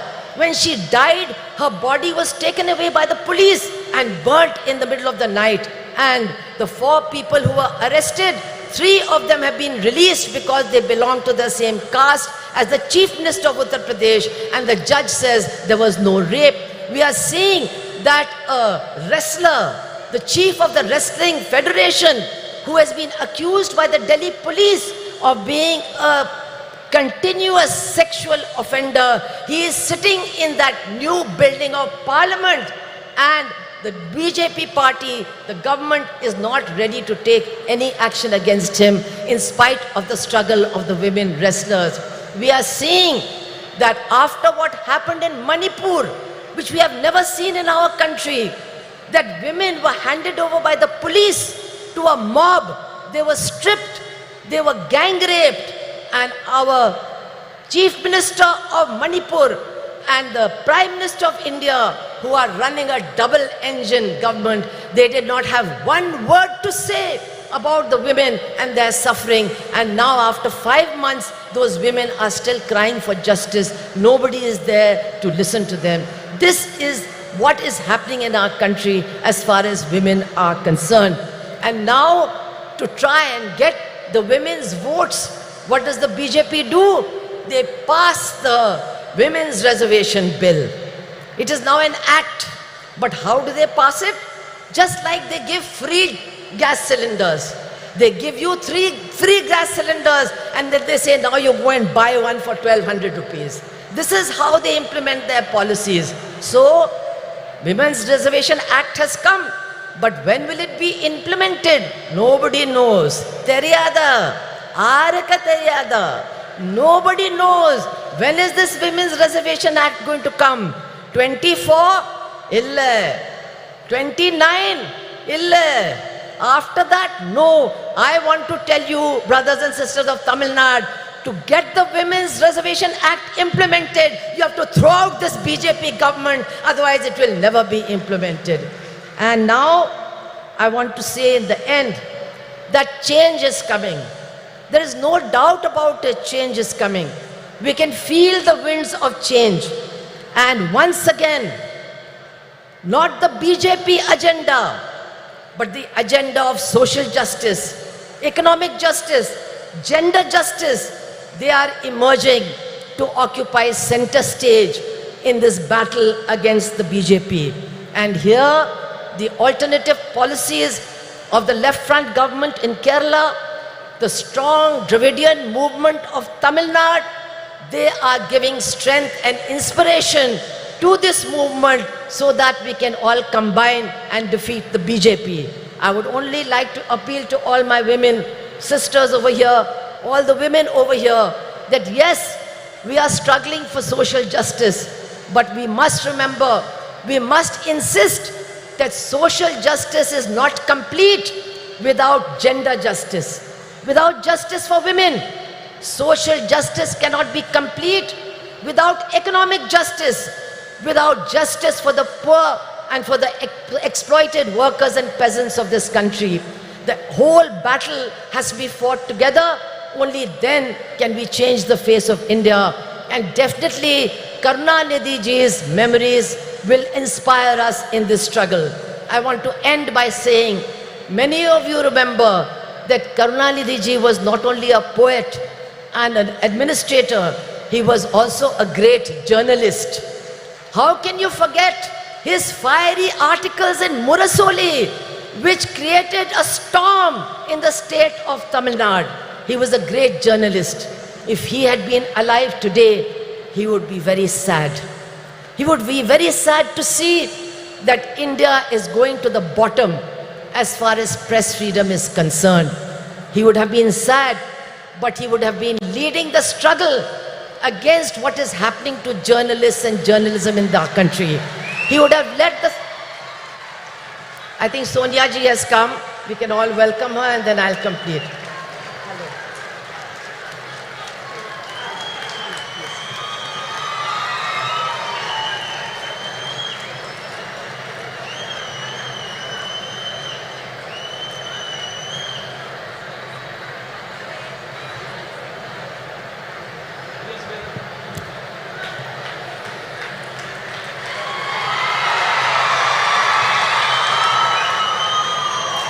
So as I said, I am going to conclude by remembering Karunanidhi ji as a journalist, his articles in Murasoli, and today he would have been very sad to see the lack of freedom of the press, to see the condition of the media, and to see the way in which media persons are being attacked.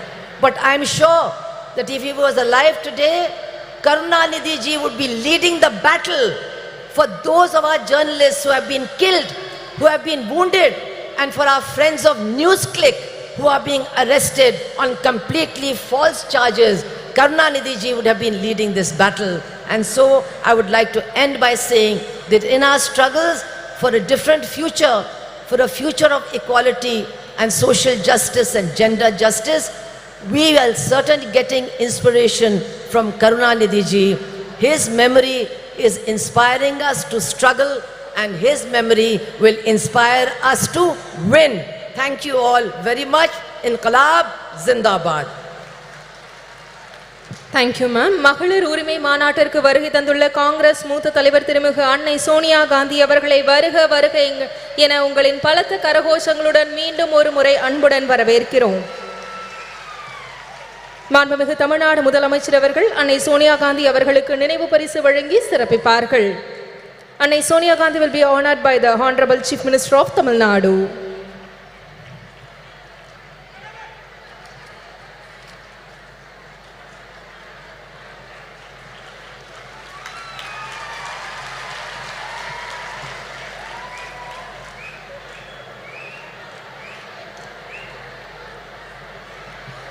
திராவிட இயக்க பாதையில் விளிம்புநிலை மக்களுக்காக சமரசமின்றி பணியாற்றி வரும் திராவிட முன்னேற்ற கழகத்தின் துணை பொதுச் செயலாளர் நாடாளுமன்ற உறுப்பினர் திருமிகு கனிமொழி கருணாநிதி அவர்களை உரையாற்ற அன்புடன் அழைக்கிறோம்.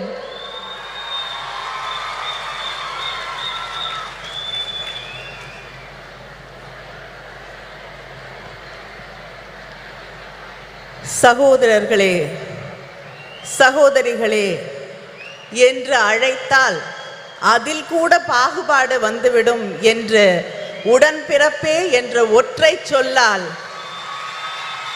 அந்த மந்திர சொல்லால் நம்மையெல்லாம் கட்டி போட்டு வைத்திருந்த தலைவர் கலைஞர் அவர்களுடைய நூற்றாண்டிலே தேசிய அளவிலான மகளிர் உரிமை மாநாட்டை நடத்தும் வாய்ப்பினை எனக்கும் மகளிர் அணி அவர்களுக்கும் அளித்து அது வெற்றி பெறுவதற்கு முழு முதல் காரணமாக இருக்கக்கூடிய நம்முடைய முதலமைச்சர் கழகத்தின் தலைவர் அண்ணன் தளபதி அவர்களே, a leader who stands with the oppressed, the downtrodden, marginalized, a beacon of strength and dignity and hope, Madam Sonia Gandhi. தலைவர் கலைஞர் அவர்கள் தியாக திருவிளக்கு என்று அன்போடு அழைத்த அன்னை அம்மையார் சோனியா காந்தி அவர்களே, இந்த நிகழ்ச்சி வெற்றி பெறுவதற்கான வாழ்த்துக்களோடு அமர்ந்திருக்கக்கூடிய கழகத்தின் பொதுச் செயலாளர் அவர்களே, பொருளாளர் அவர்களே, கூட்டணி இயக்கங்களை சார்ந்த தலைவர்களே, ஜம்மு காஷ்மீருடைய முன்னாள் முதலமைச்சர் மரியாதைக்கும் அன்பிற்கும் உரிய அம்மையார் மெஹபூபா முஃப்தி அவர்களே, முதலாக தமிழ்நாட்டு மேடையிலே தமிழ் மக்களோடு உரையாட வந்திருக்கக்கூடிய அடித்து தட்டு மக்களுடைய தோழி பிரியங்கா காந்தி அவர்களே,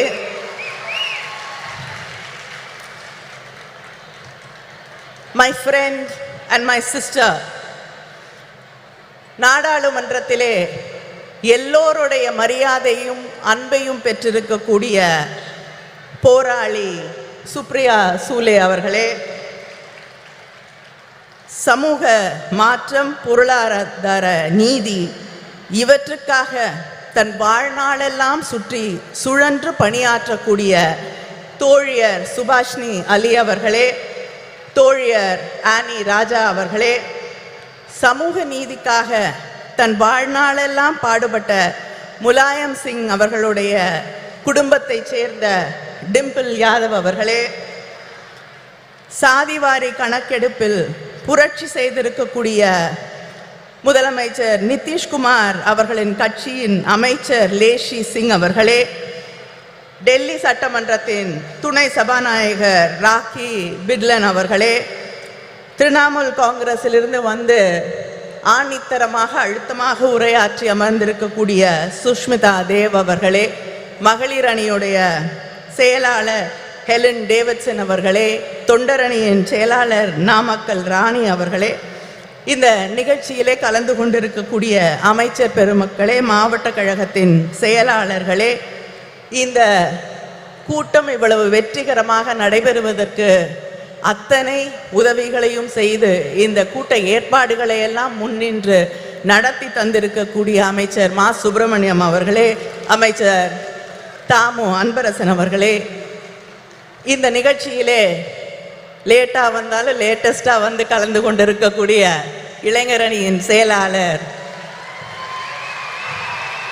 உதயநிதி அவர்களே, அவர் உள்ளிட்ட அணி செயலாளர்களே, நாடாளுமன்ற உறுப்பினர்களே, சட்டமன்ற உறுப்பினர்களே, திராவிட முன்னேற்ற கழகத்தின் முன்னணி செயல் வீரர்களே, உங்கள் அத்தனை பேருக்கும் என்னுடைய நன்றியை, வணக்கத்தை தெரிவித்துக் கொள்கிறேன். ஒரு மெழுகுவர்த்தியை ஏற்றினால் 1000 விளக்குகளை ஏற்ற முடியும். அறிவொளி பெற்ற ஒரு பெண்ணாலும் அத்தகைய ஒளியை உருவாக்க முடியும் என்று சொன்னவர் தலைவர் கலைஞர் அவர்கள்.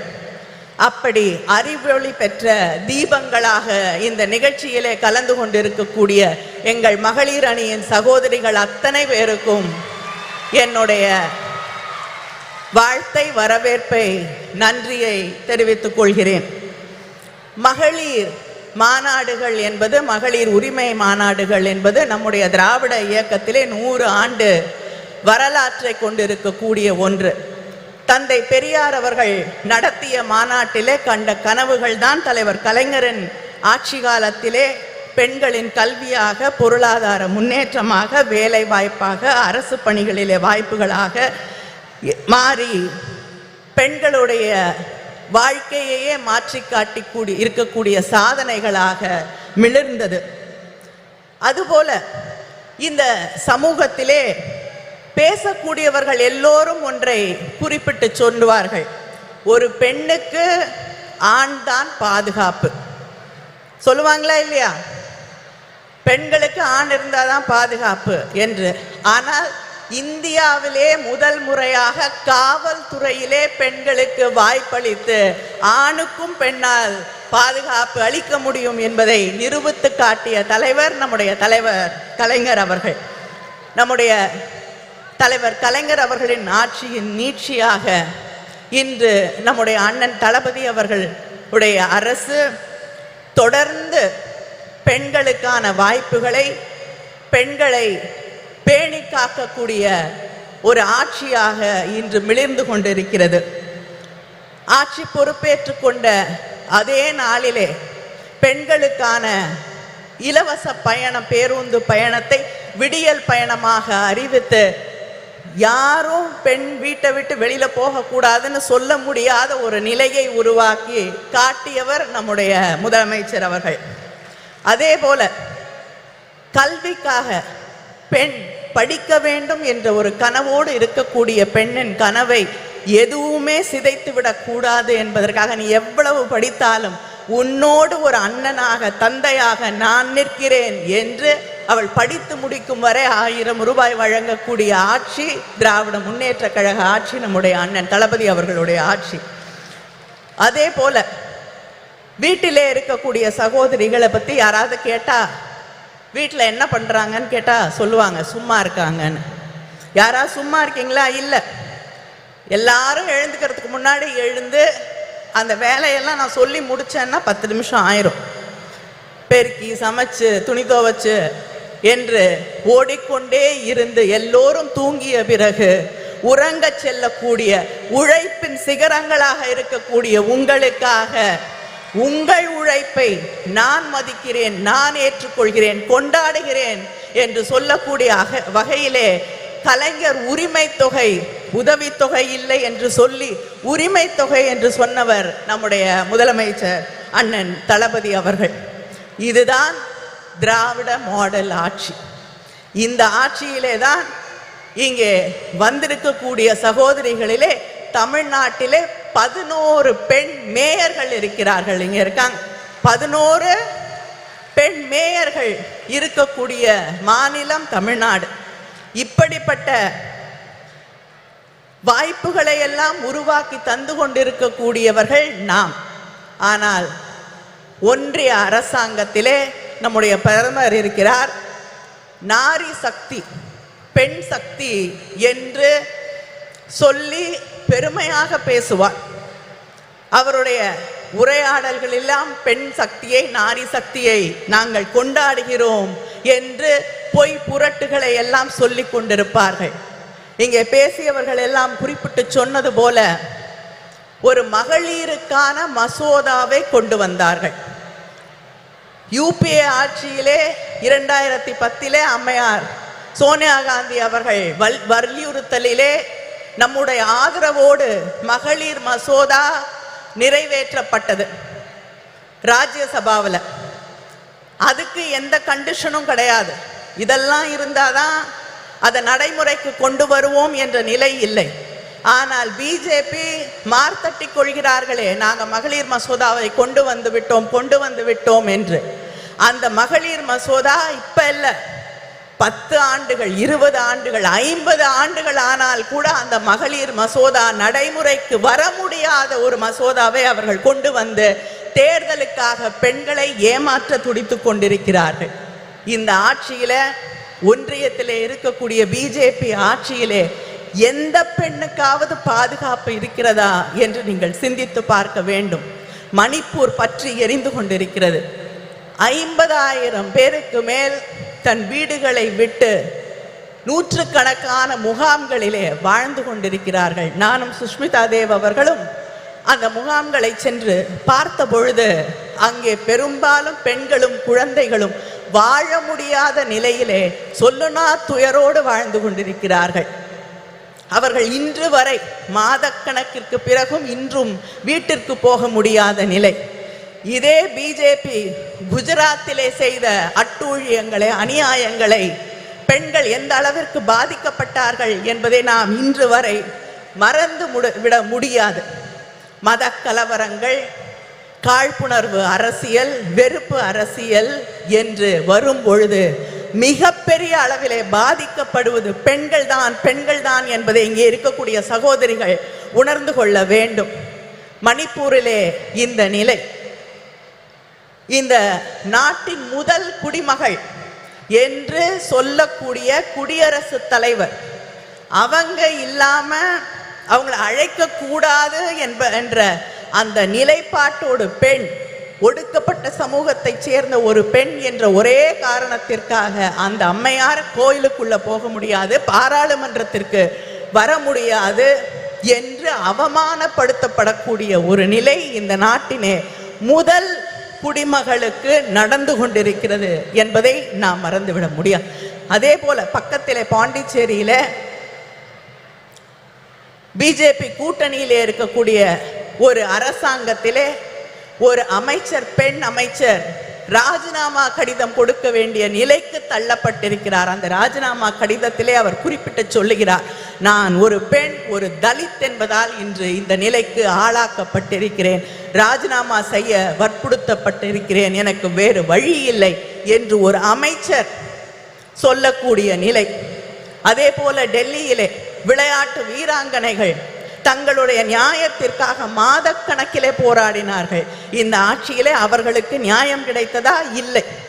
இப்படி யாருக்குமே, அது குடியரசுத் தலைவராக இருக்கட்டும், வீராங்கனைகளாக இருக்கட்டும், அமைச்சர்களாக இருக்கட்டும், சாதாரண சாமானிய வீட்டு பெண்களாக இருக்கட்டும், யாருக்குமே பாதுகாப்பில்லை, நியாயம் இல்லை என்று இருக்கக்கூடிய ஒரு நிலையைத்தான் மத்தியிலே, ஒன்றியத்திலே இருக்கக்கூடிய பிஜேபி ஆட்சி உருவாக்கி தந்திருக்கிறது.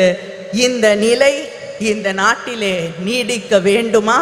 நீடித்தால் பெண்களுக்கு பாதுகாப்பு இருக்கிறதா என்பதை நீங்கள் சிந்தித்து பார்க்க வேண்டும். வேலை வாய்ப்பு, நம்முடைய ஆட்சி தமிழ்நாட்டில் இன்னைக்கு இந்தியாவிலே அதிகமாக பெண்கள் வேலைக்கு போகக்கூடிய, பெண்கள் இருக்கக்கூடிய 43% பெண்கள் வேலைக்கு போகக்கூடிய வாய்ப்பை பெற்றிருக்கக்கூடிய மாநிலமாக நாம் பெருமையாக பேசக்கூடிய நிலை இருக்கிறது. ஆனால் இந்த நாட்டிலே பிஜேபி ஆட்சியில் முதல்ல 2016-17 15% பெண்கள் வேலைக்கு போகக்கூடிய வாய்ப்பு இருந்தது. ஆனால் இன்று அது 8% இந்த பிஜேபி ஆட்சியிலே அது குறைந்திருக்கிறது. கல்வி இல்லை, எதிர்காலம் இல்லை, பாதுகாப்பு இல்லை என்ற நிலையைத்தான் இவர்கள் இந்த நாட்டிலே இருக்கக்கூடிய பெண்களுக்காக உருவாக்கி தந்திருக்கிறார்கள் என்பதை நாம் புரிந்து கொள்ள வேண்டும். சரிசமமாக தேர்தல் களத்திலே வாக்களிக்க கூடியவர்களாக பெண்கள் இருக்கிறார்கள். 50% வாக்குகள் பெண்களிடமிருந்து வருகிறது. ஆனால் அங்கே இருக்கக்கூடிய பாலிசி டிசிஷன் எதிலும் பெண்களுடைய கருத்துக்கள் கேட்கப்படுவதில்லை. பெண்களுக்கு இடம் இல்லை, பெண்கள் ஒதுக்கப்படுகிறார்கள் என்ற அந்த நிலைதான் நீடித்து கொண்டிருக்கிறது. நாங்கள் யாசகம் கேட்கவில்லை, எங்கள் உரிமைகளுக்காக போராடுகிறோம் என்று இந்த நாட்டிலே இருக்கக்கூடிய பெண்கள் நிமிர்ந்து நின்று போராட வேண்டிய அந்த கட்டத்திலே நாம் நின்று கொண்டிருக்கிறோம் என்பதை மறந்துவிடக் கூடாது. Politics should be determined, defined and decided with opinions, concerns and aspirations of women. Without that, there should be no politics, no policy making and no governance without listening to what we want to say. Let us come together, let us rewrite history and make sure there is justice. Justice just not for the women of this country, but justice for everybody, every human being in this country. Thank you.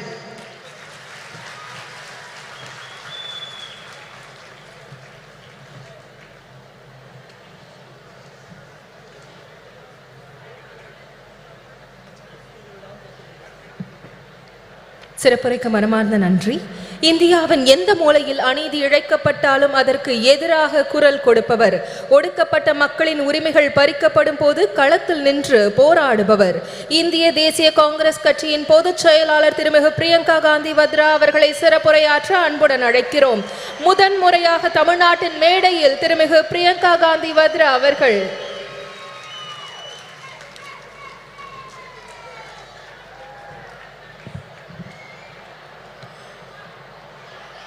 Thiru MK Stalin ji, Srimati Soniya Gandhi ji, Tirumati Kanimozhi Karunanidhi ji, Srimati Mehbooba Mufti ji, Srimati Subhasini Ali ji, Srimati Supriya Sule ji, Srimati Leshi Singh ji, Srimati Ani Raja ji, Srimati Rakhi Bidlan ji, Srimati Dimple Yadav ji, Sushmita Dev ji. It is an honor for me to be here today to commemorate the 100th birthday of Thiru K. Karunanidhi and share the stage on this special meeting for women with all of you. 32 years ago, on the darkest night of my life, I first set foot on this land of Tamil Nadu. I was here to collect my father's shattered body. I was 19 years old and my mother was just a few years younger than I am today. As the door of the plane opened, the night grabbed us and drew us in. But I was not afraid of it, because the worst thing I could have imagined had already happened. A few hours earlier, my father had been killed. I had walked towards my mother that night, knowing that the words I was to speak would break her heart. Yet I spoke them, and I watched as the light of happiness was extinguished from her eyes forever. We walked down the stairs of the plane onto the tarmac of Minambakam Airport Terminal, shocked and alone. Then suddenly, as if sent by the embarrassed gods who had failed us, a crowd of women dressed in blue saris surrounded us. They were ladies who worked at the airport. They held my mother in their arms and cried inconsolably with her as if they were all my mothers, as if they too had lost their beloved. in those shared tears, a bond formed between me, between my heart and the women of Tamil Nadu that I can neither explain nor ever erase. Ningal Daniyen Thai, Ningal Daniyen Sahodari, Inge Uguludan, இருப்பதை நான் பெருமையாக கருதுகிறேன். இன்று நான் நம் அன்னை வரை பற்றி பேசப் போகிறேன். இந்திய நாட்டின் பெண்களை பற்றி பேசப் போகிறேன். I am here to remind you that we are the strength of this proud and beautiful nation which is our motherland. My sisters, no matter how rich we are or how poor we are, no matter whether we live in big cities, small towns or villages, no matter how well educated we are or how much lack of opportunity we have faced, we are the bedrock upon which our families and our societies are built brick by brick. We are the ones that carry the weight of our society on our shoulders. We do this with grace and courage. We do it with tenacity and strength of will. And our capacity to absorb pain and suffering is immense. We are proud of these qualities which have been passed on in our bones through generations and generations of oppression. But my sisters, I am here to remind you that we are more than this. We are greater than our ability to bear suffering. We are the ones that nurture and hold, that give to our children and to all those around us unfailingly. We are the ones who teach courage, the ones who teach love. It is us who understand forgiveness and us who know how to fight fearlessly in the face of adversity. We are the workforce powering our nation forward, and we are the millions of young women aspiring towards a better future. We know how to rise from the darkest night to claim a new dawn. We have a light within each one of us that is capable of shining brighter than the sun. But that light has never been allowed the freedom and joy to shine in its fullness. It was almost 100 years ago that Tandai Periyar asked, Peniyen, Adimai Anal, why were women enslaved? Then he answered this question in a series of revolutionary essays in which he wrote about the economic and social enslavement of women. It was he who laid the foundation for the empowerment of women in Tamil Nadu, which Thiru Annadurai and Thiru Karunanidhi carried forward. My sisters, this empowered you, the women of Tamil Nadu, to show the way of emancipation and progress to the rest of India. Yet across our nation, beneath the surface of progress, we are still struggling with the harsh reality of an entrenched patriarchy that ensures the systemic oppression of women. In fact, almost a century after Tandai Periyar's essays were published, that same question looms large before us. Peniyen, Adimayai Irikiral. Why are women still enslaved? And although I do not have the stature nor the experience and the wisdom of Tandai Periyar, my answer is this. I am a woman. We have been taught generation after generation after generation to cede our power to others. We have been taught to talk softly. We have been taught to step aside, to be ashamed of honoring our essence, to take care of everyone else before we show compassion towards ourselves. And unfortunately, my sisters, we have learned these lessons only too well. So well that we have continued to pass them down. We have learned to define ourselves through the eyes of the hierarchy that was instilled in us. And by doing so, we have allowed and enabled our own oppression. We ourselves have forgotten that the root of discrimination of any kind, whether it is based on color, creed, caste, or gender, is an inability to honor the truth that equality and personal dignity are neither a privilege nor a gift, but a natural endowment of life. Today, there is much talk about empowerment, as every political party begins to realize that women can become a formidable collective force that shapes our nation's future. But they still look towards us with greed. Greed for votes and the greed to capture our power and use it to keep us down. On your behalf today, my sisters, I demand more.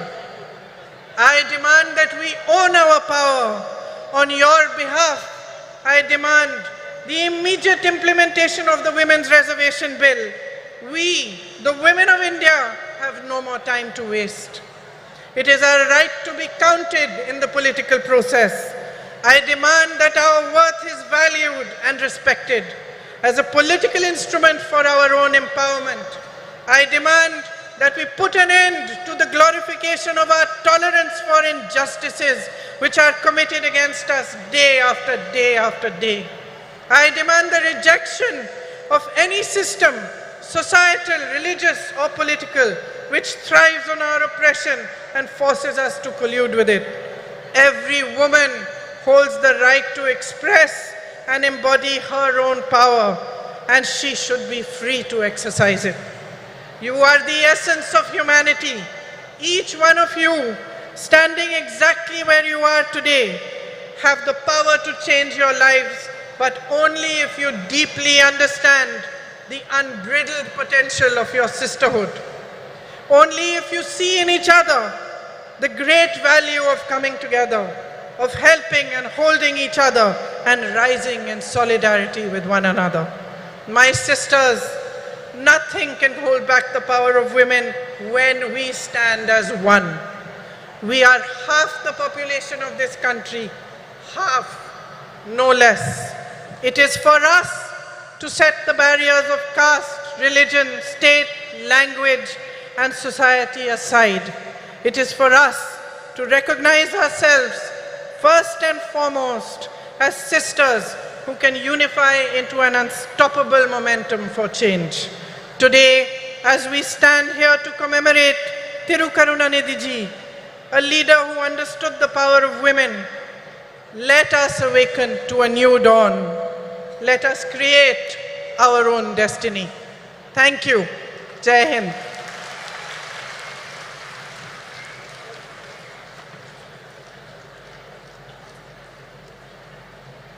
முதன்முறையாக தமிழ்நாட்டின் மேடையில் தமிழிலும் இணைந்து சிறப்புரையாற்றியமைக்கு மனமார்ந்த நன்றியினை தெரிவித்துக் கொள்கிறோம்.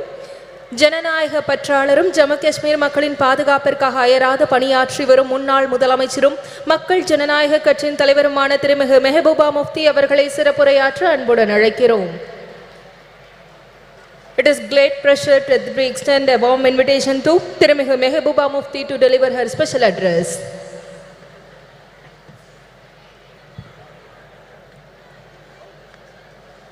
Respected Soniya Gandhi ji, Talapati M.K. Stalin, Honorable Chief Minister of Tamil Nadu,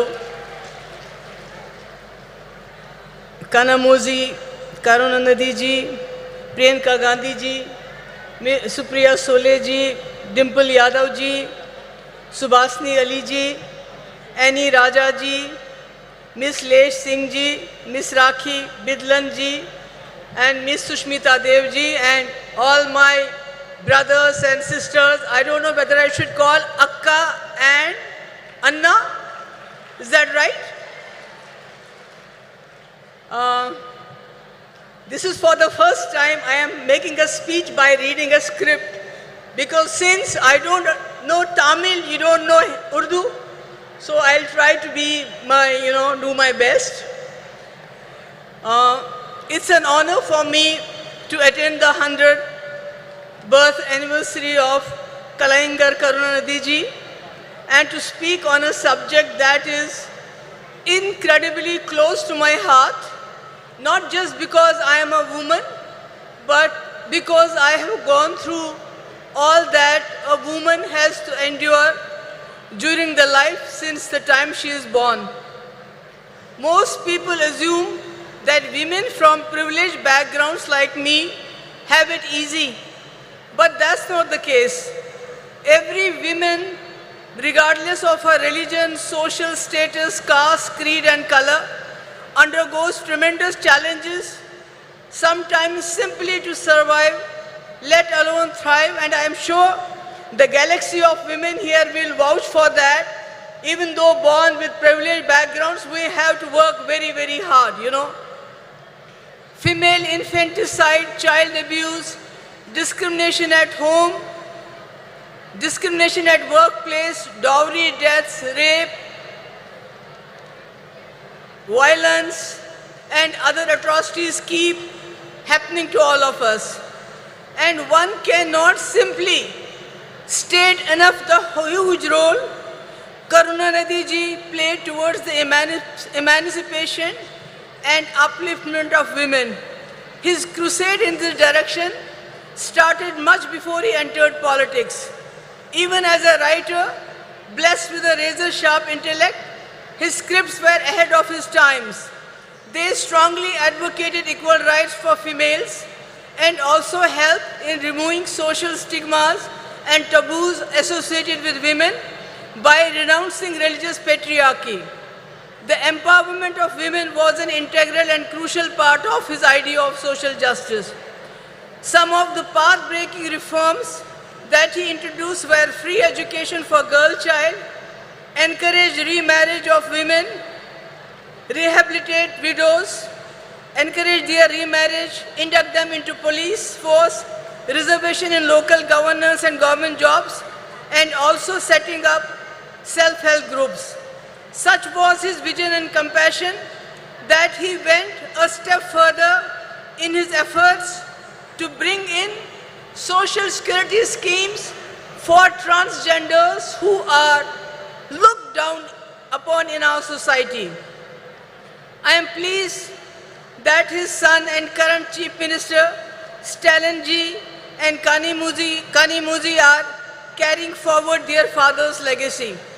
Many initiatives besides the initiatives like providing free bus, monthly financial assistance to girls studying in government schools, 1,000 rupee to housewives who are heading the family. What is really remarkable is his latest decision to certify women priests, 3 women priests. This is something remarkable. It is happening at a time when women are not allowed to enter religious places, whether they are Hindus or Muslims or whatever. This is really admirable and I salute for this to you. And as far as I am concerned, I was Chief Minister just for 3 years and I tried to bring in certain schemes for the girls. One was providing exclusive buses to the women, not free, but exclusive. But women had a sigh of relief because I know and these women know what we have to go through when we travel by public transport. I think we all know what happens to us. So the women were relieved. Then I introduced a scooty, 50% subsidy to meritorious girls, college-going girls coming from very poor backgrounds. And today when I see the young ladies on the scooty going with their fathers sitting behind them, their brothers sitting behind them, I mean, it brings a smile, which is a very difficult thing in Jammu and Kashmir. After 2019, when everything was snatched from us, what this great country had given us, what the Indian Constitution had given us, the people of J&K have stopped smiling. Except when Rahulji came with his brigade, this Bharat Jodo Yatra, I saw the smile on the faces of Kashmiris, from the faces of Jammu people after a long time.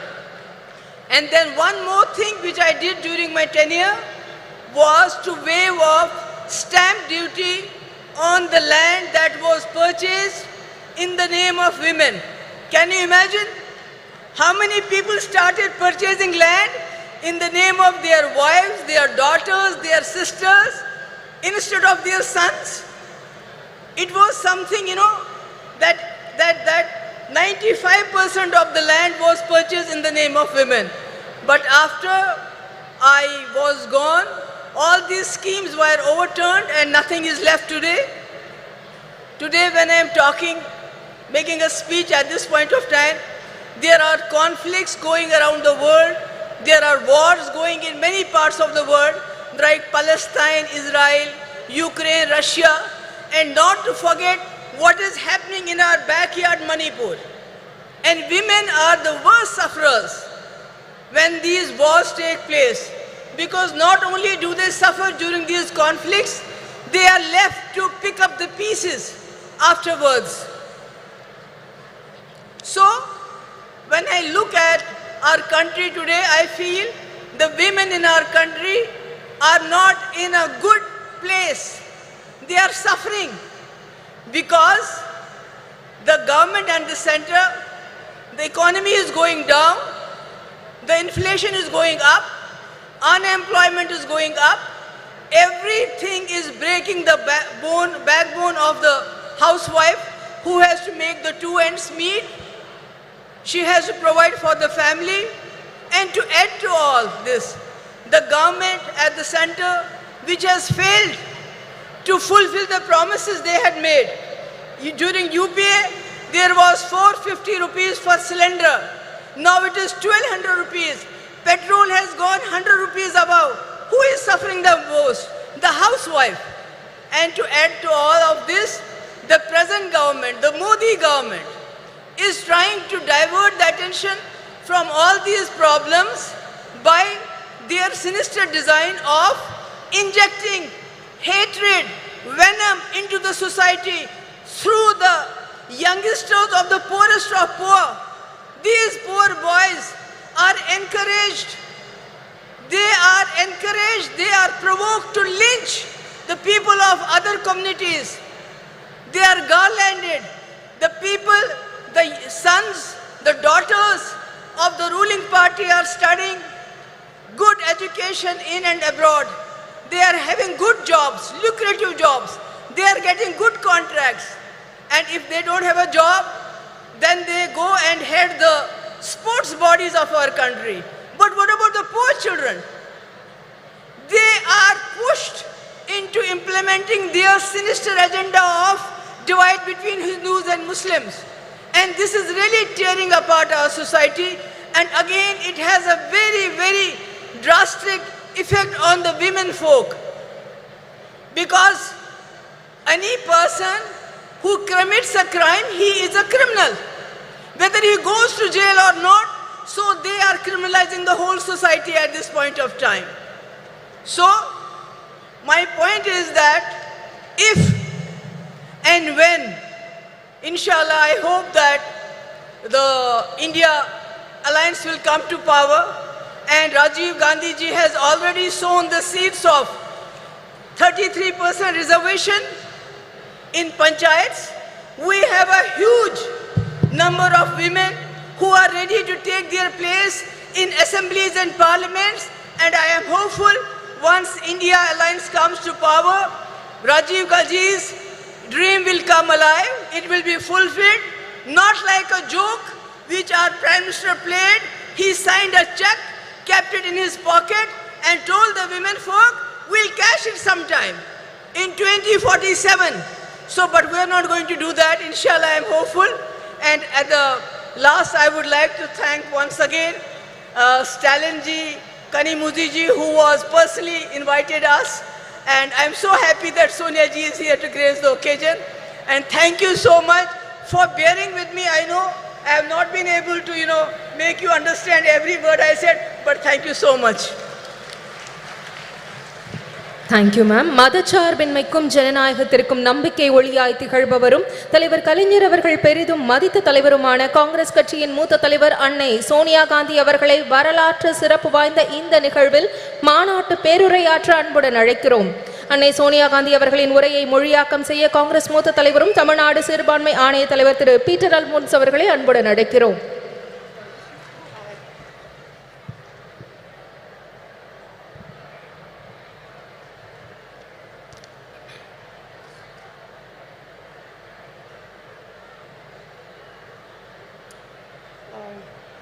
I think it's too high, no? No. Leave it.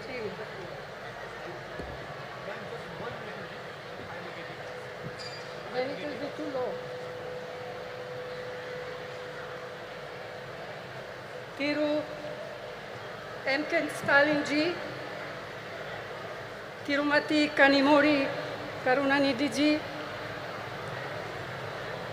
all women's leader on the dais, Sahodara, Sahodarigale, Vanakkam.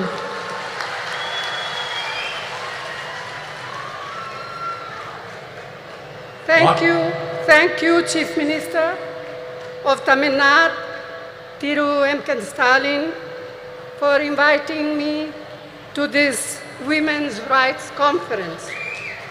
We are assembled here to commemorate the work and memory of the great son of India, Thiru Dr. K. Karunanidhi, lovingly called Kalanja. மாண்புமிகு ஸ்டாலின் அவர்களே, அன்பிற்குரிய கனிமொழி அவர்களே, மேடையிலே அமர்ந்திருக்கக்கூடிய மகளிர் தலைவர்களே, இந்த அருமையான நாளில் ஒரு மாபெரும் தலைவருடைய 100 ஆண்டு விழாவை முன்னிட்டு நடத்தப்படுகின்ற இந்த மகளிர் உரிமை மாநாட்டிற்கு என்னை அழைத்த முதலமைச்சர் ஸ்டாலின் அவர்களுக்கு என் நெஞ்சார்ந்த நன்றியினை தெரிவித்துக் கொள்கிறேன். A leader of many talents, a writer, a poet, a journalist, a chief minister of many terms, but above all, a leader who believed deeply in the upliftment of the deprived. தன்னுடைய வாழ்க்கை முழுமையும் ஏழை எளிய மக்களுக்காக உழைத்தவரும் இந்திய தாயினுடைய தவப்புதல்வர்களில் ஒருவரும் நம்மால் அன்போடு கலைஞர் என்று அழைக்கப்படக்கூடியவருமான அருமைக்குரிய தலைவர் கலைஞர் அவர்கள் ஒரு பன்முகத்தன்மை கொண்ட ஒரு மாபெரும் தலைவர். ஒரு எழுத்தாளராக, ஒரு பத்திரிகையாளராக, ஒரு முதலமைச்சராக, ஒரு நிர்வாகியாக அவர் ஆற்றிய பணிகள் மகத்தான பணிகள். He believed in equality of all, regardless of faith, caste, language or region. And ahead of his time, he was a champion of gender equality, which has now become something of a national movement. மாநிலம், மொழி, சாதி, மத நம்பிக்கை இவற்றிற்கெல்லாம் அப்பாற்பட்டு எல்லோரையும் சமத்துவமாக பார்க்கக்கூடிய ஒரு அருமையான தத்துவத்திலே அவர் நம்பிக்கை கொண்டிருந்தார். தன்னுடைய வாழ்நாளின் போது அதிகமாக பேசப்படாத பாலின சமத்துவத்தை அவர் சிந்தித்து அதற்காக போராடுகின்ற ஒரு போராளியாக தன்னை அடையாளப்படுத்தி கொண்டார். இன்று அது ஒரு தேசிய இயக்கமாக கொண்டாடப்படுகின்ற சூழ்நிலை உருவாகி இருக்கிறது. Our women have made India proud in multiple fields and sectors, in spite of the shackles of tradition, patriarchy, and culture that stood on their way. This struggle for equality has had many ups and downs. But today, Indian women shine in many spheres. To mention just a few: science, knowledge, skills, culture, and sports, and politics. And above all, as centers of our families and leaders of people. நம்முடைய பெண்கள் இந்தியாவிலே மிக மகத்தான சாதனைகளை செய்திருக்கிறார்கள். மரபு வழி சமூகம், ஆணாதிக்க சமூகம், கலாச்சாரம் என்கிற தடைகளை எல்லாம் மீறி அவர்கள் மிக அருமையான சாதனைகளை செய்து முடித்திருக்கிறார்கள்.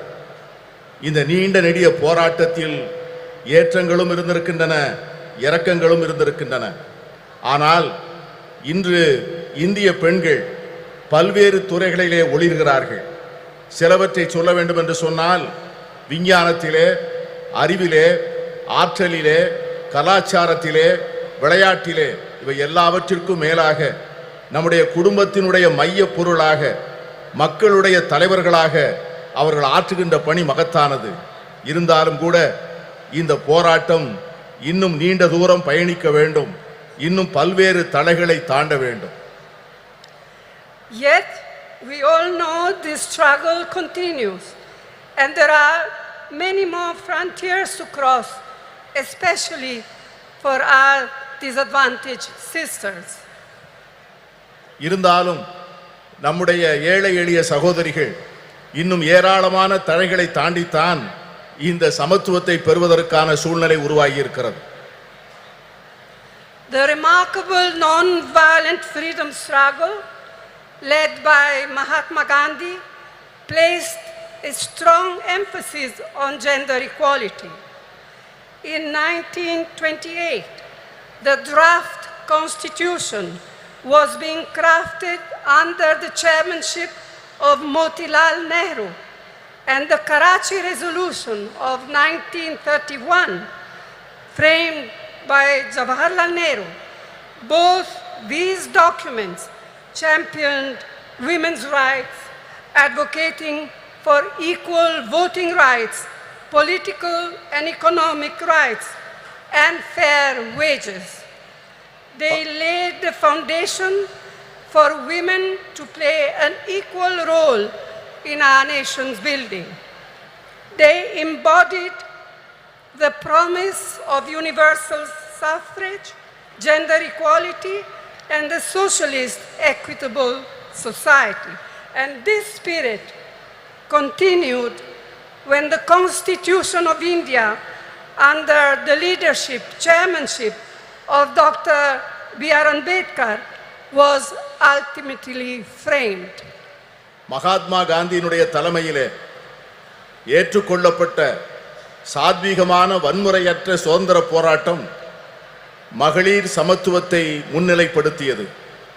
1928 அரசியல் சாசன சட்ட வரைவு மோதிலால் நேரு அவர்கள் தலைமையிலான குழு தயார் செய்து அந்த அறிக்கையை சமர்ப்பித்தது.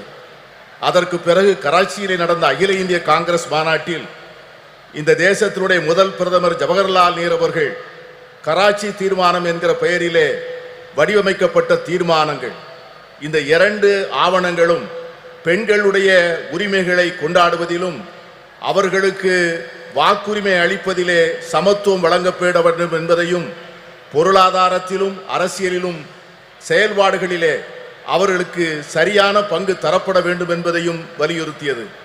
இந்த இரண்டு ஆவணங்களும் அந்த அடிப்படையில் தான் நம்முடைய பெண்கள் ஒரு மிகப்பெரிய ஒரு சமூக மாற்றத்திற்கான முன்னெடுப்பை நோக்கி பார்க்க ஆரம்பித்தார்கள். இதைத்தான் எல்லோருக்குமான வாக்குரிமை, பாலின சமத்துவம், சோசலிச அறம் சார்ந்த சமூகம், இவைகளெல்லாம் அந்த இரண்டு ஆவணங்களில் சொல்லப்பட்ட அந்த விஷயங்கள் தான் பாபா சாஹேப் டாக்டர் அம்பேத்கர் அவர்கள் இந்திய அரசியல் சாசன சட்டத்தினை வரையறுக்கின்ற போது இந்த தத்துவங்களை உள்ளாங்கி அதை மேலெடுத்து செல்லக்கூடிய சூழ்நிலை ஏற்பட்டது. Who can forget what our first Prime Minister, Jawaharlal Nehru, once said, I quote, "If you educate a man, you educate one individual. However, if you educate a woman, you educate a whole family. Women empowered means India empowered." Unquote. ஒரு பெண்ணை நீ படிக்க வைத்தால் ஒரு ஆணை நீ படிக்க வைத்தால் ஒரு தனி நபரை மட்டும் படிக்க வைக்கிறாய். ஆனால் ஒரு பெண்ணுக்கு கல்வி கற்றுக் கொடுத்தால் ஒரு குடும்பத்திற்கே கல்வி கற்றுத் தரப்படுகிறது. மகளிரை அதிகாரப்படுத்தினால் இந்தியாவை அதிகாரப்படுத்துகிறோம் என்கிற ஜவஹர்லால் நேரு அவர்களுடைய வார்த்தைகளை யார் மறக்க முடியும்? And we cannot ever forget the inspiring role Indira Amma in showing how a woman can lead with strength, ability and leadership, combined with a deep sensitivity to the abolition of poverty. அன்னை இந்திரா காந்தி அவர்கள் காண்பித்த தலைமைத்துவம், அவர்கள் காண்பித்த ஆற்றல், அவர்கள் காட்டிய வழிகாட்டுதல் ஒரு பெண் எப்படி தலைமையேற்று செயல்பட முடியும் என்பதற்கான மிகப்பெரிய எடுத்துக்காட்டு. ஏழை எளிய மக்களுக்கான நல்வாழ்வை அளிப்பதற்கும் வறுமையை ஒழிக்க வேண்டும் என்கிற அர்ப்பணிப்போடும் அவர்கள் ஆற்றிய பணியை யாரும் மறக்க முடியாது. Rajiv ji, as we all know, brought in the historic 33% reservation for women in Panchayati Raj and local self-governments. This spurred an entirely new phenomenon of women entering roles of leadership at the grassroots level. அமர ராஜீவ் காந்தி அவர்கள் வரலாற்று புகழ்மிக்க 33 விழுக்காடு இடஒதுக்கீட்டை பெண்களுக்காக பஞ்சாயத்து ராஜ் சட்டத்திலும் உள்ளூர் ஆட்சி அமைப்புகளிலும் கொண்டு வந்தார். அந்த சட்ட திருத்தமானது சமூகத்தினுடைய அடித்தளத்திலே ஒரு மிகப்பெரிய மாற்றத்தை ஏற்படுத்தி பெண்களுக்கு தலைமை பொறுப்புகளை அளித்து ஒரு பெரிய சமூக புரட்சிக்கு வித்திடுகின்ற மிகப்பெரிய திட்டமாக அது அமைந்தது. It was a vital stepping stone towards the reservation on a similar 1/3 of seats in the Lok Sabha, which the Indian National Congress has pioneered in parliament and outside. Rajiv Gandhi அவர்கள் ஏற்படுத்தி கொடுத்த 33 விழுக்காடு இடஒதுக்கீடு தான் இன்று பாராளுமன்றத்திலே மகளிருக்கு 33 விழுக்காடு இடம் ஒதுக்கப்பட வேண்டும் என்கிற சட்டத்தினுடைய முன்னெடுப்பாக அமைந்தது. இந்த சட்டத்தை நிறைவேற்றுவதற்காக இந்திய தேசிய காங்கிரஸ் கட்சி பாராளுமன்றத்திற்குள்ளே பல முயற்சிகளை மேற்கொண்டது. The Women Reservation Bill introduced by the UPA, by UPA 2, was passed by the Rajya Sabha, but a lack of consensus prevented it from being passed in the Lok Sabha. Now, the Women's Reservation Bill has finally been passed due to our relentless persistence, all of us, not just Congress, our relentless persistence and effort. But as we all know, it has still a long way to come. And as Mehbooba ji said, and as many of us, Member of Parliament, said in our intervention in Parliament, when is the bill now going to be implemented? In 1 year, in 2 years, in 3 years? We have no idea. Yes, I can see that some of you men are happy, but we are not. We women are not. And we are going to fight for it till we eventually get there, whether you men like it or not. மகளிர் இடஒதுக்கீட்டுக்கான சட்டம் ஐக்கிய முற்போக்கு கூட்டணி அரசால் 2010 March மாதம் 9ஆம் தேதி மாநிலங்களவையிலே நிறைவேற்றப்பட்டது. ஆனால் மக்களவையிலே ஒரு கருத்தொற்றுமையை உருவாக்க முடியாத காரணத்தினால் அந்த சட்டத்தினை நிறைவேற்ற முடியவில்லை. இப்பொழுது இந்த சட்டம் நிறைவேறியிருக்கிறது என்று சொன்னாலும் கூட இந்த சட்டத்திற்காக நாம் எடுத்துக்கொண்ட முயற்சிகளும் நாம் கொடுத்த அழுத்தங்களும் அதிகம். இங்கே பேசிய பல்வேறு உறுப்பினர்கள் பேசியது போல இந்த சட்டம் என்றைக்கு நடைமுறைக்கு வரும், என்று அமுல்படுத்தப்படும் என்கிற ஒரு தெளிவே இல்லாத ஒரு சூழ்நிலையிலே இந்த ஆண்டா அடுத்த ஆண்டா இன்னும் சில ஆண்டுகள் கழித்தா என்கிற ஒரு நிரந்தரமற்ற தன்மையிலே இந்த சட்டம் உருவாக்கி இருப்பது நாளை வருகின்ற இந்தியா கூட்டணி வந்துதான் இந்த சட்டத்தை நிறைவேற்றி தர வேண்டிய சூழ்நிலையை உருவாக்கும் என்கிற எண்ணத்தை தருகிறது. I'm glad to be able to say here today that the government of Tamil Nadu under Thiru Annadurai and then Thiru Karunanidhi laid the foundations of incredible changes in status and opportunity for women. Today, Tamil Nadu stands as a beacon of women's equality and women's development. அறிஞர் அண்ணா அவர்களுடைய தலைமையிலே அமைந்த அரசும் அதனை தொடர்ந்து கலைஞர் கருணாநிதி அவர்கள் தலைமையிலே தொடர்ந்த அரசும் எடுத்து கொடுத்த முன்னெடுப்புகளும் செயல்படுத்திய திட்டங்களும் பெண்களுடைய வாழ்க்கையிலே பல புரட்சிகரமான மாற்றங்களையும் முன்னேற்றங்களையும் தந்திருக்கிறது. அதன் அடிப்படையில் தான் இன்று தமிழ்நாடு இந்தியாவே புகழ்ந்து கொண்டாடக்கூடிய மகளிர் உரிமைகளிலும் மகளிருடைய சமத்துவத்தையும் கொண்டாடக்கூடிய ஒரு ஒளி விளக்காக திகழ்கிறது என்று சொன்னால் அது மிகையாக. In his historic 5 terms as Chief Minister of Tamil Nadu, Thiru Karunanidhi brought the provision of reservation for women in the police way back in 1973. வரலாற்று புகழ்மிக்க 5 முறை முதலமைச்சராக இருந்த கலைஞர் அவர்களுடைய ஆட்சி காலத்தில்தான்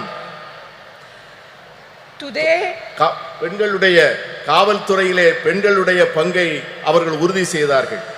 இன்று தமிழகத்திலே இருக்கின்ற காவல்துறையிலே 4 பங்கு பெண்களாக இருப்பது எவ்வளவு பெருமைப்படக்கூடிய ஒரு செயல். Today, a fourth of its police force, of Tamil Nadu police force, are women. இன்று இருக்கின்ற காவல்துறையினரில் 4 பங்கை சார்ந்தவர்கள் பெண்கள் என்கிற சூழ்நிலை இருக்கிறது.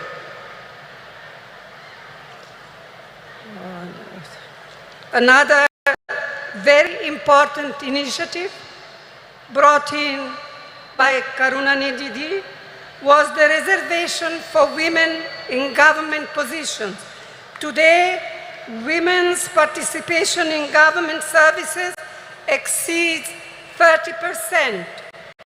And I am told that just recently, Chief Minister MK Stalin has raised it to 40%.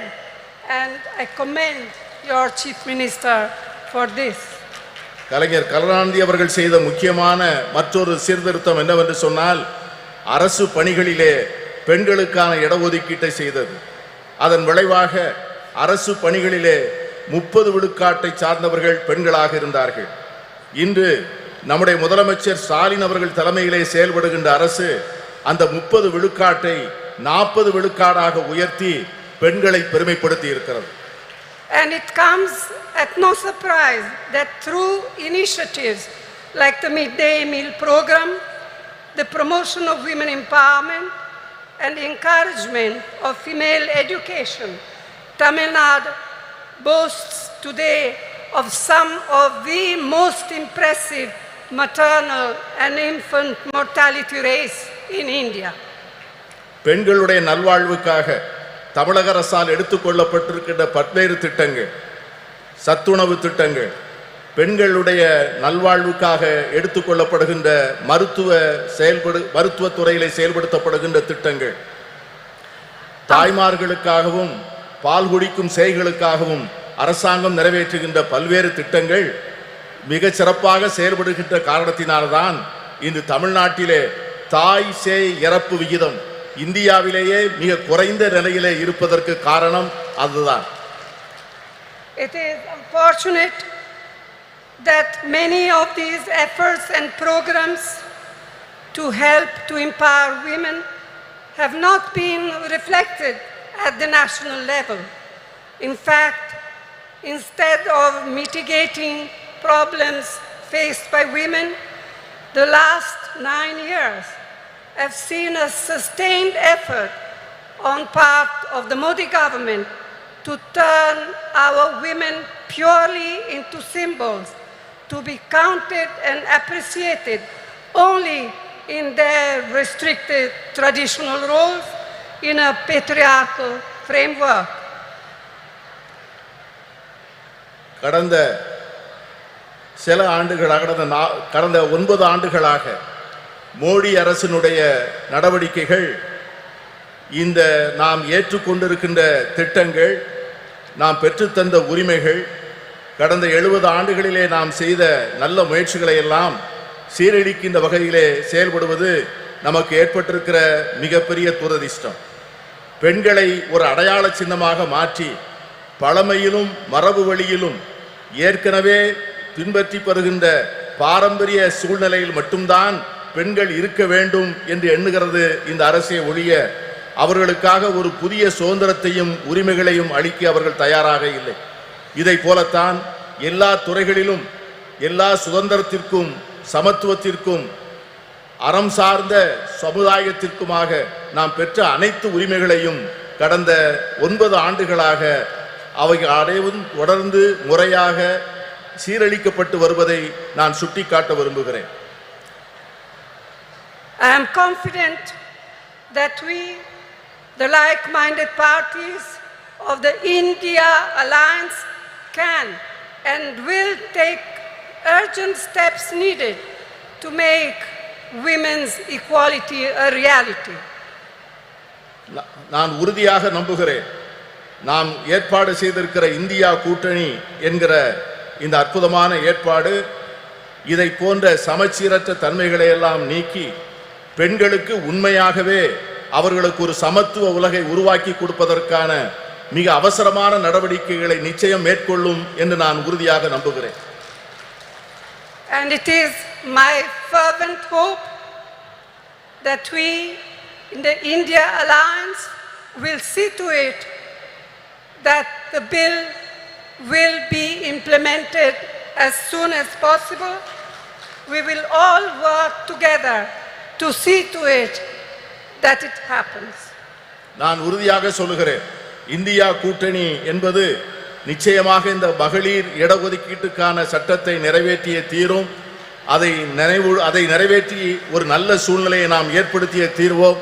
இங்கே குழுமி இருக்கின்ற நாம் அதற்கான உறுதியை எடுத்து அதை நோக்கி செயல்பட வேண்டும் என்று நான் கேட்டுக்கொள்கிறேன். This is our goal. This will be the India Alliance goal, and this is what we women must fight for. If we fight for all together, we shall be victorious. இதை இந்தியா கூட்டணியை சார்ந்த கட்சிகள் நிச்சயமாக செய்யும். நாம் அனைவரும் சேர்ந்து போராடுவோம். நாம் அனைவரும் சேர்ந்து நிச்சயமாக இதனை சாதிப்போம். We shall be victorious. Vetri namade nandri. நன்றியோடு உழைப்போம். வெற்றி நமது. We feel honored by your presence and thank you for your historical address in this historical event, madam. நூற்றாண்டு கண்ட திராவிட இயக்கத்தின் நீட்சியாய் தந்தை பெரியார், பேரறிஞர் அண்ணா, தமிழின தலைவர் முத்தமிழறிஞர் கலைஞரின் வழியில் மகளிர் உரிமைகளை பேணி பாதுகாத்து பார் போற்றும் வண்ணம் திராவிட மாடல் ஆட்சியை நடத்தி வரும் திராவிட முன்னேற்ற கழக தலைவர் மாண்புமிகு தமிழ்நாடு முதலமைச்சர் அவர்களை தலைமை உரையாற்ற அன்புடன் அழைக்கிறோம்.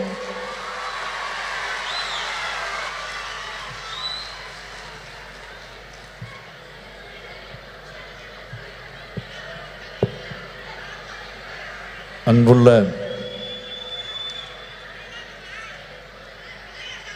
முத்தமிழறிஞர் தலைவர் கலைஞர் அவர்களின்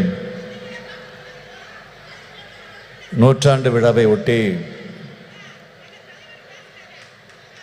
கழக மகளிரணியின் சார்பில் நடைபெற்றுக் கொண்டிருக்கக்கூடிய மகளிர் உரிமை மாநாட்டில் கலந்து கொண்டு இங்கு எனக்கு முன்னால் உரையாற்றி அமர்ந்திருக்கக்கூடிய காங்கிரஸ் கட்சியினுடைய நாடாளுமன்ற குழுவினுடைய தலைவர் பெருமதிப்பிற்குரிய அன்னை சோனியா காந்தி அவர்களே, மாண்புமிகு நீர்வளத்துறை அமைச்சர் அண்ணன் துரைமுருகன் உள்ளிட்ட அமைச்சர் பெருமக்களே, முன்னிலை பொறுப்பை ஏற்று முனைப்பாக இந்த நிகழ்ச்சியை ஏற்பாடு செய்து வெற்றி கண்டிருக்கக்கூடிய கழகத்தினுடைய துணை பொதுச் செயலாளர், நாடாளுமன்ற குழுவினுடைய துணைத் தலைவர், என்னுடைய அருமை தங்கை கனிமொழி அவர்களே,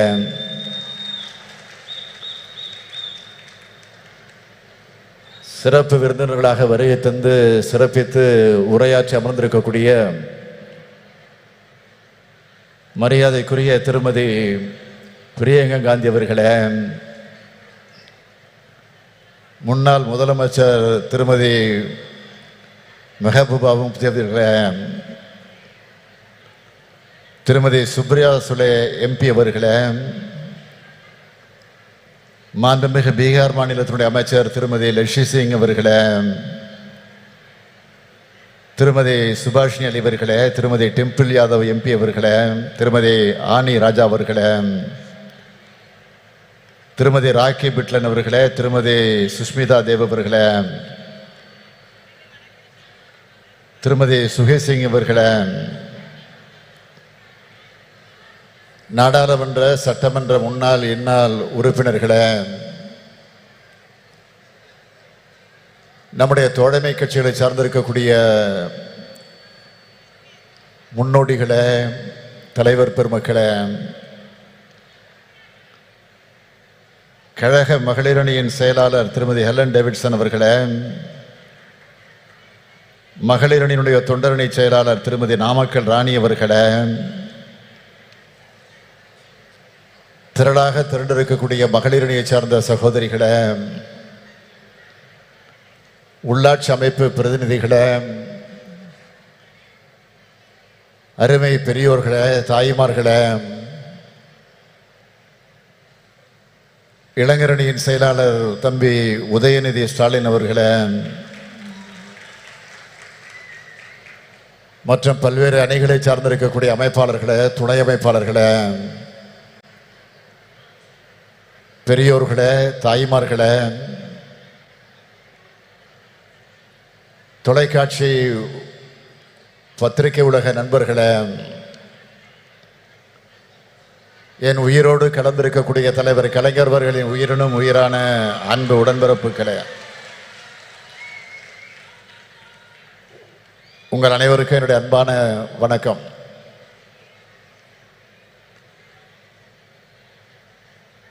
பெண்ணினத்தின் எழுச்சியின் அடையாளமாக இந்த மாநாட்டை ஒரு மாநில மாநாடு போல் ஏற்பாடு செய்து இதை எழுச்சியோடு நடத்தி கொண்டிருக்கிறார் நம்முடைய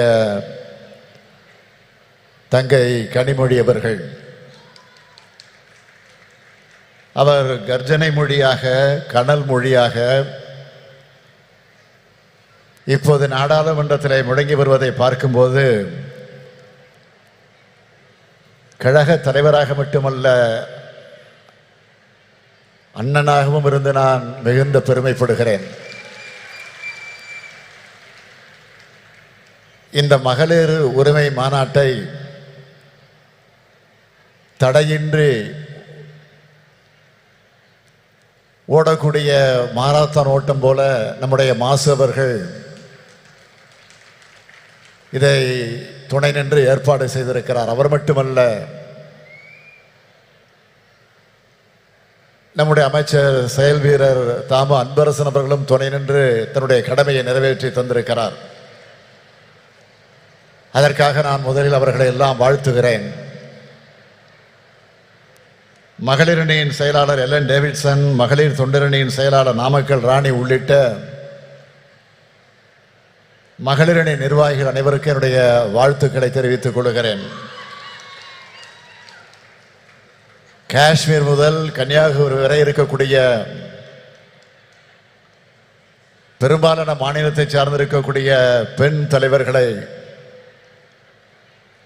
அழைத்து வந்து ஏற்றத்தோடு ஏற்பாடு செய்திருக்கக்கூடிய இந்த மாநாடு இது தமிழ்நாட்டினுடைய பெண்கள் மாநாடாக மட்டுமல்ல, இந்தியாவினுடைய பெண்கள் மாநாடாகவும் நடைபெற்றிருக்கிறது என்பதை நான் பெருமையோடு பதிவு செய்து கொள்ள விரும்புகிறேன். இதுவரை சென்னை சங்கமம் நடத்தி காட்டிய தங்கை கனிமொழி அவர்கள் இப்பொழுது இந்திய சங்கமத்தை நடத்தி காட்டியிருக்கிறார். இதுதான் வித்தியாசம். இதற்கெல்லாம் மகுடம் வைத்தார் போல் அன்னை சோனியா காந்தி அவர்கள் இந்த நிகழ்ச்சிக்கு வருகை தந்திருக்கிறார்கள். நேருவின் மகளே வருக, நிலையான ஆட்சி தருக. 1980ஆம் ஆண்டு தலைவர் கலைஞர் அவர்கள் அம்மையார் இந்திரா காந்தி அவர்களை அழைத்து வந்து அந்த வாசகத்தை சுட்டி காட்டி பெருமைப்படுத்தினார். 2024ஆம் ஆண்டில் இந்திராவின் மருமகளே வருக, இந்தியாவின் திருமகளை வெல்க என்று வரவேற்றார்கள். தலைவர் கலைஞர் அவர்கள் சொன்னதைப் போலவே 40லும் வென்றோம். அகில இந்திய அளவில் காங்கிரஸ் கூட்டணி மகத்தான வெற்றியை பெற்றது. அப்போது தனக்காக காத்திருந்த பிரதமர் பதவியை மறுத்து இந்திய அரசியல்வானில் ஒரு கம்பீர பெண்மணி என நின்றவர் அன்னை சோனியா காந்தி அவர்கள். அப்போது அன்னை சோனியா காந்தி அவர்கள் தான் ஆட்சிக்கு தலைமை வகித்து பிரதமராக வேண்டும் என்று தலைவர் கலைஞர் அவர்கள் முன்மொழிந்தார்கள். அது வரலாறு. When தலைவர் கலைஞர் left us to his resting place, Madam Sonia Gandhi sent a letter. She wrote for me, Kalangar's loss is very personal. He always showed me great kindness and consideration which I can never forget. He was like a father figure to me. சொன்னார், எழுதினார். அத்தகைய ஆழமான குடும்ப பாச நட்பை கொண்டவர் அன்னை சோனியா காந்தி அவர்கள். அவரும் இளம் அரசியல் ஆளுமையாக மிளிர்ந்து கொண்டிருக்கக்கூடிய அருமை சகோதரி பிரியா காந்தி அவர்களும் இங்கு வந்திருப்பது நமக்கெல்லாம் மகிழ்ச்சி அளிக்கிறது. தென்னகரில்லா மெஹபூபா முஃப்தி அவர்கள் ஒரு மாநிலத்தினுடைய முன்னாள் முதலமைச்சர். சுப்ரியா சோலை எழுந்தாலே நாடாளுமன்றத்தில் பாஜகவினர் அஞ்சி நடுங்குவார்கள். பார்க்கிறது தான் இப்படி இருக்கிறார். ஒரு பீகாரில் இருந்து அருமை நண்பர் நிதிஷ்குமாரின் குரலை எதிரொலிக்க லெஷி சிங் வந்திருக்கிறார். டெல்லி முதலமைச்சர் அரவிந்த் கெஜ்ரிவால் எண்ணத்தை சொல்வதற்காக டெல்லி சட்டப்பேரவையுடைய துணைத் தலைவர் ராக்கி பிட்லன் வந்திருக்கிறார். சமாஜ்வாதி கட்சியினுடைய நாடாளுமன்ற உறுப்பினரும் அருமை நண்பர் அகிலேஷ் யாதவ் அவருடைய அருமை மனைவியுமான டிம்பிள் யாதவ் அவர்கள் வந்திருக்கிறார்கள். அந்த கட்சியினுடைய மகளிர் அணியின் தேசிய தலைவர் ஜூயி சிங் வருகை தந்திருக்கிறார்.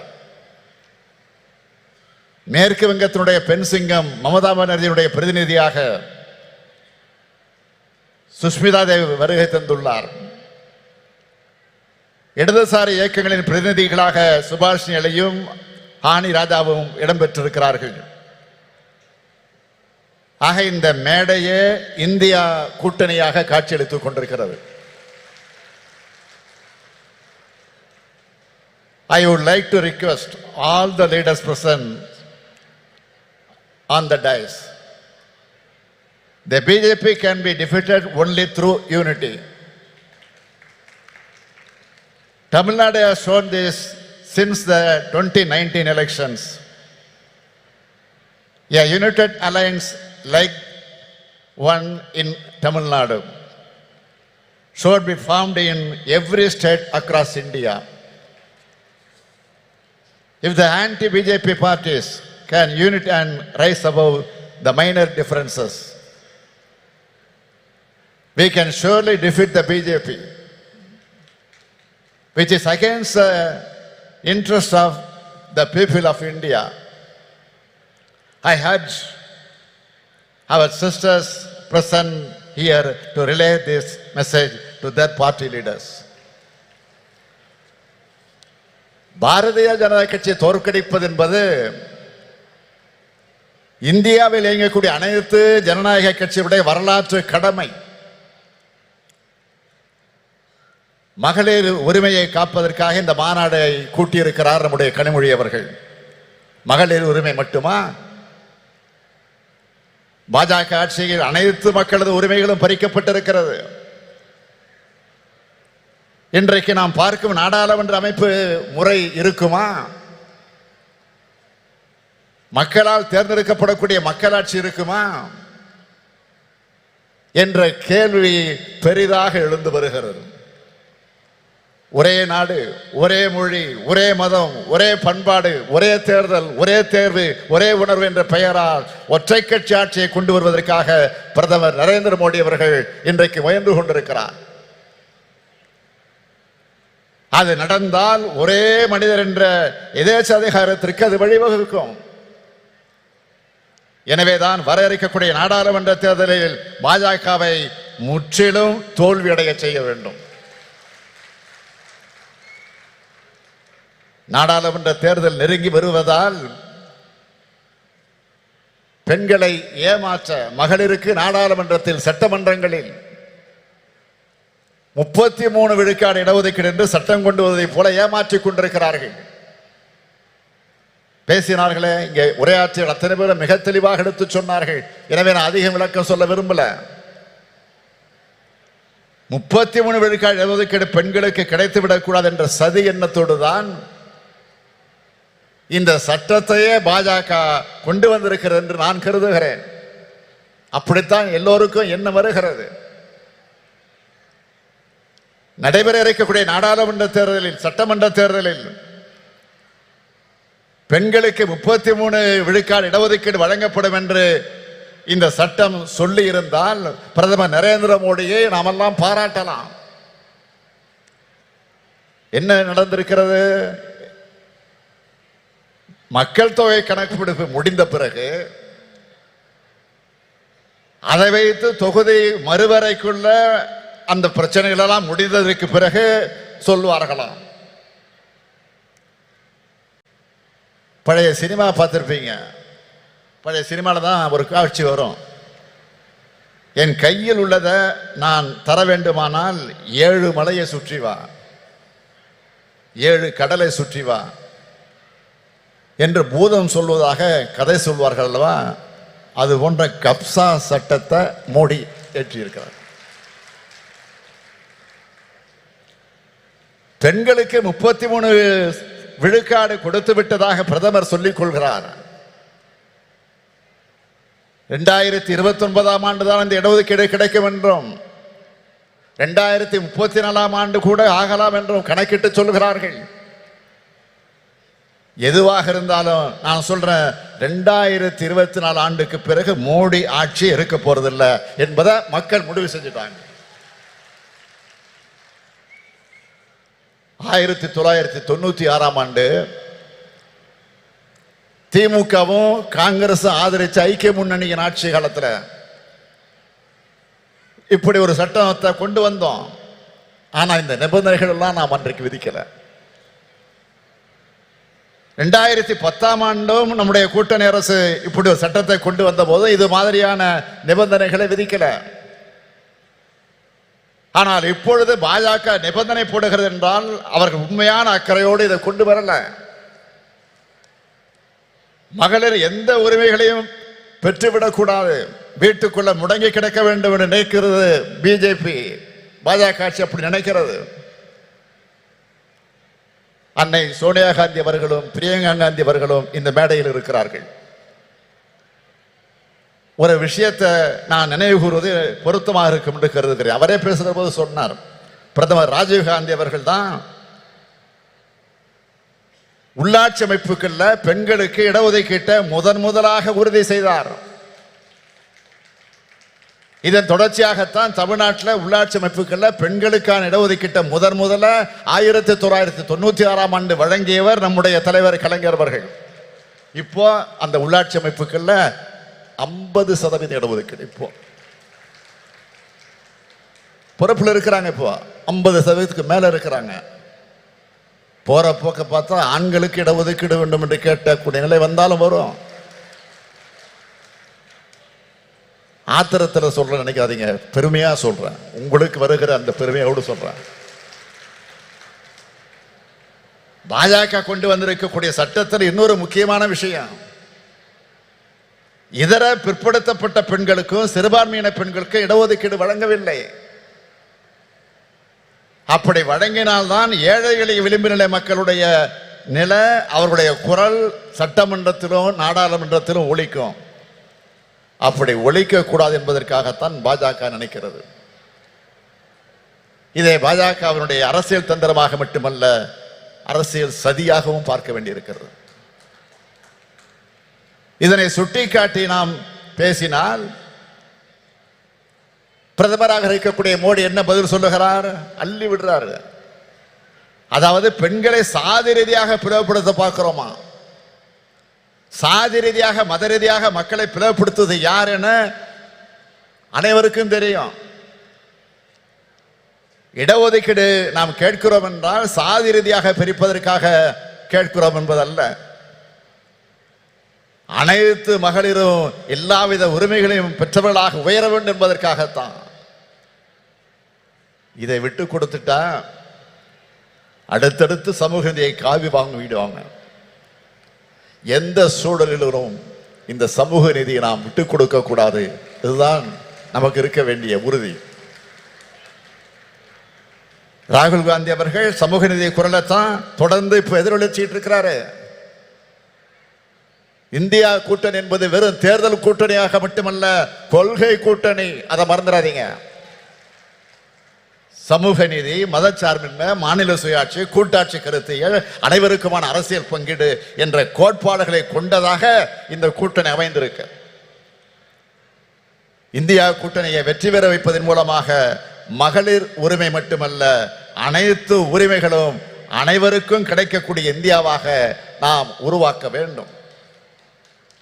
சொத்துல சம உரிமை, வேலை வாய்ப்பிலே பெண்களுக்கு 30% இடஒதுக்கீடு, ஆரம்ப பள்ளிக்கூடங்களில் கட்டாயமாக பெண்களைத்தான் ஆசிரியர்களாக நியமிக்க வேண்டும் என்ற சட்டம், கர்ப்பிணி பெண்களுக்கு உதவித்தொகை, விதவைகளுக்கு மறுவாழ்வு திட்டம், ஒரு ஏழை எளிய குடும்பத்தில் பிறந்திருக்கக்கூடிய ஒரு பெண்ணுக்கு திருமணம்னா அந்த பெண்ணுக்கு உதவி செய்யக்கூடிய ஒரு அற்புதமான திட்டம். இப்போ மகளிர் உரிமை தொகை போன மாசம் 15 செப்டம்பர் 14 நைட்டே போய் சேர்ந்துருச்சு. இந்த மாசம் 15 வரப்போகுது, 14 நைட்டே வந்து சேரப்போகுது. ஆக மாதம் 1000 ரூபாய் உதவித்தொகை இல்ல, பெண்களே உங்களுக்கு இருக்கக்கூடிய உரிமை தொகை, அதை மறந்துடாதீங்க. பேருந்துகள்ல விடியல் பயணம், பெண் அர்ச்சகர்கள், ஓதுவார்கள் நியமனம், இப்படி தமிழ்நாட்டு பெண்களுக்கு பல்வேறு திட்டங்களை நாம் செயல்படுத்தி காட்டுகிறோம்னா இதுதான் திராவிட மாடல் ஆட்சியுடைய கொள்கைகள். இந்தியா முழுமைக்கும் பரவும் மகளிர் உரிமை பெற்ற நாளாக நிச்சயம் அமையும். அதற்கான அடித்தளத்தை உருவாக்கக்கூடிய இந்த மாநாட்டை நடத்தி காட்டியிருக்கக்கூடிய என்னுடைய அருமை தங்கை கனிமொழிக்கும் அவருக்கு துணை நின்ற மகளிரணிக்கும் என்னுடைய வாழ்த்துக்கள், பாராட்டுக்கள். வாழ்க வாழ்க இந்தியா, வாழ்க இந்தியா கூட்டணி வெல்க. நன்றி, விடைபெறுகிறேன். வணக்கம். வரலாற்று மாநாடான மகளிர் உரிமை மாநாட்டில் தலைமையுரையாற்றிமைக்கு மாண்புமிகு தமிழ்நாடு முதலமைச்சர் அவர்களுக்கு மனமார்ந்த நன்றியினை தெரிவித்துக் கொள்கிறோம். திராவிட முன்னேற்ற கழக மகளிர் தொண்டர் அணி செயலாளர் திருமிகு நாமக்கல் ராணி அவர்களை நன்றியுரையாற்ற அன்புடன் அழைக்கிறோம். தமிழினத்தின் ஒப்பற்ற தலைவர் கலைஞர் அவர்களின் 100ஆண்டு விழாவை முன்னிட்டு மகளிரணி நடத்தும் மகளிர் உரிமை மாநாட்டிற்கு வரவேற்புரையாற்றிய மகளிரணி செயலாளர் ஹெலன் டேவிட்டன் அவர்களுக்கும் அண்ணா பிறந்த நாள் செப்டம்பர் 15ஆம் தேதியன்று கலைஞரின் உரிமை தொகை ரூபாய் 1000 மட்டும் வழங்கியது மட்டுமல்லாமல், வாருங்கள் உங்களுக்கான உரிமை மாநாடு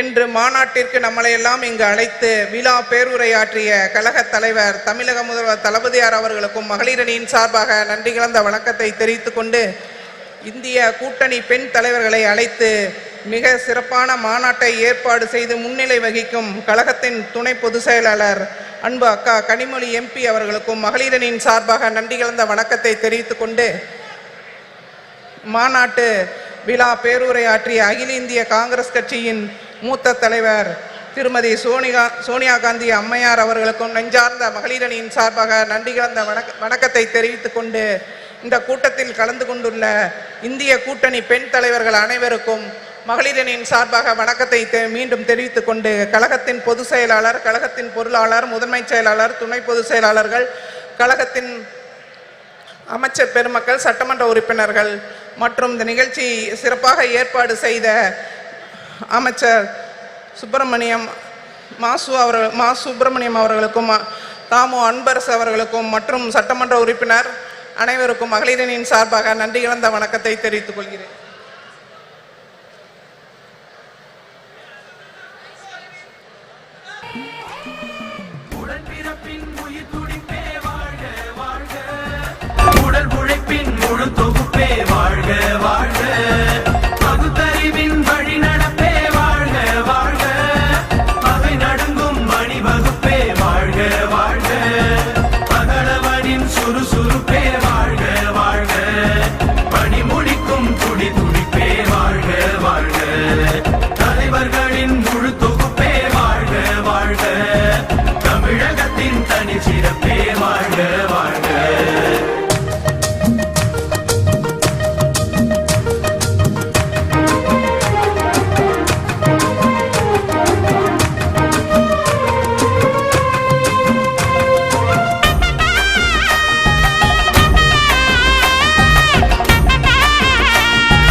வாழ்க